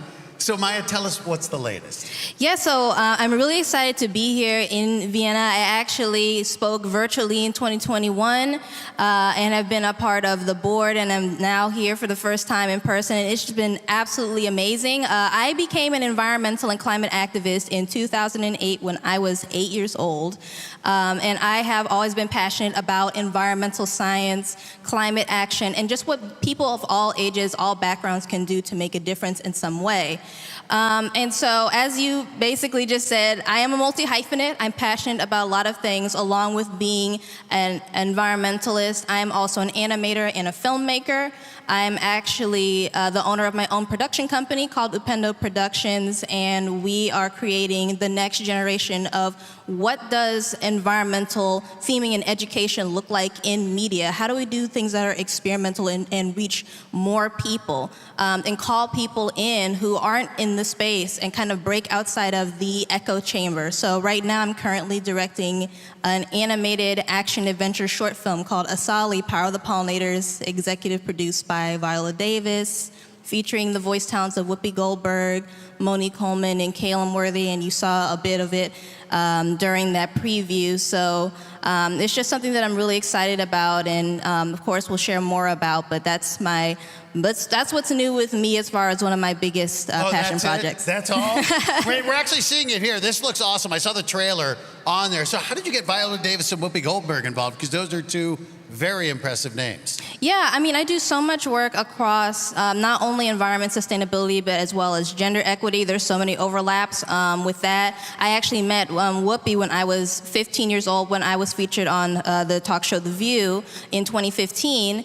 And, you know, I'm really focused on kind of bridging, like using the power of independent animation, which is a really rapidly growing world, which I've always been very passionate about, being an animator myself. And not only, you know, me working on this project and working with talents like Whoopi and, you know, Viola Davis, Julius 10, and Juvie Productions as EPs, but also we're also creating jobs for the next generation of young artists, animators, storytellers, and we have artists from 12 different countries around the world who are all young people working on this project right now that'll be coming out very, very soon. Well, that was a good tease right there. Well, speaking of reaching out, Benji Backer, your story's pretty impressive. You're a conservative environmentalist, which I think, other than Arnold Schwarzenegger, you're one of the few I've ever heard of. You actually wrote a book by that name, but tell us, how did that journey come to be? Well, first of all, good afternoon, everybody. It's an honor to be here. And Maya and I have actually very similar stories. 2008, I was 10 years old, so she beat me by 2 years. But we've both been on The View, too. She also beat me by 9 years on that one. But you know, growing up, I grew up in Wisconsin, which is probably a state that most people haven't heard of. It's right north of Chicago, kind of by Canada. It's what Rainn Wilson was talking about. Milwaukee, there we go. I think is what was said back there. I hope.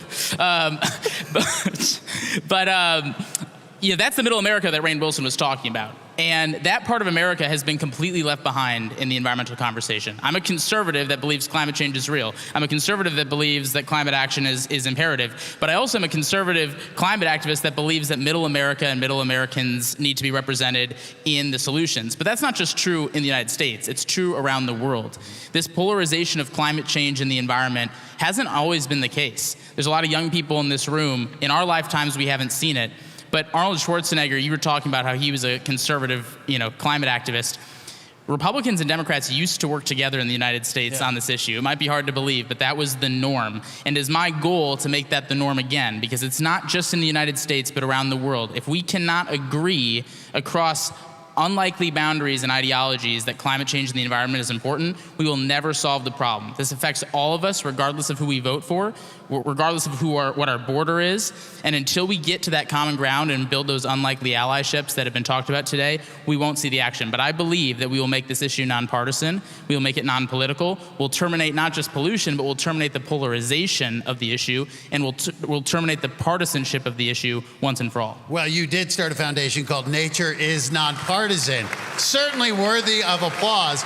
So I think we understand your motivation, but as you start this, what would be your vision? What would be the next steps here for, as you and Maya try to reach out through animation? What's your plan to reach those people in Middle America? It's got to be advocacy, and Middle America needs to understand how this issue affects them. What I think the climate community needs to do differently and better, which is what Arnold was talking about, is the communications aspect.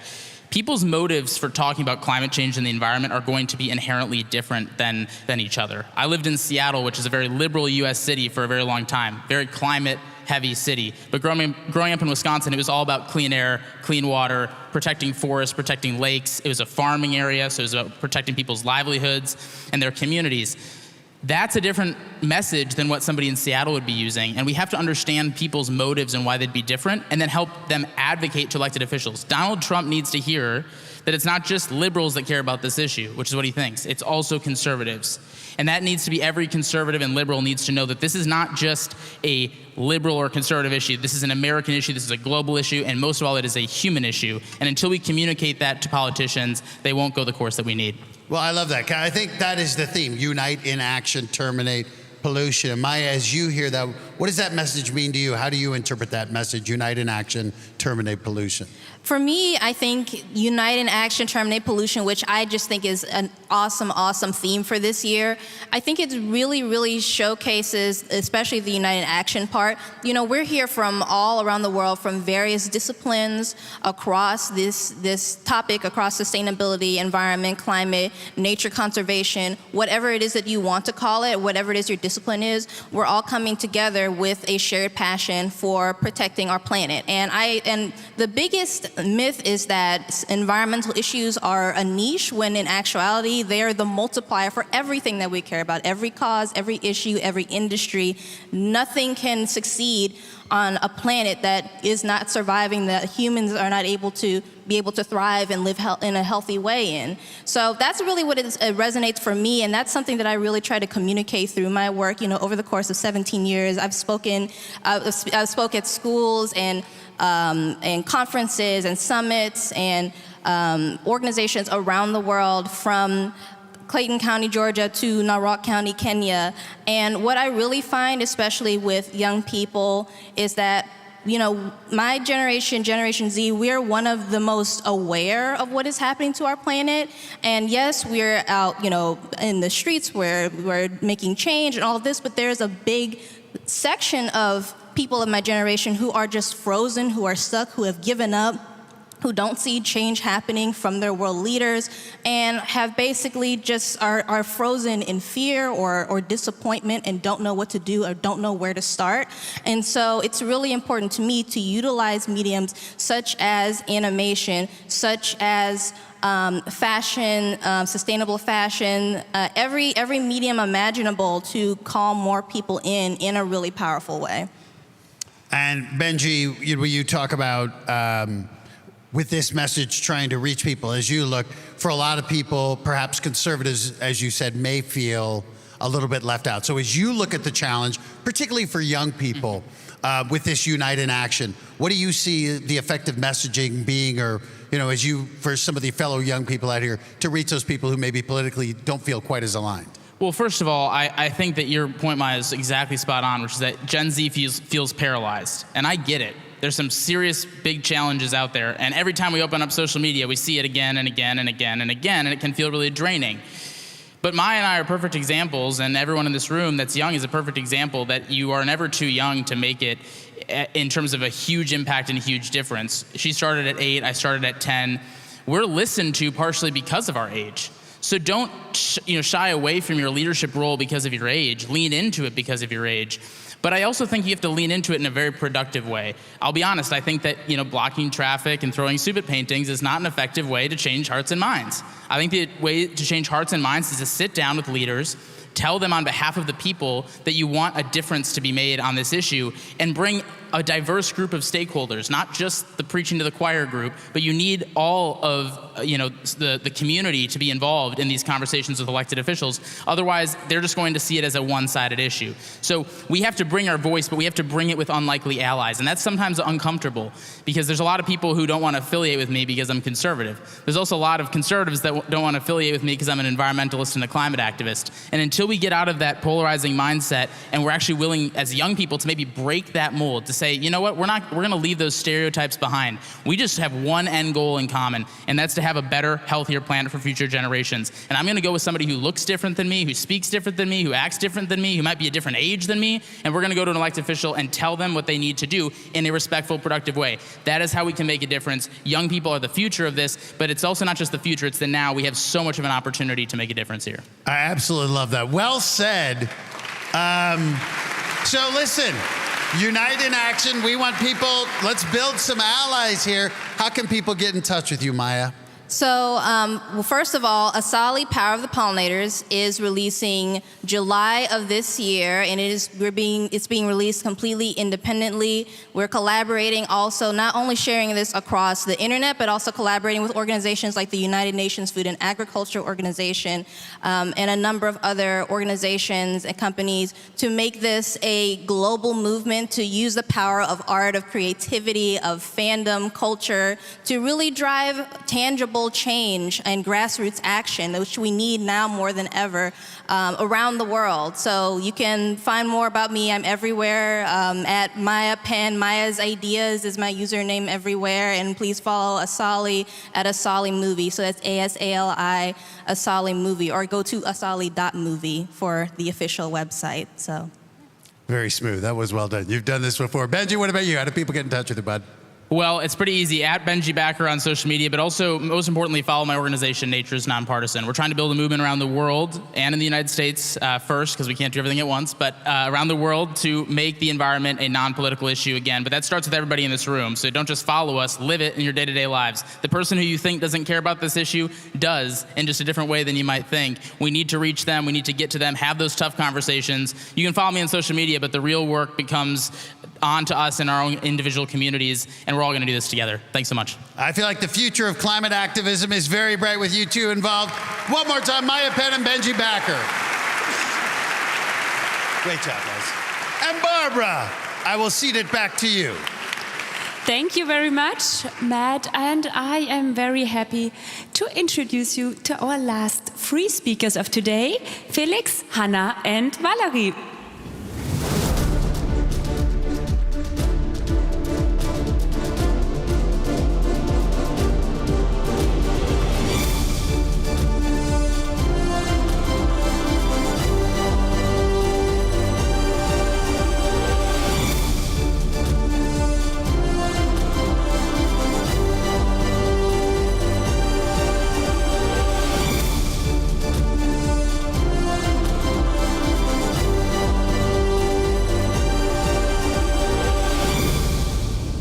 Welcome on stage. Big applause for the three of you.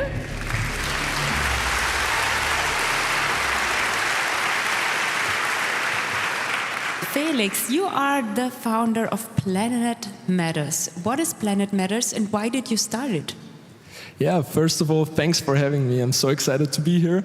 Planet Matters is, as the name says, Planet Matters, a worldwide movement that is there to inspire people all over the world to care for the planet and to pick up plastic waste from beaches, from riversides, and from practically anywhere in nature.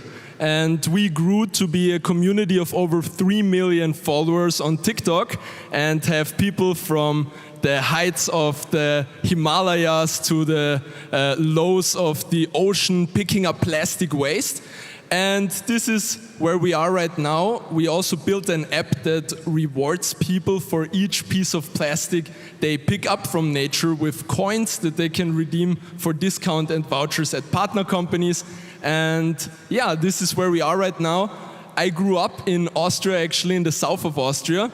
And I was always very fascinated with being a businessman and starting my own business. And I also always knew that the biggest crisis we're facing at this moment that pretty much changes everything else we're dealing with is the environment. But I was never really sure how to get those two things together, the business side and also doing something and changing the world for the better. So when I was 16, I started building social media pages, meme pages, posting funny videos on the internet, and that went pretty viral. And then I thought to myself, if I make enough money, one day I will be able to buy myself those big boats you have. I don't know if you've seen the ocean cleanup that are going out there and collecting millions of tons of plastic out of the ocean. But then I thought to myself, hey, why should I wait this long? Why should I wait until I'm 50, 60 years old and have gray hair to make a difference? Why can I not start right now with the thing I'm best at, which is social media marketing?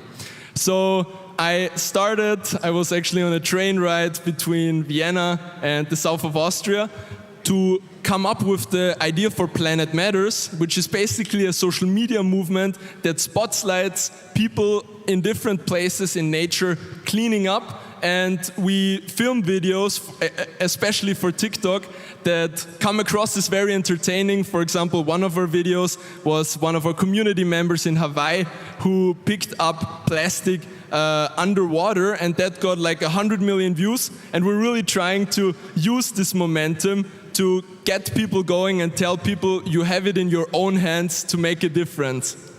That's amazing. That's the action we need.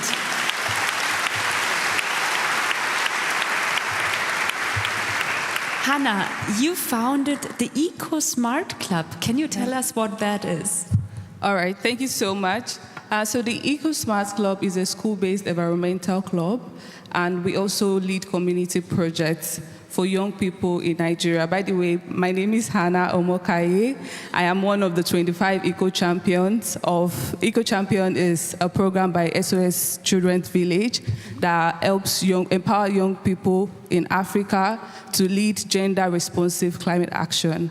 So my initiative work with students, teachers, because we are going into a green economy, and that green economy needs green skills and people who are climate conscious, who are able, regardless of their careers, able to intersect with sustainability and climate change. So my initiative is doing the work from ground up, going to secondary schools, and because also in Nigeria, our curriculum doesn't include climate change. So we are, creating that space for young people in schools to come together, learn about climate change. And so far, we've been able to reach 3,000 students. We have also grown over the years. So from 7 schools to 28 schools. Last year, we had our first teachers training 10 teachers. And with the support from SOS Children's Village, we've been able to reach 52 teachers from 28 schools last month. And also, our initiative is also championing inclusive climate action, where we are also working with people with disabilities to help them organize, build green skills, and prepare for climate disasters. Thank you. That's amazing. Thank you.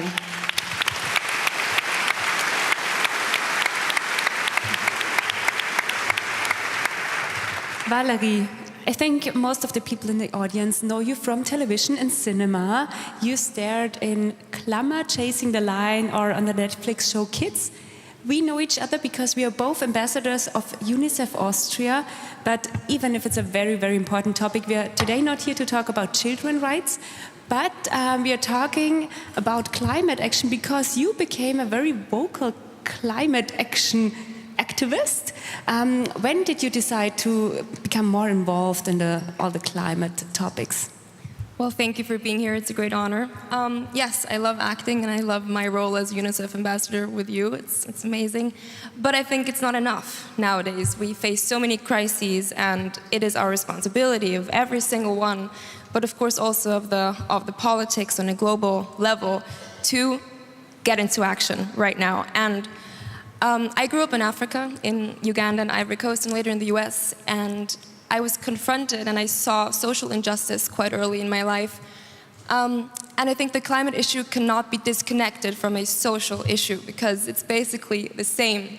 So the people right now who feel the effects of climate change the most are the people who least contribute to it, and that are the people of the global south. So while we here in Europe live our luxury, our privileged lives through exploitation and through pollution, other people are facing drought and famine and wars over Rohstoffe right now. And they're losing their homes and they have to migrate and flee this minute.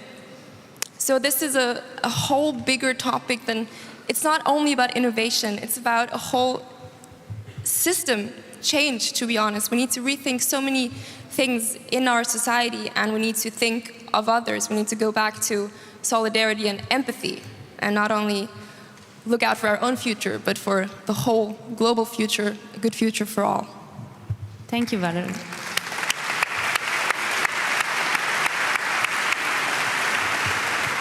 Felix, what are your plans for Planet Matters? What is your big goal? Yeah, my big goal is to not have so much plastic anymore in nature, so we don't have to go out and collect it.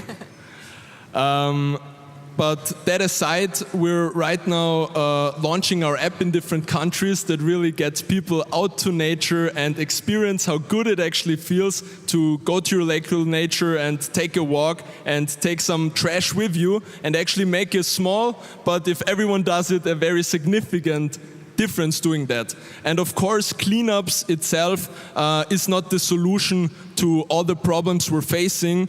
also with pollution, but it's one part of the chain. But it's a very effective part, because when I see someone on the beach that is picking up half a ton of plastic waste with a few hours, and I see that beach being dirty and being clean after that, it gives me a good feeling, and it gives me a feeling of hope and of strength that I have it in my own hands to start where I can and where I'm best at. So that doesn't mean that people who watch our videos posted on TikTok have to think, okay, I now need to go to nature myself and start a cleanup, but they can also think to themselves, okay, wow, maybe this piece of plastic, this plastic bottle that is laying there on the ground could have been mine. Maybe I start using less single-use plastic. So our goal is really to get our message across, get as many people possible out into nature, experience how it feels to make a difference, and thereby change the world bit by bit. That's amazing.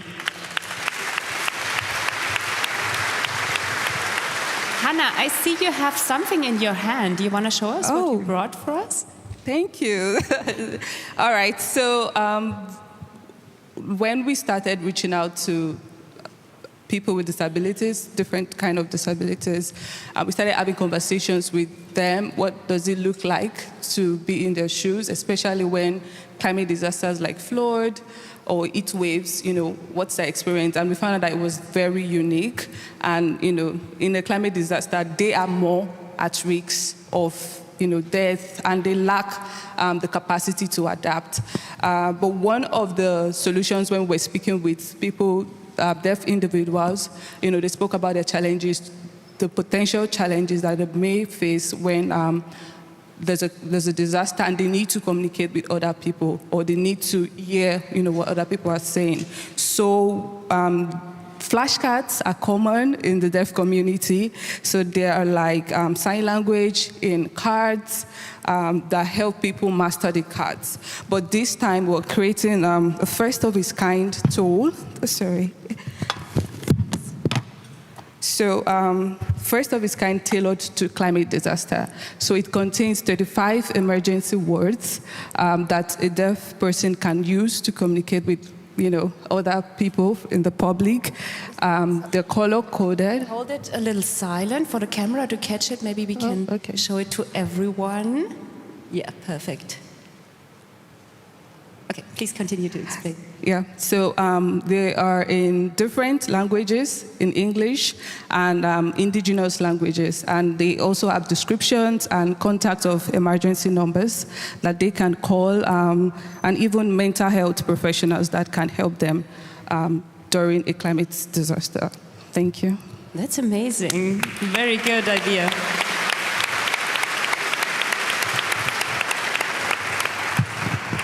Valerie, I know you also wrote a book, right? The title is Homo sapiens, verpassen wir die heile Welt. I think it's loosely translated into Are we missing the perfect world?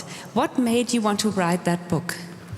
Yes, the question is, are we missing out on a good future, basically? And I think a lot of young people nowadays feel so hopeless, and the future doesn't look that bright anymore because there's a lot of politicians out there right now not doing a good job. And the future is going to be our future and not their future. They're not going to be there to actually live through it. So my goal with this book was to state all the things that are not going well on this planet, but to also show some solutions. What can we actively do to change that? And the truth is that we really need a 180-degree shift in everything we do in our society. We need to rebuild and rethink every segment: the agricultural sector, the clothing industry, the transportation industry. And this is a huge chance. This is a big opportunity for humanity to return to the human core that we've kind of neglected a bit in the last decades. And I think we need to step away from this idea of growth. We've always told that growth and profit is the biggest goal of our society, but it shouldn't be. It should be well-being, and it should be sustainability for all of us and a good future for everybody. And so this is my message with this book, and that we should all stay hopeful and all get into action and do something, whatever it is. It can be a small thing, but just to stand up and be loud, and to vote for the right parties, and to go to your local politician and be like, hey, you promised us this, but you didn't do it. And I think also today, let's talk to the politicians here and be like, where is the climate action that you promised us? Because, yeah, we're not going to let them get away that easily. Thank you.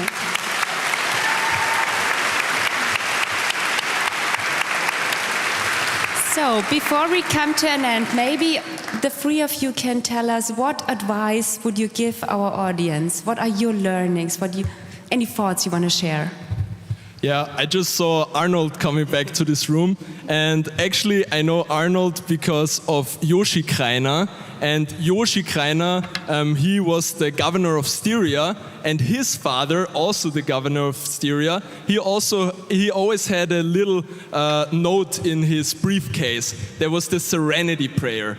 And I think one of the advices I want to give today is saying the Serenity Prayer, and it goes something like this. God, give me the serenity to accept the things I cannot change, the courage to change the things I can change, and the wisdom to tell the things apart. And I think that this is really the message, to go out there and focus what you can do with your skill set, with your influence, and start wherever you are. We're starting with picking up trash wherever we see it in nature. Someone else builds a technology or maybe goes into politics. And let's just all collaborate and really show that the way we see things matters, and that we step up together and do it bit by bit. And nobody's perfect, but we're going in a direction, and we all need to get together for this. That's the action we need, yes.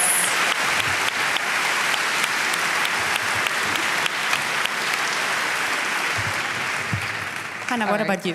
So my advice to everyone is to pursue intergenerational collaboration.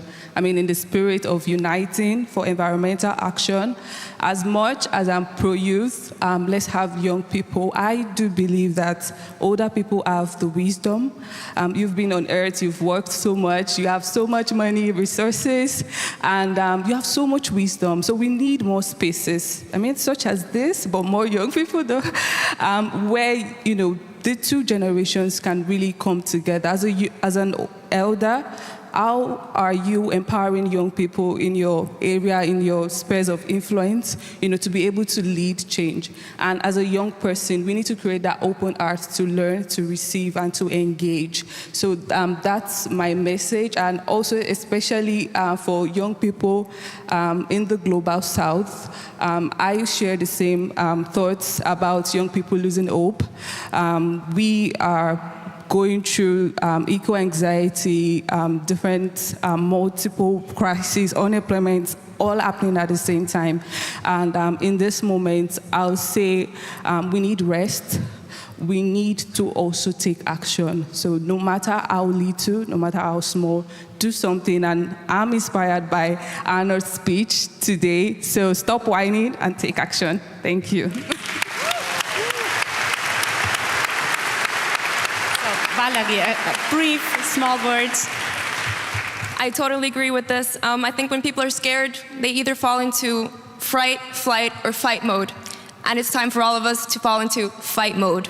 We need to stand up and get active and fight for our future. And on the other hand, be mindful. Be mindful of nature, of each other, and of ourselves. Go outside into nature, do sports, meditate, whatever. But we need this mindfulness and this thoughtfulness of other human beings and animals on this planet. And yes, get active, everyone. Woo! Thank you so much. Valerie, Hannah, Felix, thank you. Matt, I think it's time to bring up some special people again on stage, It really is. right? But I gotta say, Barbara, what an incredible day. I have been lucky enough to be a part of quite a few of these Austrian World Summits, and without a doubt, this has been my favorite.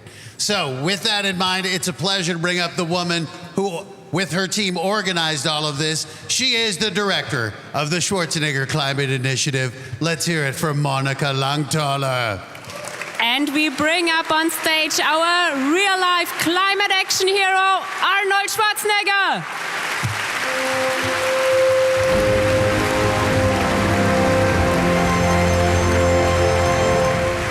Boss, I just said it.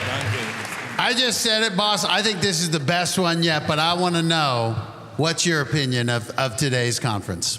I think it was huge. I love the energy because, you know, the key thing is when you stand up here is to read the audience. See, I look out here and I see this beautiful young people sitting out there with big eyes. That means they're ready to absorb. You see what I'm saying? You have to be able to read the audience. You look around as you speak and you read the audience. Some people are not good in reading the audience. But that's nice, because then you're one of the few people that is good in reading the audience, right? I didn't know where you were going with that, no, boss. I'm just telling you. You're blind. I say, listen to me. Listen to me now. The day I saw a lot of curiosity, the people were interested in the subject, the people were absorbing it. And that's the important thing, because the only reason why we have this conference is not just to hang out together. We love that too. Love coming over here and drinking the Austrian schnapps, of course. Love to eat my Wiener Schnitzel, of course. The Apfelstrudel, the whole thing. Listen to the nice Austrian music and hang out with Monica. Yes, this is great, but to me the important thing is that we get the message out there about the environment, that we cannot stop. We have to do something about it. We have to continue making moves and be creative about it. And how do we go and terminate pollution? This is what this conference is all about. So we all have a common interest. Imagine that everyone sits here, has the same interest. Let's have a safe and clean world. That's our interest. It's very simple. Doesn't matter if you are a Democrat or a Republican, if you're from the ÖVP oder SPÖ oder der KPÖ oder das ist ganz egal, von wo für eine Partei das du kommst. No matter what party you're from, it doesn't matter, right? The important thing is we got to terminate pollution, and we got to do it together. That's where the action is, together. So thank you very much. So that's what I think about the conference.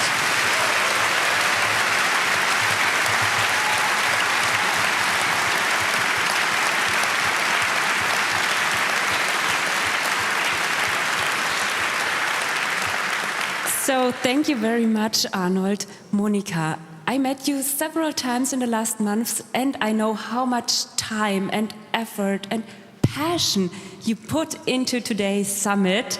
And now it's almost at the end. Please tell us, are you happy? What can you tell us about the summit today? Well, what can I tell us? I mean, Arnold said everything already. I mean, can I talk after Mr. Schwarzenegger and Mr. 100,000 volt? It is very difficult for me to talk after these, or in between these two strong men. So maybe I should encourage many women to be as strong as these men here on stage, first of all. Well,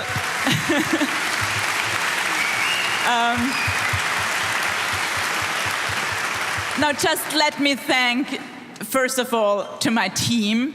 You know, Arnold always says it, he's the best boss in the world, but he's a little bit true when he says he's not a self-made man. There are many people around him, always supporting him, and of course that's the same for me and for Matt, of course, and for all of us who are in sort of some leading position. We can't do that alone. So my team has done an incredible job. So first of all, please give a big applause to the team of the Schwarzenegger Climate Initiative.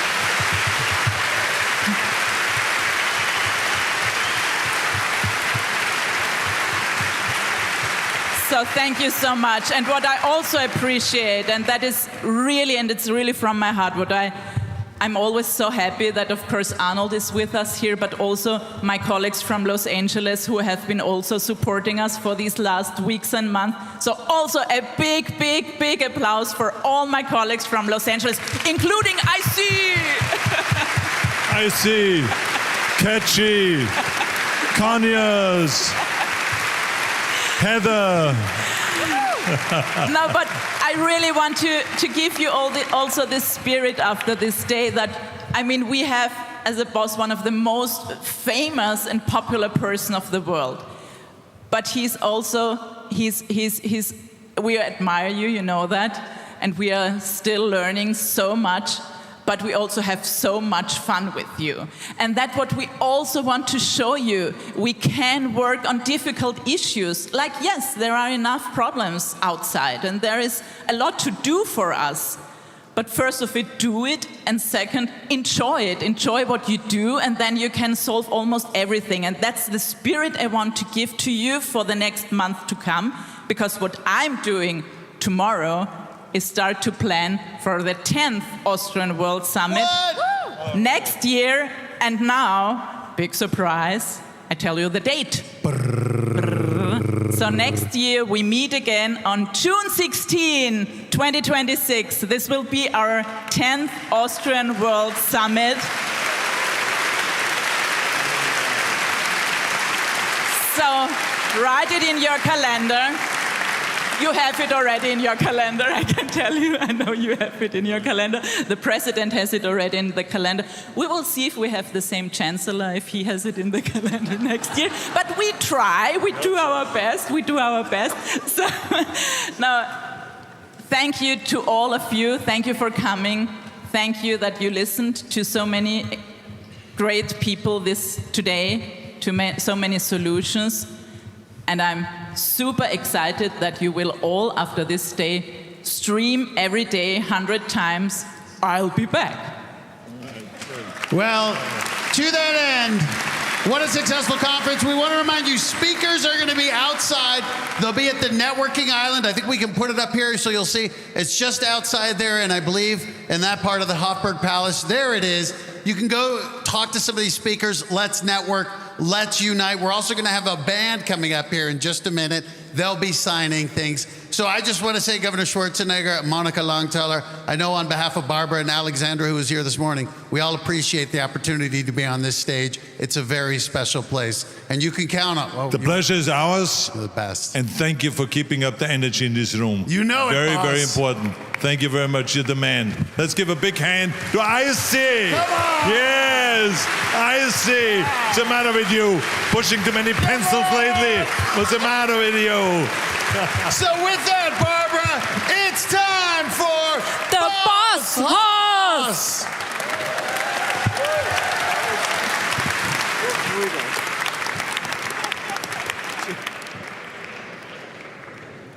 Wow.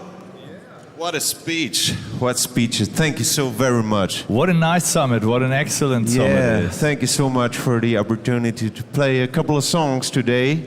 We want to start off with a song we released already in 2011. It's called Don't Gimme That. It was a huge hit here in Austria. It went #1, ladies and gentlemen. It goes a little something like this. Let's go.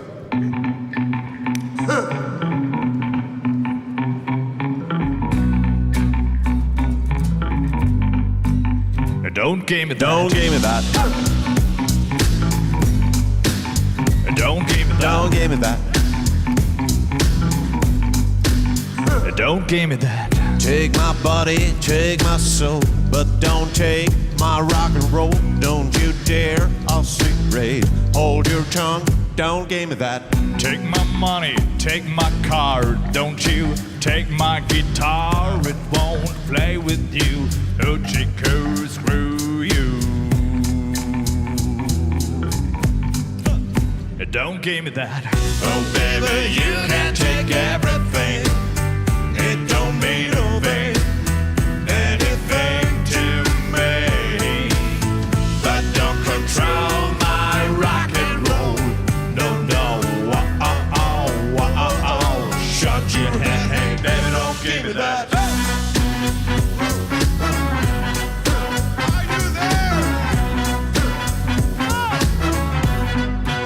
Well, give me double trouble, heartache and pain.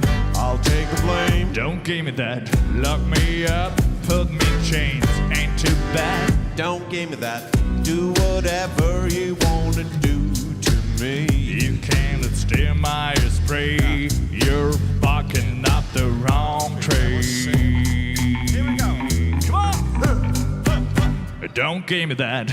Oh baby, you can take everything. It don't mean a thing.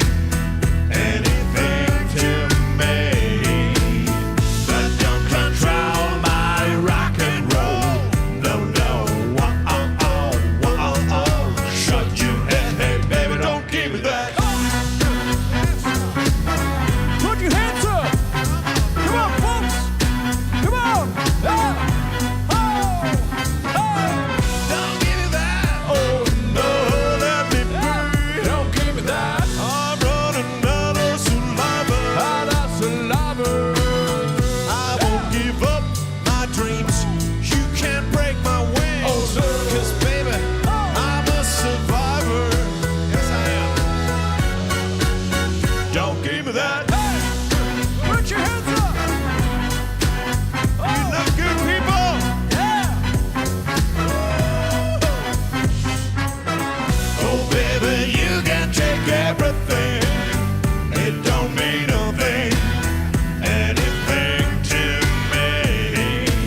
very much.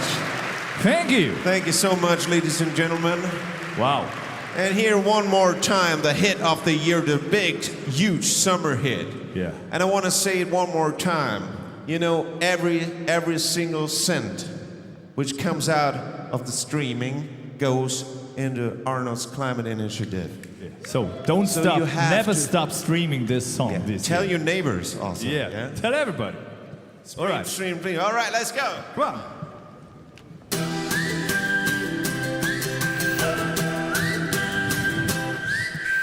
Gone with the wind out of sight. Gonna change some wrong and alright. World's gone crazy, ain't losing my cool. Gonna prove, gonna groove, gonna move. Hanging there, folks, it will be worth it. Hold on tight, now here's my promise. I'm gone, but I'm back in a while. Keep it cool, keep the faith, hold tight. I'm riding so high, never looking down. A whistle in the wind means I'll be around. Don't worry, hang on, and keep your track. I'll be back. I'll be back. I'm a traveling man and I'll be anywhere in this world so free. I grow no roots, I'm moving on. My boots won't do me no wrong. Hanging there, folks, won't let you down. I'm coming back home where I belong. I'm gone, but it's well understood. I'll be back, I'll be home for good. I'm riding so high, never looking down. A whistle in the wind means I'll be around. Don't worry, hang on, and keep your track. I'll be back.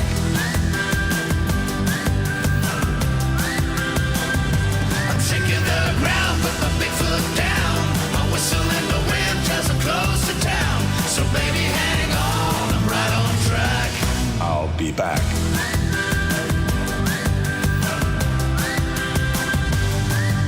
My work's never done, so I'm moving on. I gotta keep on doing the best that I can. The world's gone crazy, what can I do? Gonna prove, gonna groove, gonna move. So hang in there, folks, it will be so worth it. Hold on tight, now here's my promise. I'll go, but I'm back in a while. Keep it cool, keep the faith, hold tight. I'm riding so high, never looking down. A whistle in the wind means I'll be around. Don't worry, hang on, and keep your track. I'll be back. I'm shaking the ground, put my big foot down. My whistle in the wind tells I'm close to town. So baby, hang on, I'm right on track. I'll be back.